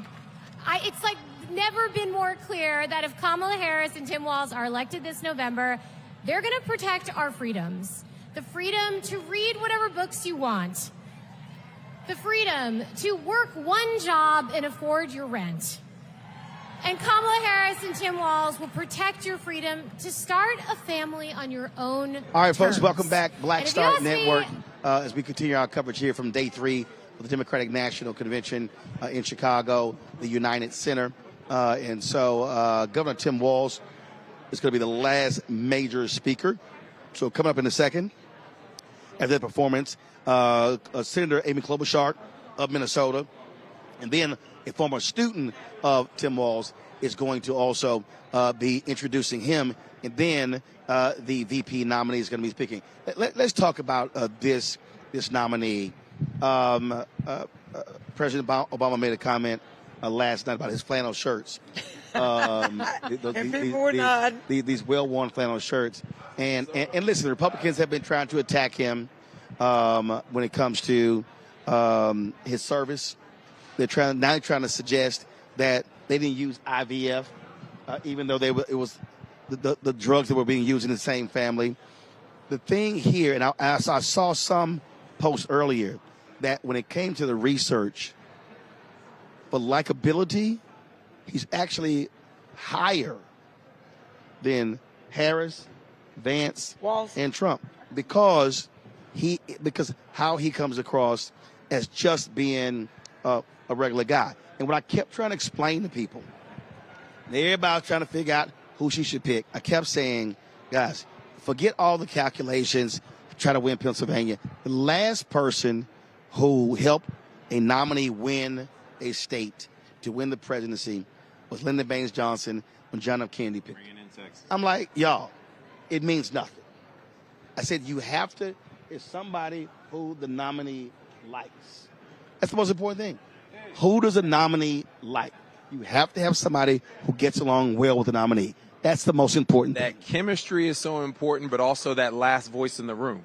And that was Joe Biden's voice with Barack Obama, right? It's that last voice when you're going through policy, when you're going through tough decisions, when you're talking about whether to go after Osama bin Laden and whether we should do it, are we going to pull the trigger, or are we not? You need that last voice in the room that is someone who is going to be a sounding board for those ideas. And I think she sees that with him. But what you also have here, Rebecca, you have relationships. He's not just two-term governor. He's also a former member of Congress of the House. So you win. She has relationships in the United States Senate. He has relationships in the House. That's what you also need, because you can propose whatever you want to, but it has to get passed by Congress first. But you also... Hold on. You worked on Capitol Hill. I didn't just speak to that. Yep, so there's a couple of things. First of all, he's a native Nebraskan like myself. So he's very disarming. He's very folksy. You have to really understand prairie populism and what that means in the upper plains in the Midwest. And so that's the same thing that you need going into the Great Lakes. It's the same thing that you need going into Wisconsin. It's the same thing that you need going into Michigan. It's the same thing that you need to make a competitive race and to support Sherrod Brown in Ohio. So that's one of the things that you have. Janice Mathis, National Council of Negro Women. What's your title? Executive Director? What all of titles? Council. I have graduated. Oh, you graduated? Yes. Okay. Your assessment of what has happened this week so far? We've come to a place for which our mothers sighed. I think about my grandmother and how she religiously voted, how my mother came home from A&T, bought her family a house, and couldn't vote in the primary. And then look at where we are now. But we still got a lot of work to do, because they're going to do the opposition research. It's not going to be easy, but it's possible. And it gives us hope. Share with the folks, we were talking early in the week, the vital role African Americans play, especially black women, in knowing the rules of the party. Reverend Jackson, Ron Brown, Dr. Ron Walters, late Dr. Ron Walters, how they were stressing that if you want to understand power, you better learn the power dynamics. And you were one of those folks who was involved in that. We were involved because the Jackson campaign was involved. And one of the things that was going on behind the scenes, there was fighting going on between the Jackson and Dukakis camps. Mm-hmm. A lot of people thought that Jackson should have been on the ticket as vice president. Dukakis was not willing to do that. And so when it turned out that Bush was the nominee. Lloyd Benson. Bush was the presidential nominee. Bush won. Yeah. They negotiated to put some Jackson folk on the DNC for the first time. So you look at people like Donna and Mignon, the colored girls, me, a bunch of other people. We went on the DNC. I had a law degree, so they stuck me on the rules committee. What I know about DNC? But I learned, and Reverend Jackson was the one who stressed that we learned so that we could not just have the seats, but be able to exert the power that went with the position. So, of course, that's 1988. And I keep trying to tell people, if that doesn't happen in 88, there is no Obama in 08. And without that happening in 88, there is no VP Harris, because they knew the rules and blocked some other folk from being able to get a leg up. And that wasn't the last time the rules got used. Some folk wanted to have an open primary right now and not allow the sitting vice president to succeed the president. But the rules were otherwise. And so we ended up with the president being able to cede the position to his vice president, as he should, without getting into the chaos and turmoil of an open primary with 8 weeks to go. Absolutely. Well, I hollered your name. You were trying to leave, so I appreciate you stopping by. I appreciate you being at the church the other night, and you were good. I appreciate it. You were good. I try. And it's good to integrate young folk into this. That's why I'm so proud of Siobhan Arline Bradley, who is our president now, all of 46 years old, but got a vision and understands how to get people to follow with that vision. So I'm feeling good about where we are. I appreciate it. Text me what party you going to. Party. I'm going to a party at the Army Hotel in a room with my key, and I'm getting club bed. Club bed. Those days for me are done. Yeah. If I put in a good 12 hours, I'm done. See you later. Good day. I was about to say, having been an athlete, that you need somebody who is a team player and who knows their role on the team. Yes. So you need a vice president who is going to allow you to shine and back you up where they need you to back them up. I want you to keep talking here, and let's go to the floor. You keep talking, because they're going to bring out some former athletes of Governor Tim Walz. Right on time. Keep All right, talking. but His athletes, his team, from the high school championship team. Right, because there's something about being an athlete. And Kamala Harris understands that people appreciate coaches. Yeah. Almost every parent has a child who had a coach, right? And they helped them. And coaches teach you more than just sports. They teach you life. And what is the most watched thing on all of television? Football. And New York Times did a piece on this. They talked about how it is the national religion and the national conversation. So people can see themselves through the lens of football. Right. They see that high school football coach, because every small town has a Friday Night Lights story. Everybody has a Texas football story. Everybody knows that football is the national religion and the national conversation. So I think it creates a natural touch point for so many people. And she understands. Well, in the first rally they had, I really liked his body language. Yes. It was because I was watching when they walked out. If he was going to fall back. Well, I saw that. But not just fall back. I watched how when they walked out and the crowd was going crazy and they're all clapping, and then he would point to her. That's right. And then he would clap towards her. And as I watched it, and so I was watching without the sound. Yeah. And I'm looking at his body language. That's what jumped out at me, because he understood what his role is. Yeah. A lot of times you have, and again, we mentioned JFK and LBJ, and that was one of the fears of JFK.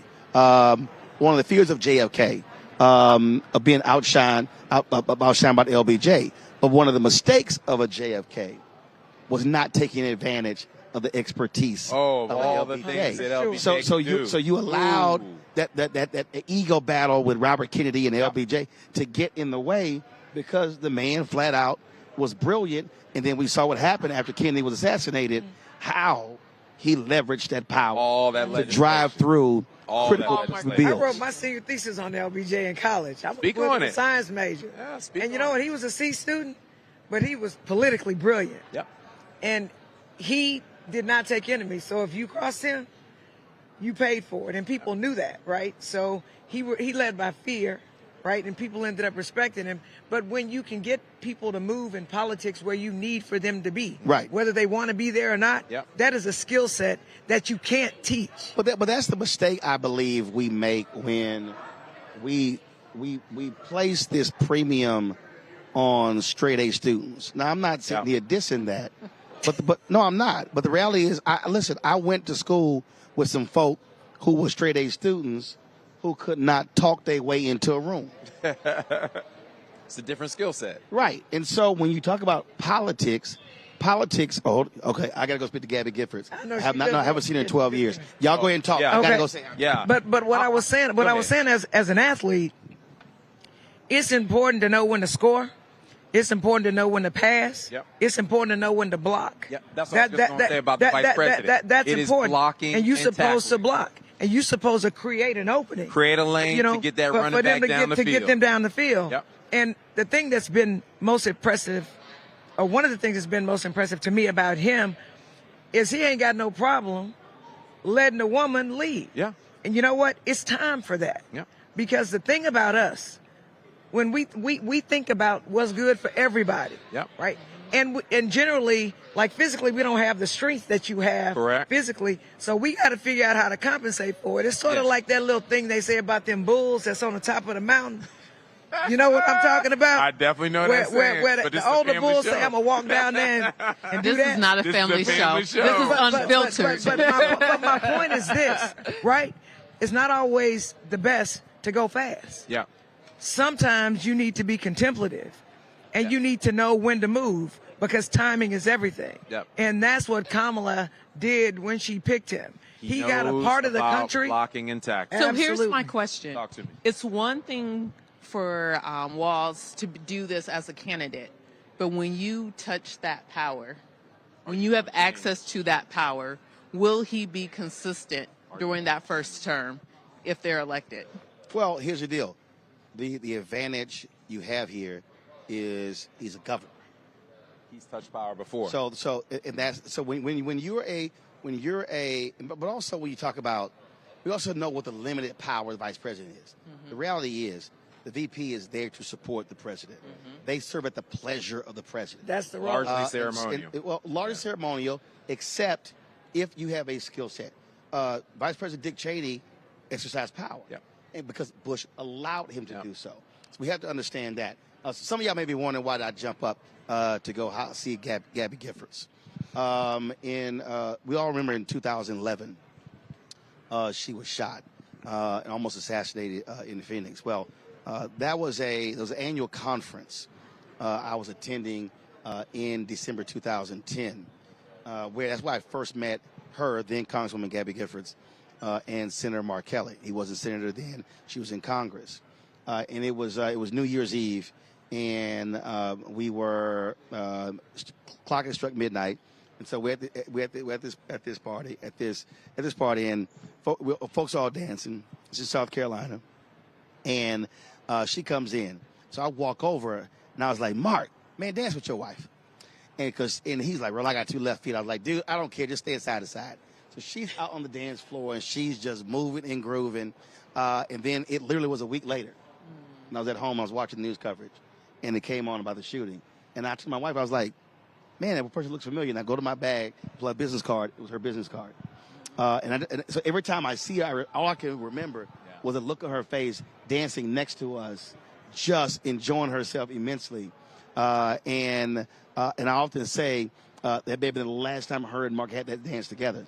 So that's why I had to jump up and actually go say hey to her. That's the humanization effect in politics, man. Absolutely. The human stories. Folks, right now, the VP nominee for Democrats, Minnesota Governor Tim Walz, is now taking the stage. All right. This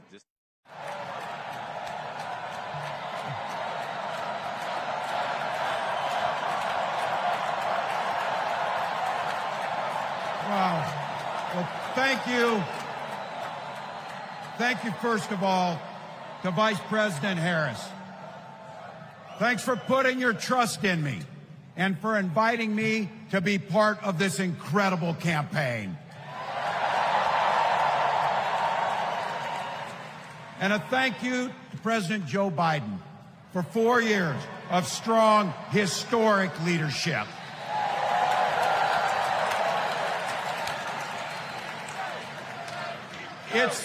It's the honor of my life to accept your nomination for Vice President of the United States.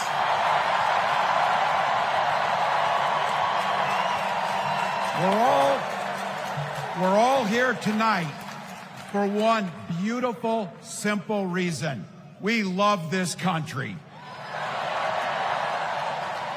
So thank you to all of you here in Chicago and all of you watching at home tonight. Thank you for your passion. Thank you for your determination. And most of all, thank you for bringing the joy to this fight.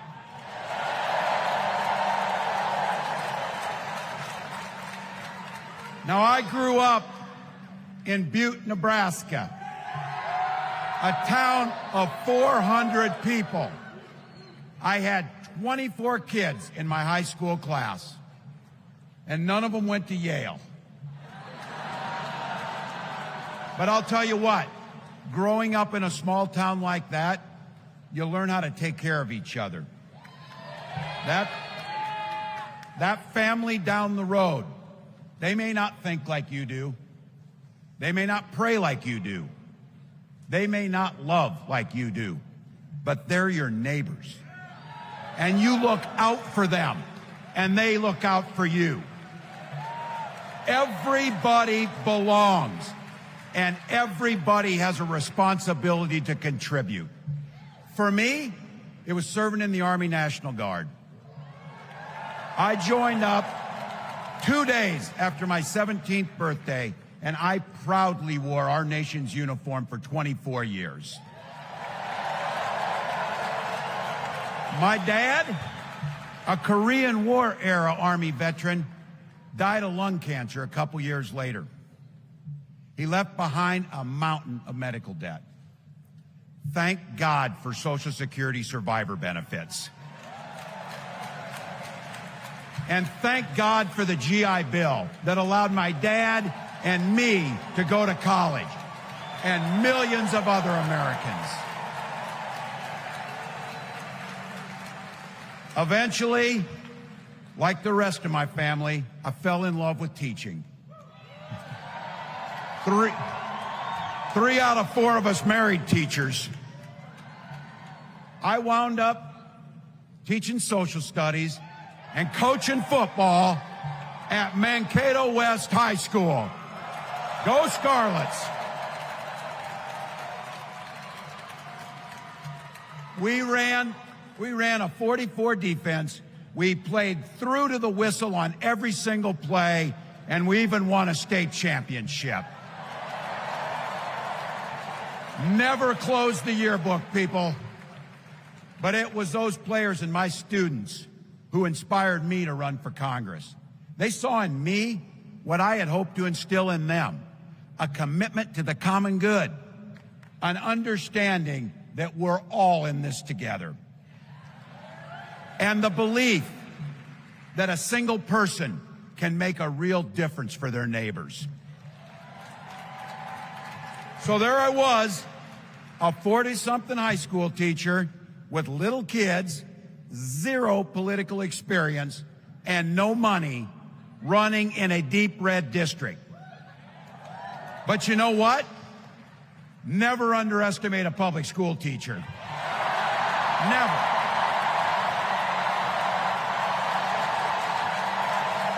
I represented my neighbors in Congress for 12 years, and I learned an awful lot. I learned how to work across the aisle on issues like growing the rural economies and taking care of veterans. And I learned how to compromise without compromising my values. Then I came back to serve as governor, and we got right to work making a difference in our neighbors' lives. We cut taxes for the middle class. We passed paid family and medical leave. We invested in fighting crime and affordable housing. We cut the cost of prescription drugs and helped people escape the kind of medical debt that nearly sank my family.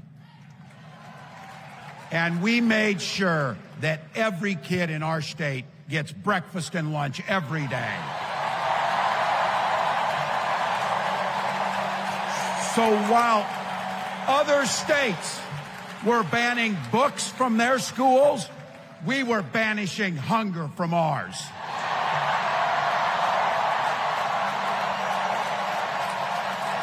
We also protected reproductive freedom because in Minnesota, we respect our neighbors and the personal choices they make. And even if we wouldn't make those same choices for ourselves, we've got a golden rule. Mind your own damn business.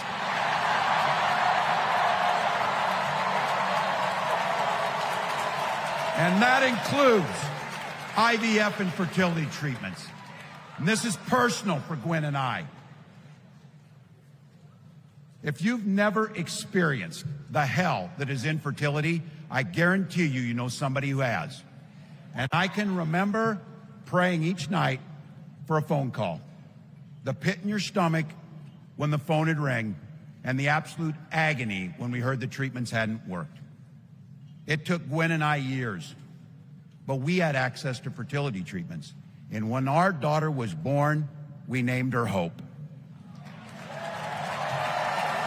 Hope, Gus, and Gwen, you are my entire world, and I love you.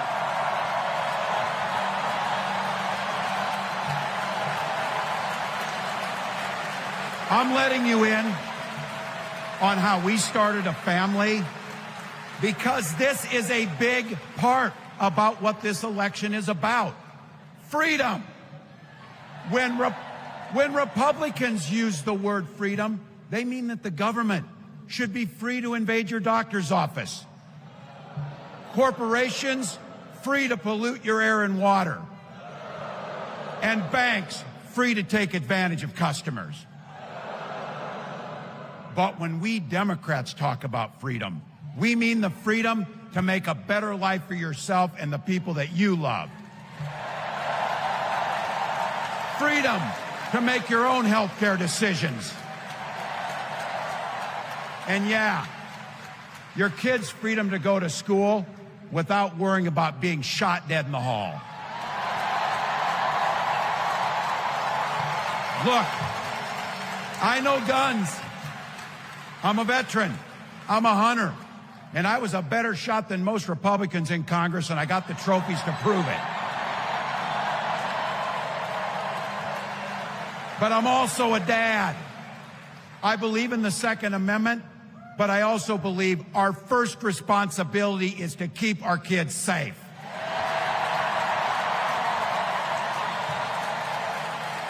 That's what this is all about. The responsibility we have to our kids, to each other, and to the future that we're building together, in which everyone is free to build the kind of life they want. But not everyone has that same sense of responsibility. Some folks just don't understand what it takes to be a good neighbor. Take Donald Trump and J.D. Vance. Their Project 2025 will make things much, much harder for people who are just trying to live their lives. They spent a lot of time pretending they know nothing about this. But look, I coached high school football long enough to know, and trust me on this, when somebody takes the time to draw up a playbook, they're going to use it.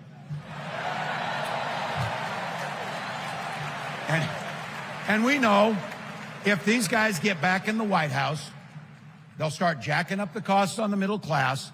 They'll repeal the Affordable Care Act. They'll gut Social Security and Medicare. And they will ban abortion across this country, with or without Congress. Here's the thing. It's an agenda nobody asked for. It's an agenda that serves nobody except the richest and the most extreme amongst us. And it's an agenda that does nothing for our neighbors in need. Is it weird? Absolutely. Absolutely. But it's also wrong. And it's dangerous. It's not just me saying so. It's Trump's own people. They were with him for 4 years. They're warning us that the next 4 years will be much, much worse. You know, when I was teaching every year, we'd elect a student body president. And you know what? Those teenagers could teach Donald Trump a hell of a lot about what a leader is. Leaders don't spend all day insulting people and blaming others. Leaders do the work. So I don't know about you. I'm ready to turn the page on these guys. So go ahead. Say it with me. We're not going back.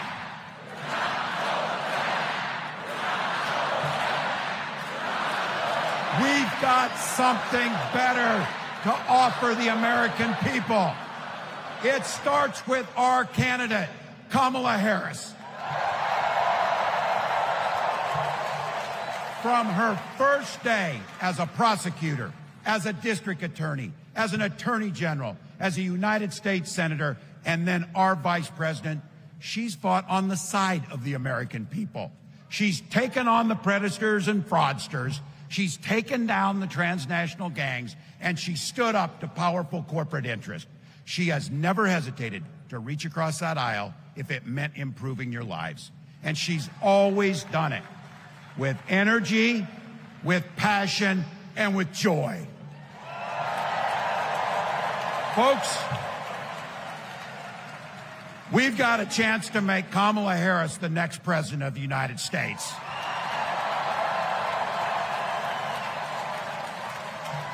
But I think we owe it to the American people to tell them exactly what she'd do as president before we ask them for their votes.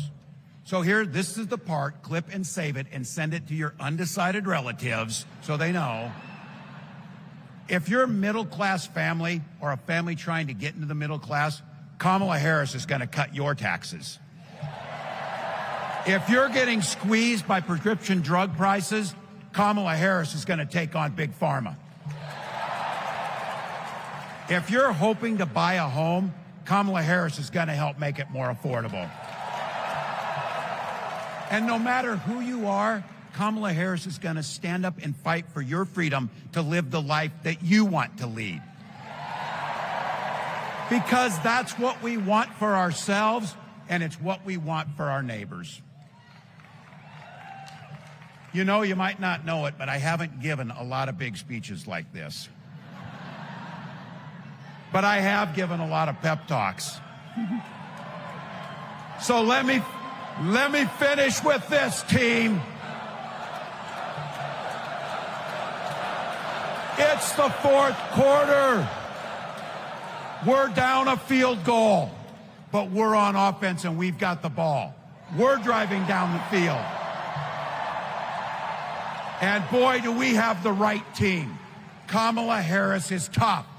Kamala Harris is experienced, and Kamala Harris is ready. Our job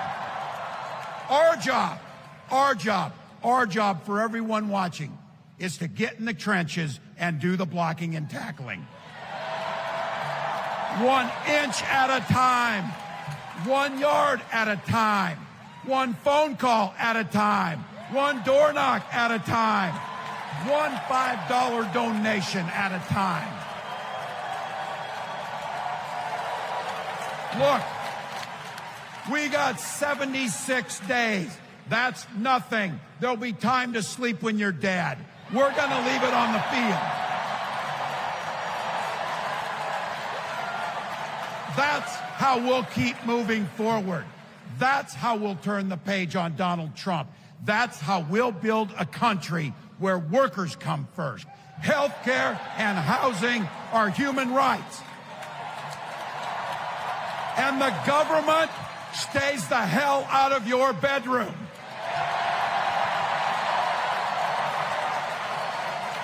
That's how we make America a place where no child is left hungry, where no community is left behind, where nobody gets told they don't belong. That's how we're going to fight. And as the next president of the United States always says, when we fight, when we fight, when we fight, thank you. God bless.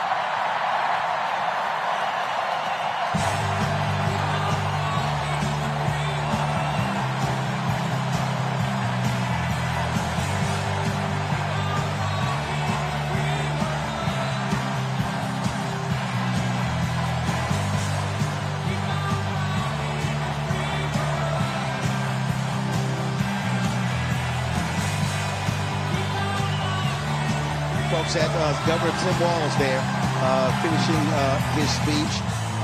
Man, this is the earliest. They finished the first 3 nights. The longest was Monday night. And last night, it's just 10:39 Central, 11:39 Eastern. And again, what you had there was, you saw it. I love the fact when they brought out his son and then the football players. And then him just, in his very folksy way, very plain-spoken way.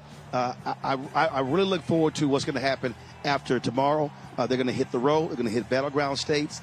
And then you're going to see more of these rallies, getting out there the votes. So just your thoughts, Rebecca, what you heard tonight. You know, it's simply amazing, but they've been on the road. The last few days have been crisscrossing.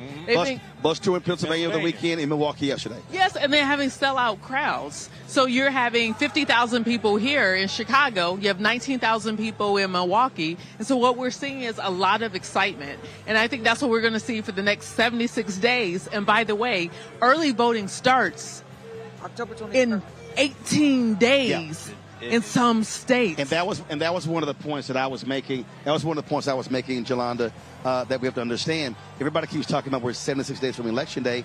No. In some states, there's early voting starting. And so what I keep telling people, we should be focusing on registration deadlines. That's right. And early voting starts, depending on where you are. Oh, for sure. And I liked what Walz had to say. And again, the athlete in me, he was talking about taking it one inch, 1 yard at a time, because, you don't have to go for the touchdown. No. You know what? If you get 3 yards every play, you can move down the field and you're going to get a touchdown. For those of y'all who don't play football, go figure it out. But he talked about that, but he definitely, as we were talking about earlier, he definitely knows his role. He knows who the star is, and he knows how to catch the ball when she throws it to him, and he knows how to block for her when she needs, and that's exactly what he did in this speech. And I think he is the soft underbelly touch point for the campaign. He is that soft blanket for everybody to have that warm, relatable feeling. And that's great. I think that's a great role for him to be, and then, it allows Vice President Harris to really step up into that pure presidential level. So. And it allows for her to be the chief prosecutor. That's right. Because we have to prosecute the case going into November. And he's going to protect her. Well, I think that, and again, first of all, roles matter. And so when you talk about being a prosecutor, that requires a certain tone, a certain attitude, and then he can give sort of the yin and the yang. He can give a lot softer feel, a lot more manageable. I'm excited. Jelana, you've had to run for office, and what people don't understand is, listen, in order for a person to win, you have to actually convince people. That's what you have to do. That ain't the easiest thing in the world. It's not. And you got to talk to people. You got to listen to what they say. You got to listen to their complaints. You cannot blow them off because they will vote against you. That's exactly what they will do. And you've just got to balance things, and you got to keep those deadlines in mind. When does early vote start? When does the last day to register start? Right? What are the rules where you are? So that stuff is very, very, very important. You're talking about the skill of listening to folks, and that brings in the empathy that I think Tim Walz exudes. He exudes that empathy that you learn from listening to students in the classroom, that you learn to listening to athletes that you're coaching on the field. And I think that empathy and that ability to listen and then take that in and kind of channel it up in the campaign is going to be a key. And figure out how you're going to put those puzzle pieces together, because you got to figure out where stuff fits to make it work, to make it complete. What we've had so far, Rebecca, we've had camp where they've been doing the rallies, but once you get past tomorrow, there will be the media interviews and then more policy. And then, of course, the September 10th debate. And so the 2 weeks after this convention, again, will be critical. No day can be wasted between now and November. Well, here's the other thing, too. The map has changed. We are now talking about Georgia. We're now kind of peeking at Florida to see if anything's going to happen, especially with the reproductive rights amendment there. We're looking at Ohio. Look, it just got on it's going to be on the ballot in Montana. That could be a very well help Senator John Tester. And don't leave my state off, North Carolina. We are about to be flipped again.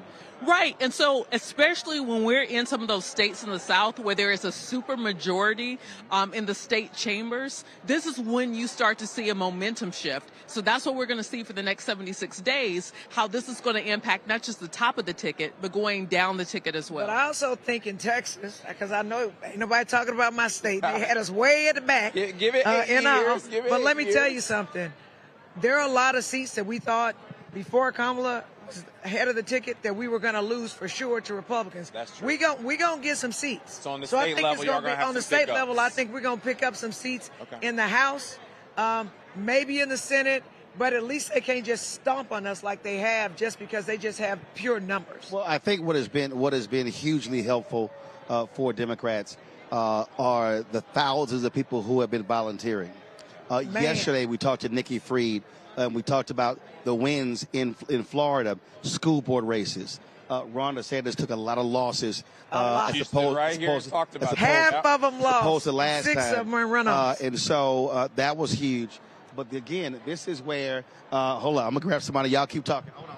I want to remind people of one thing, and this is a button I just put on. You see this? I want you to zoom in here. It says, voting is my black job. Voting is my black job. That's what this show is about. That's what this conversation is about. It's about realigning our vision on what our job is. It's like Michelle Obama said the other night.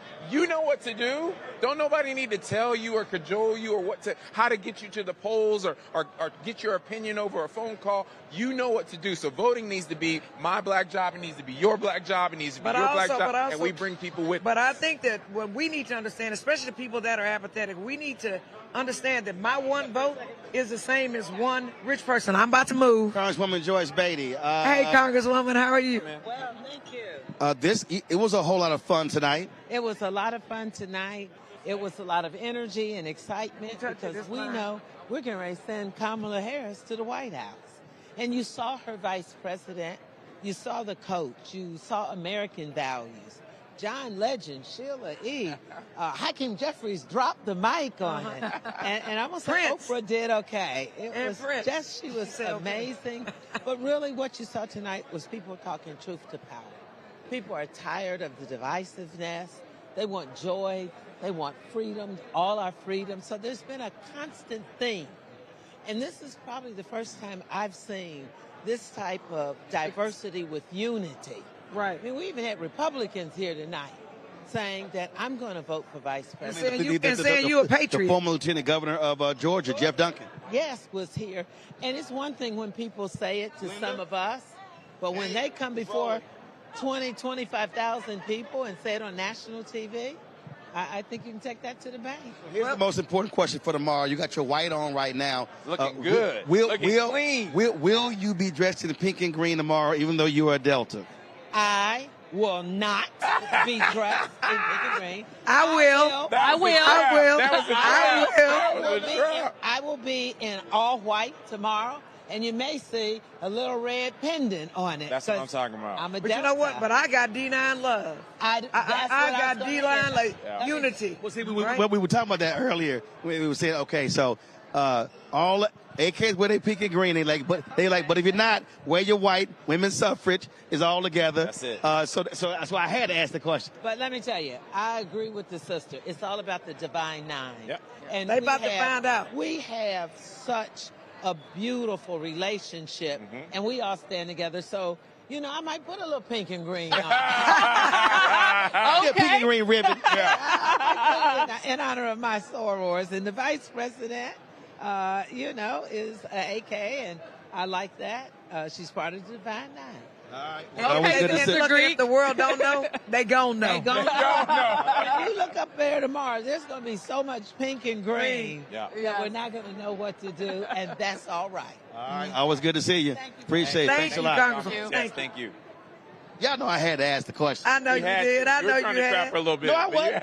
But we got friendly rivalry. I just wanted to know. We got friendly rivalry. I just wanted to know. Yeah. And it opens the door to the conversation to activating that D9 infrastructure that we talked about. Like I was talking about, the D9 has an infrastructure that we started building in 1906. Can't nobody duplicate it. That's it. They try to culturally appropriate. Well, with all the college students that I'm working with. But let me expand this. And I've been expanding this beyond the D9. And so the question I have, and I've been so everybody who's watching y'all, so I'm doing that. I'm talking. But I'm He's trying to multitask. I'm also spotting people. He's talking and stalking. I'm also, so I've been asking a question. You got to expand it. Where's the Prince Hall Masons? Like it's meat. Where's Eastern Star? You've got Links. You've got Jack and Jill. You got all these organizations. My issue is, are they fully leveraging their influence to drive folks out to vote? And so to me, it's a waste of having black infrastructure if you don't use it. Well, one good thing is that the D9 has tentacles in all those organizations that you just mentioned. You'll see links and that so are you will see leaders that cross over in every bridge and can help activate. But I have not seen those organizations step up and do phone calls, step up and do Zoom. And so my deal is, like, where are you? Yeah. Well, that's part of the call to action for tonight. The other organization that I'm a part of, we are active, we are mobilizing, and we are also doing the work. Speaking of links. Are you about to put her on the spot? Yes, national president. My national president. We literally were just talking about Divine Nine, and I said beyond that, Prince Hall Masons, Eastern Star, links in terms of activating the infrastructure. How y'all mobilizing folks to drive the vote? We're driving them out with Link Up the Vote. That means you need to register people, but most importantly, get them to the polls. Doesn't matter what the affiliation, be it the church, be it your barbershop, your hairdresser, your school. It's about getting everybody you know on your street, in your neighborhood. They have got to get registered, know where to vote, voting have is a my vote black job. plan, and then get to the polls. That's early, my national president. Get them there early, often, but vote. All right. I appreciate it. All right, well, she answered the question. Everybody. And we're with the Divine Nine. We're with the church affiliation. You name it. And we're with Roland Martin. I appreciate it. Thanks so much. Thank you, darling. Thank you. All right. So well, there you have it. Y'all see why there you have it. Why I'm snatching. There you have it. But that's what we need to know. That's what the world needs to know, and this is what the Democratic Party about to learn. That's right. That we have Congressman Emmanuel built-in Cleveland, infrastructure. Real quick question for you. Y'all gonna ordain Wes Moore soon? Yeah. He keep preaching. Yeah, I've noticed that he's another unlicensed preacher. He bootleg like me. Well, I said another. So, we got to start doing so. I talked to Warner earlier today. If we win the White House and the House, when? we'll pass some new laws. Yeah. When? Yeah. Because you said if. The win is in January. And people like, there shouldn't be a Reverend Martin on the radio. And not be known as a radio preacher. Pastor, Congressman, we appreciate it. Thanks, Fred. Oh, also Alpha Man. All right, I respect it. I'm just saying. All right, Fred. Appreciate it. Folks, this is, of course, That's funny right there. Look, hey, bootleg is bootleg. This is, of course, the end of day 3 Watch out, don't get of the taken convention. People leaving. Folks are coming out. Excuse me 1 second. I got to grab South Carolina right here. Come through South Carolina. Come on, of So course, the chair of the South Carolina Democratic Party. I'm in Spartanburg. Yeah. All right, just your thoughts. I saw y'all hype yesterday on the roll call. Oh, you know that. Just your thoughts about tonight and just this week. Oh, it's been great. I think it's been electric. It's been the revival that we need. The DNC convention is about. These are the leaders, the county party leaders, the activists, the volunteers. So this is the boost that they need to kind of warrior on until November, and it's going great. A lot of folks, they write your state off. And what I keep saying is, if you look at the number of eligible black voters, if black folks in South Carolina vote at 70% of their capacity, you can win in the state. It changes things tremendously, right? And the state is red because it's so heavily gerrymandered. But if you remove those gerrymanders and draw fair maps, Democrats can win. But statewide, there's no gerrymandering. That's the point. Yeah, absolutely. You're right. But that takes year-round voter engagement that we have not ever had the investment to do. Absolutely. All right, it was always good to see you. All right, it's gonna be a big day tomorrow. Oh yeah, exciting day. I hope it's like big as the rumors are saying it's big. That's all right. it. You know something? Of course I do. I always get up, Tessy. Of course I do. There are some things I do know that I can't talk about. I'm just saying. And so as I've been telling y'all, literally the VIP interest is right here. And so we're in a prime position. So I can just sort of just snatch folks while they're coming by. What's up, Frat? Snatch while they're coming by, talk to them, getting there, grabbing them. A little bit earlier, former HUD Secretary Marsha Fudge, she came by, and so I was trying to. Roland, speaking of South Carolina, what state do you think is going to be the South Carolina of this election? Just like the South Carolina delegation really put Joe Biden back in the game in the last election. Well, that was a primary. Yeah, that was a primary. What do you think is going to be that? I think that if you go back, how you doing? If you go back to last election, Democrats lost North Carolina by 2 points. Senator? Just real quick. Quick comment. Your governor did great. It was a big night, and I've never had John Legend as a warm-up act before. But I think it went well. So you feel good now? We do, and the governor was absolutely incredible. And his kid standing there, you know what his son was saying is, "That's my dad," when he was married. Okay. Senator, good to see you. Senator Amy Klobuchar, Minnesota. Of course, she preceded Governor Tim Walz on the stage tonight. Of course, go ahead. We have Leah Daughtry coming up. This is the political red carpet. I'm gonna grab a real quick. Political red carpet. And then I think, she's going over right now to greet Kara Mosley Braun. If we go to a hot shot, so behind us is Kara Mosley Braun, former United States Senator from Illinois. So we chatted with her yesterday, and so that's what's happening. Literally, they all right there. I'm gonna grab Leah, Bishop. How you feel? You've been rocking. You've been rocking and rolling this conversation. Your thoughts on how stuff been going? It's been great. It's, from mountaintop to mountaintop. It's just been, we got one more to climb. That's tomorrow night. Now we after midnight Monday. We were before midnight last night. We finished about 10:50 tonight. We gonna be done by 9:30 tomorrow. Let's hope. It's been a long week, but a good week. Always good to see you. Great. Great job. Congratulations. Great job. Great job. President, we're at the teachers event. Yes. Great job. Great job. Folks, again, Leah Daughtry, head of the Rules Committee, significant player with this convention, along with Mignon Moore, the CEO. Hey, what's going on? How you doing? Again, all the folks are coming out here, headed to the parking lot. How y'all doing? Headed to the VIP parking lot over here. And so let's see who else we can grab as they come on out. I was supposed to grab Cora. I'm looking for Cora Berry. Saw her yesterday. She was like, "You ain't talked to me yet," and I'm like, "All right, I got you. I got People you." be taking it personal, Ro. They want you to be part of the recognize. red carpet experience, man. You said it up here. No. This is the black carpet. The black. You right. You right. This is the black carpet. You just smashed the white people. This is the black carpet. We did. This is the black carpet. That's what this is. We diversified. That's right. Hey man, we don't play. You're doing all the work, man. Pleasure seeing you. Continue to do the wonderful work, man.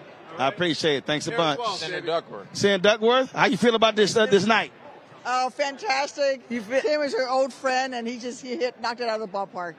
Also, Prince. I mean, I was John Legend doing Prince. Let me tell you, I'm a child of the 80s. I was up and dancing. That's Illinois Senator Tammy Duckworth headed on out there. Certainly glad to see her as well. And so, Star Jones. Star. What's going on? Star, give us 30 seconds.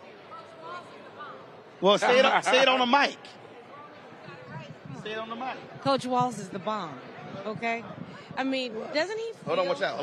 Doesn't... She taking selfies. In the middle of the I need the camera shot, Jolanda. Jolanda, it's a camera. It's a TV show, Jolanda. Okay. Blackest show on TV. Don't you think that Coach Walz is the kind of neighbor that we all want, that you feel confident in? For sure. And having known Kamala Harris. He bought my lawnmower. He gonna bring it back. Yeah, you know what, exactly. And he gonna help cut your lawn. Yeah. But the deep part about it is I have known Kamala Harris for over 40 years since we were in school. I feel confident that he's gonna have my sister's back. That makes you feel really good. Yeah. And that's what you need in a vice president. The very first choice that you choose a presidential candidate's judgment on is who he or she picks for the vice presidency. We discussed it earlier, and I said that everybody kept talking about, who can help win a state? I kept telling everybody, no. Who is the nominee most comfortable with? Because in the trenches, in the Situation Room, when he or she has to make the toughest decision of their lives, to send men and women into battle on behalf of our country, who do you want to sit at your right hand? Last voice in the room. You're going to depend on. And I feel confident that Tim Walz is that guy. Got to ask you this here. Oprah was bringing it tonight. Well, Oprah bring it all the time. Don't hate the player, y'all.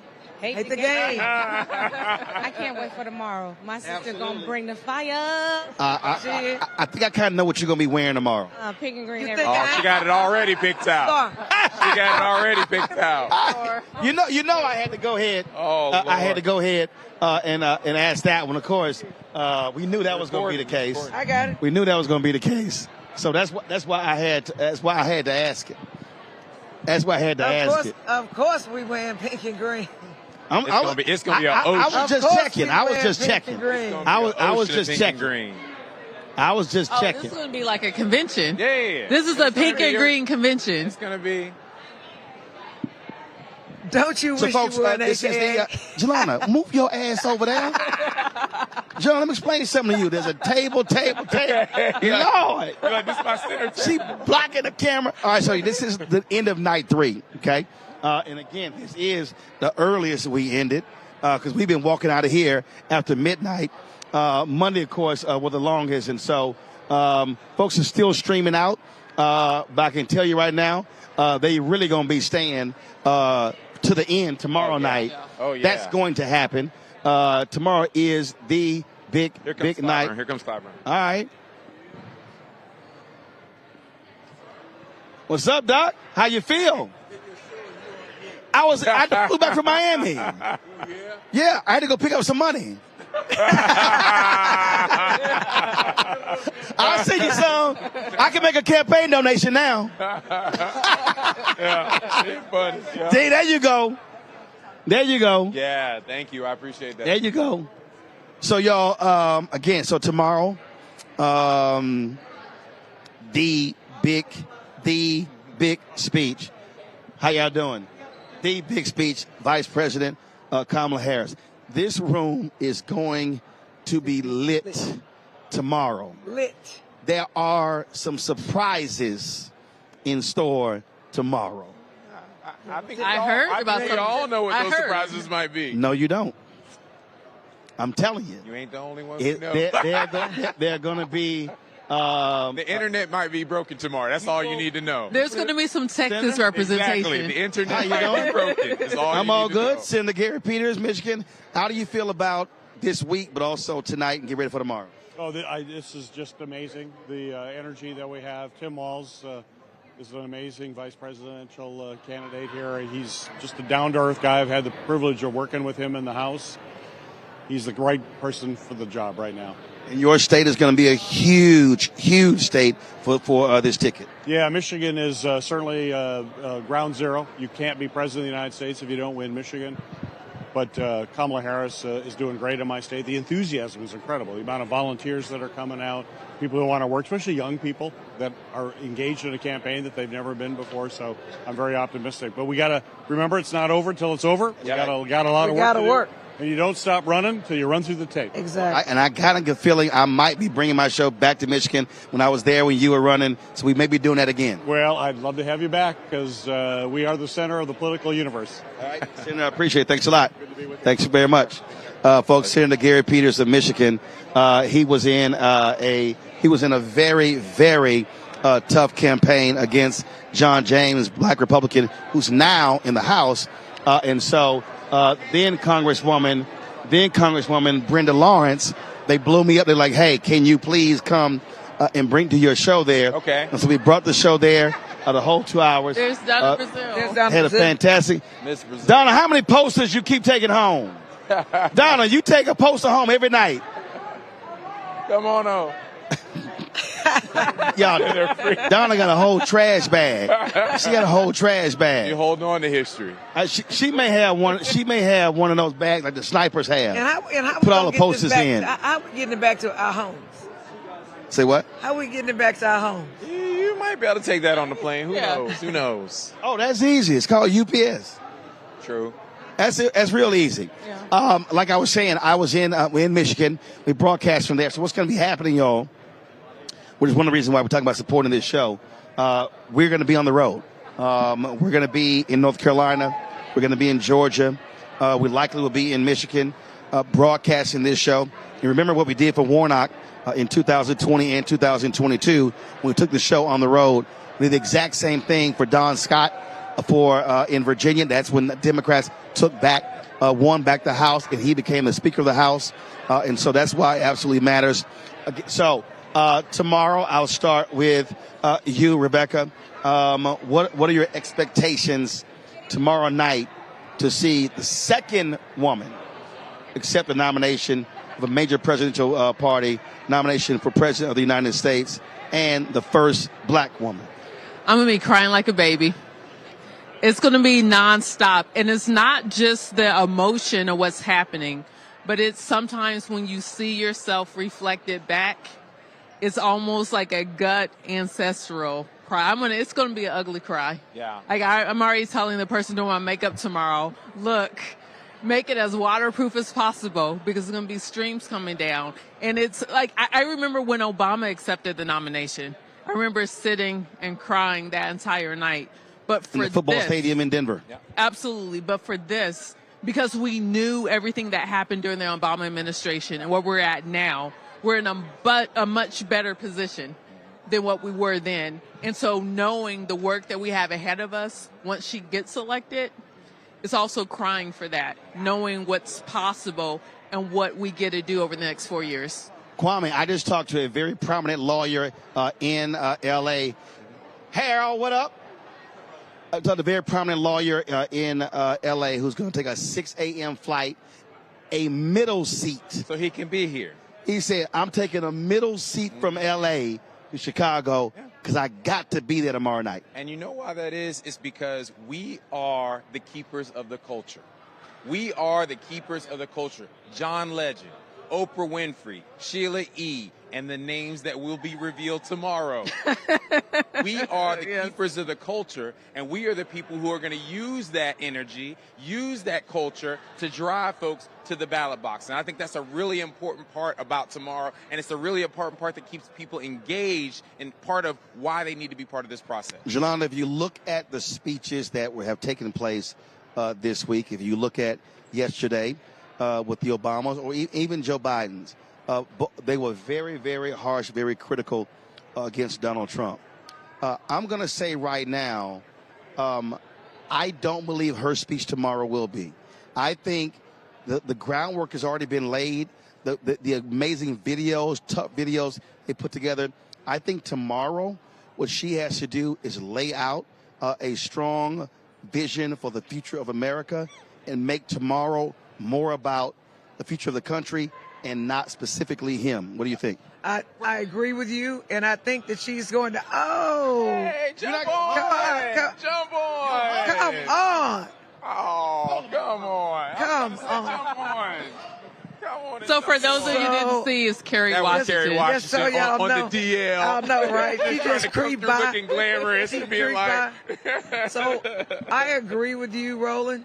Yeah, we know Kerry Washington. That was my girl, Kerry Washington. Yeah. I was like trying to creep through on the DL. And it's so crazy because we saw her husband yesterday. Yeah, Namdi. I was going to text her the photo. Yeah. Today I got busy. So story about that. Namdi presented a hero award because I saved somebody's life before they were married. Namdi Asamoah in Chester Pitts, but that's another story for another day. I agree with you, Roland. I believe that she's going to talk about hope and joy. She's going to lay out a plan because that's what they're hitting her with in air quotes. And so she's going to do that. And for me, I'm already emotional just talking about it. Yeah. I literally have never been a delegate at this convention, but I see myself in her. Yeah. My granddaughter happens to be black and Indian. Her mama's Indian. My son is black. Look at that. And so Kamala is my grandbaby, like what she can be. So I'm just excited because I never thought that I would see a black woman be president in my. How you doing, darling? Wasn't Oprah great? Huh? I said, yes, of course your best friend was great. Of course your best friend was great. She killed it too. She did. Good to see you, Gail. And she looked good doing it. Yeah, right now. We ain't just standing here holding microphones, Gail. And so I just think that for black women and for black people, and we're the mothers, that this is important for us. And we're going to introduce the world to the kind of leadership that we can do.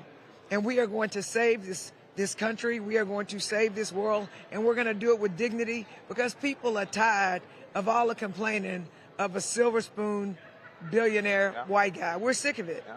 And what do you have to complain about? Nothing. Yeah. But we about to see somebody who puts their head down, and she's going to inspire people. She inspires me, and I'm just excited, and I'm glad I'm in the house. And think about all the times that historically America has gone to that emergency break glass, pull down black woman. You know, yes. Harriet Tubman, Sojourner Truth, so many great leaders throughout. Barbara Jordan, you know, Sheila Johnson Lee. I mean, my congresswoman. Always breaking that glass and asking black women to step up. And you guys have answered the call time and time again. And they hit us. And they just hit us. And they hit us. And it's going to be a we put our head tomorrow down.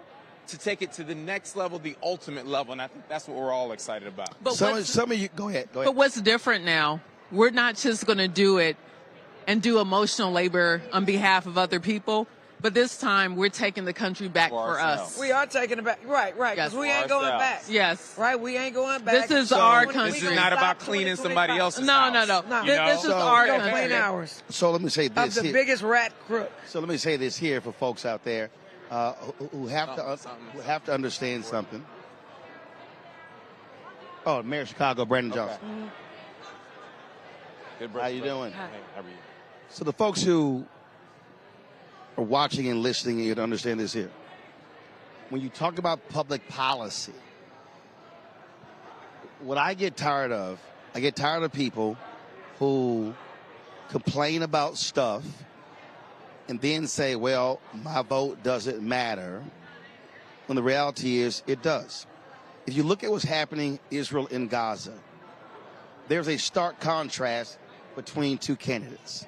There's a stark contrast between Donald Trump, who will literally turn Gaza into a parking lot, versus Vice President Kamala Harris, who wants to come up with, using the leverage of the United States, to come up with a peaceful solution to stop death. A two-state solution. Well, and what we have to understand is that, and again, and I used this example before, and I'm going to say this to anybody out there who, all of you, whether you're Palestinian American, whether you're Arab American, whether you're African American, whether you're white American, and you are outside protesting, you're pushing, and you want action. Ain't one black person not understanding that. Mm-hmm. That you can't talk to black folk about this because we understand about how do you put pressure. Mm-hmm. But in 1964, Atlantic City, Democratic National Convention, a group of black folks came from Mississippi, and they were hell-bent and they were focused on integrating the Mississippi Democratic delegation, led by Fannie Lou Hamer, Bob Moses, and others. They pushed, they pressed. But then there was a solution that was offered, one they were not happy with. Dr. King, Bayard Rustin accepted that compromise. And they cussed Bayard Rustin out. They were angry with Dr. King. Bob Moses left deflated. Fannie Lou Hamer was not happy. But Dr. King said, I cannot turn my back on a win today because I want to win the battle today and the war tomorrow. He told them the delegation, the entire convention, will be integrated in 1968. In Chicago in 1968, the Mississippi delegation was integrated, as was every single one. So why am I saying that? If you are somebody who is saying, I am not going to vote for Vice President Kamala Harris because of what's happening in Israel and Gaza, what is the alternative? If you say, I'm going to penalize her and the Democrats, I get it, and that's your right. But what will be the alternative by that decision? Trump. What you have to understand, it's a binary choice. And so the question is, how do you make that decision? And who can you meet with? So I hear this all the time because I hear some of these silly people, and I really don't give a damn. Like, I don't give a shit. When somebody says, oh, you've been a shield for the party, this is very basic. If I am trying to get something passed, the first thing is, who will grant me a meeting? Will they take my phone call? If Rebecca and Jolanda and Kwame and we were like, yo, we want to do this here, who will meet with us? Who will likely set the meeting up? Who will likely agree to the meeting? Who will likely listen to what we have to say? As opposed to somebody who won't even talk to you. Yeah. So part of the political process is, who do I have access to? I cannot get somebody to support what I want to do if they won't even take my phone call. Won't give you a listen. And that's what I need us to understand. So those of you, and Mark Morrell will agree with this, those of you who are considering the couch, I need you to understand the couch ain't going to feed you. The couch ain't going to supply lunch meals. The couch is not going to build roads. The couch ain't going to help you get a house, help you own a home. The couch will do none of that. And if you listen to people, and I heard some of you Negroes out there, you ain't getting enough for that vote. It is a fundamental lie. Anybody who says your vote cannot make a difference is an absolute lie. Mark? Roland, you're just telling it like it is tonight, brother. It's a powerful night tonight. Hakeem Jeffries did a powerful job. Mike. When Oprah came out there, what a surprise. Stevie Wonder, John Legend, Come on. And then Coach Walz, he brought it. He brought himself. He brought his authentic self. So it was a powerful night and a strong night. But you know what? We are going to work precinct by precinct, block by block, house by house, neighbor by neighbor, person by person. So we understand that voting is not a me thing. It's not a transaction. It's a we thing. Power comes from we, not me. And our struggle inside of elected or outside of elected has always been a we and us and our.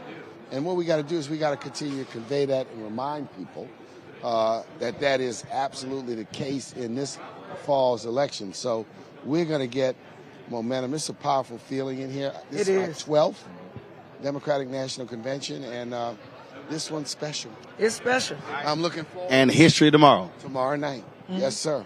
We'll be there.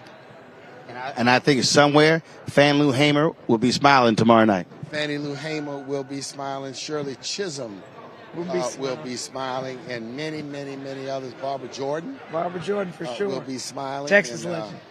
Perrin Mitchell will be smiling. And Adam Clayton Powell will be smiling. And you could go down the roll call of the many pioneers who could never have imagined this day, this kind of convention. So always good, man. Yes, keep telling it. And that's why we're here. Keep telling it like it is. That's absolutely it. Fact check. And so I'm gonna close it out this way. A lot of you, you've been watching our broadcast, and I when I asked y'all to support us and give, I said why we got to be here, and I'm gonna keep saying it. Every day we've done this show, you have seen more black people talking about the issues than on every other network combined. Right. If y'all go count them, ABC, NBC, CBS, CNN, MSNBC, Fox, one, you ain't seen all those black speakers. There were some people tonight, we had some tech issues, we didn't have them. We're going to show you those tomorrow. Wes Moore's coming through. So the bottom line is, we got to understand, this is why the Black Star Network matters, speaking to our issues that matter. And so that's what's most important. And so this is why we do what we do. All these other media folk, they done gone home. They're gone. They gone home. But we want to be able to give you this wrap up because we wanted you to hear from our people about what took place tonight. And so behind us, you see back there is Governor Wes Moore. He might be coming this way. So we're going to try to make him the last word. He gave a great speech tonight. And again, I just want everybody out there to understand, you got to get in the game. You got to get in the game. I just want each one of y'all to call 5 people and ask them the question, are you registered? And if they're not registered, are you going to register? And they say yes, when are you going to register? If you out there right now, you say, I'm already registered, double check at iwillvote.com because Republicans have been removing folks from the rolls and playing games. And so check that. It's been happening. You got folks like that criminal attorney general in Texas, Ken Paxton, who wants to steal the election for Donald Trump again. And so I just want you to call 5 folk and ask them. Call 5 folk and all around you, because this election is about the margins. Biden-Harris won Georgia less than 12,000. Arizona less than 10,000. It was 45,000. 45,000 votes. 45,000 votes. That was really the difference. And so we got to understand it's a margins election. We got to understand that. Go ahead. But Roland, even after you check your voter registration and you confirm to make sure you are registered to vote, you have to come up with a plan to vote. Are you going to vote early in person? Are you going to vote by mail if your state allows it? Are you going to wait for election day? If you're in Florida, if you're in North Carolina, if you're in South Carolina, we will still be in hurricane season. If you are in Louisiana, if you are in Texas. Don't wait. Let me tell you something. I always, once I learned about early vote, I always vote on the first day of early vote because stuff goes wrong. Yeah, because you're going to bank that vote. You want to bank it. Well, because if there's problems, you can fix it. You got time, right? And the one thing they do in Texas is the Republicans make it very difficult, even in Houston, that's urban, to vote. So machines don't work, paper runs out, And then guess what? Your vote is lost. Your vote is lost. So I always vote early. Yeah, I think about Harold Ford when he was running for U.S. Senate. On election day, there was a tornado at 4 p.m. that hit Memphis. And so all of the votes that he needed to bank from those who were leaving school, leaving work to go vote for him, he wasn't able to bank those votes. So he ended up losing that election. But you heard this, Jarvis Johnson, on election day, this past election, in that runoff, he lost by 62 votes. Yep. There was a storm, like a hurricane, a tornado in Houston, and for 3 hours, it was pitch black dark. I was at the polls. I was at Acres Homes. People did not come. It was quiet as a church mouse, right? How many people didn't come vote for them 3 hours? And it was flooded because we had just had a disaster. So I'm telling you, you cannot wait until the last minute. You cannot. You have got to be prepared. The early bird gets the worm. Well, and again, and we already know what's going to happen. We know the games are going to be played when it comes to long lines and them come holding folks up. We know what they are going to do. But we have to understand, and I always think about this here, when Nelson Mandela was elected, there were people who were in line for 2 days. There was a elderly black woman who died in line waiting to vote. All I'm saying is they understood. The assignment. We ain't talking about 3-4 hours. Because they couldn't vote. They couldn't vote. It was 2 days. You know Terry Hodges? Yeah. He was a state rep in Texas. Dallas. Yeah, and I sit next to her because we're delegates. I took pictures of her. I was so We're moving. moved by her because she was crying. Rolling. I got and it. I knew why she was crying, because of what she went through. Big night. Yep. We on. We live. You killed the last word. Big night. We need it for the last word. Big night is we gonna win in November. Huh? We gonna win in November. Yeah, but we got to work. Oh, yeah. I want you to Last word. I want you Good to to see you, shout brother. too. Great to see you. Great job, Hey, tonight. Governor. Thank you. You did great. Thank you. I mean, the energy is real.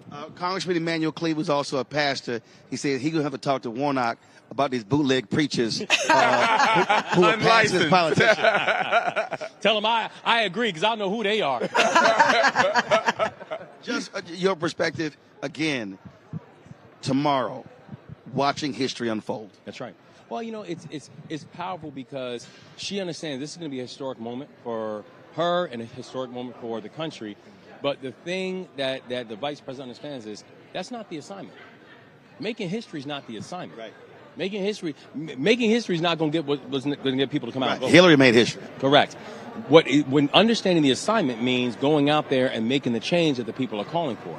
That's what she's prepared to do. And so I think it's powerful that we're about to watch history being made. It's powerful that in November we will watch history being made, watching our first African-American female being elected president of the United States. But she very much understands that's not the assignment. The assignment is to go out there and make the impact and the difference that everyone believes and knows that she's going to be able to make. I got to ask how you are going to feel watching with your own eyes tomorrow night come to life. I think the night is going to be electric. I'm so excited. We're doing everything we can to get her elected. She has proven her case to the American people. She'll continue to do that. And, you know, the women are here for her. The men are here for her. But more than she needs. All I'm saying, Kwame Jackson, don't be shocked if tomorrow, Kwame, you see an A-stroll. I knew it was going to happen. He brought you over here I'm just saying, you might just to do that to me. Look. You might see an AKA stroll tomorrorow. You might see an Alpha. I'm just saying. Yeah, you never know. Kwame's a great brother, but not everyone makes all the right decisions. There is redemption, good brother. There is redemption. It's all good, brother. So proud of you, man. So proud. But Governor, what I keep telling you were great at the collective. Well, I'm gonna leave you this one. What I keep telling the Kappas, without Alpha, they just Kappa side. That's it. That's why I love you, Fred. I appreciate it. And this is what the D9 is about. This is what the D9 is about. For those of y'all that don't know. You see, that's what D9 is about. Y'all, that those is of y'all it. that don't know. We're going to close it out with that. Let me thank Yolanda, State Representative Yolanda Jones, Rebecca Carruthers.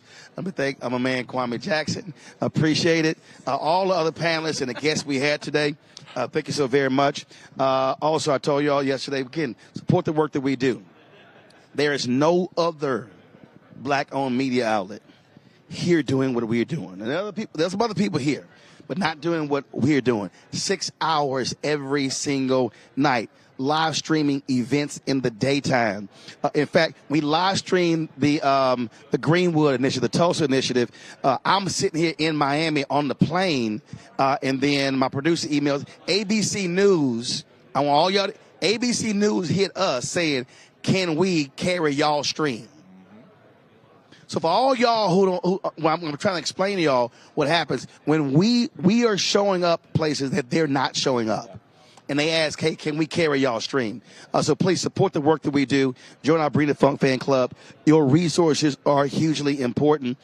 We'll be 6 years old on September 4th. Our fan base has contributed more than $2.5 million since we launched. And so we're going to need resources to hit the road. Advertisers are not supporting us the way they should. And so you can see your check and money order, P.O. Box 57196, Washington, D.C. 20037-0196. Cash App is $RM Unfiltered. PayPal or Martin Unfiltered. Venmo is RM Unfiltered. Zelle, RolandSMartin.com, RolandMartinUnfiltered.com. Download the Black Star Network app, Apple phone, Android phone, Apple TV, Android TV, Roku, Amazon Fire TV, Xbox One, Samsung Smart TV. Tomorrow, our coverage will begin at 5:30 p.m. Central, 6:30 p.m. Eastern. We have some events for live streaming in the daytime. And so we're going to have complete coverage tomorrow when Vice President Kamala Harris steps in front of this Artists United Center to accept the nomination for Democratic President of the United States. Kwame, you better make something real quick. We would be remiss if we don't thank Roland for sharing the mic, sharing this platform, bringing our issues to the forefront, and always being a leader, brother. So I want to say personally that I want to thank you for your time and the leadership you show in our community and your generosity of spirit to share this communication platform. I appreciate it. But I want to say that you lift us up when other people don't. That's right. And black people need to be lifted up. So I thank you for that. And I'm incredibly grateful that you come from Houston. I appreciate it. I appreciate it. So y'all, Third Ward. That's it. I'm going to sleep. That's it. I was on a 5 a.m. flight to Miami. I had 2 hours sleep. So I ain't going to no damn party. So we will see y'all tomorrow right here on the Black Star Network, live from the United Center, the 2024 Democratic National Convention. And y'all know how I sign off all the time. Ho!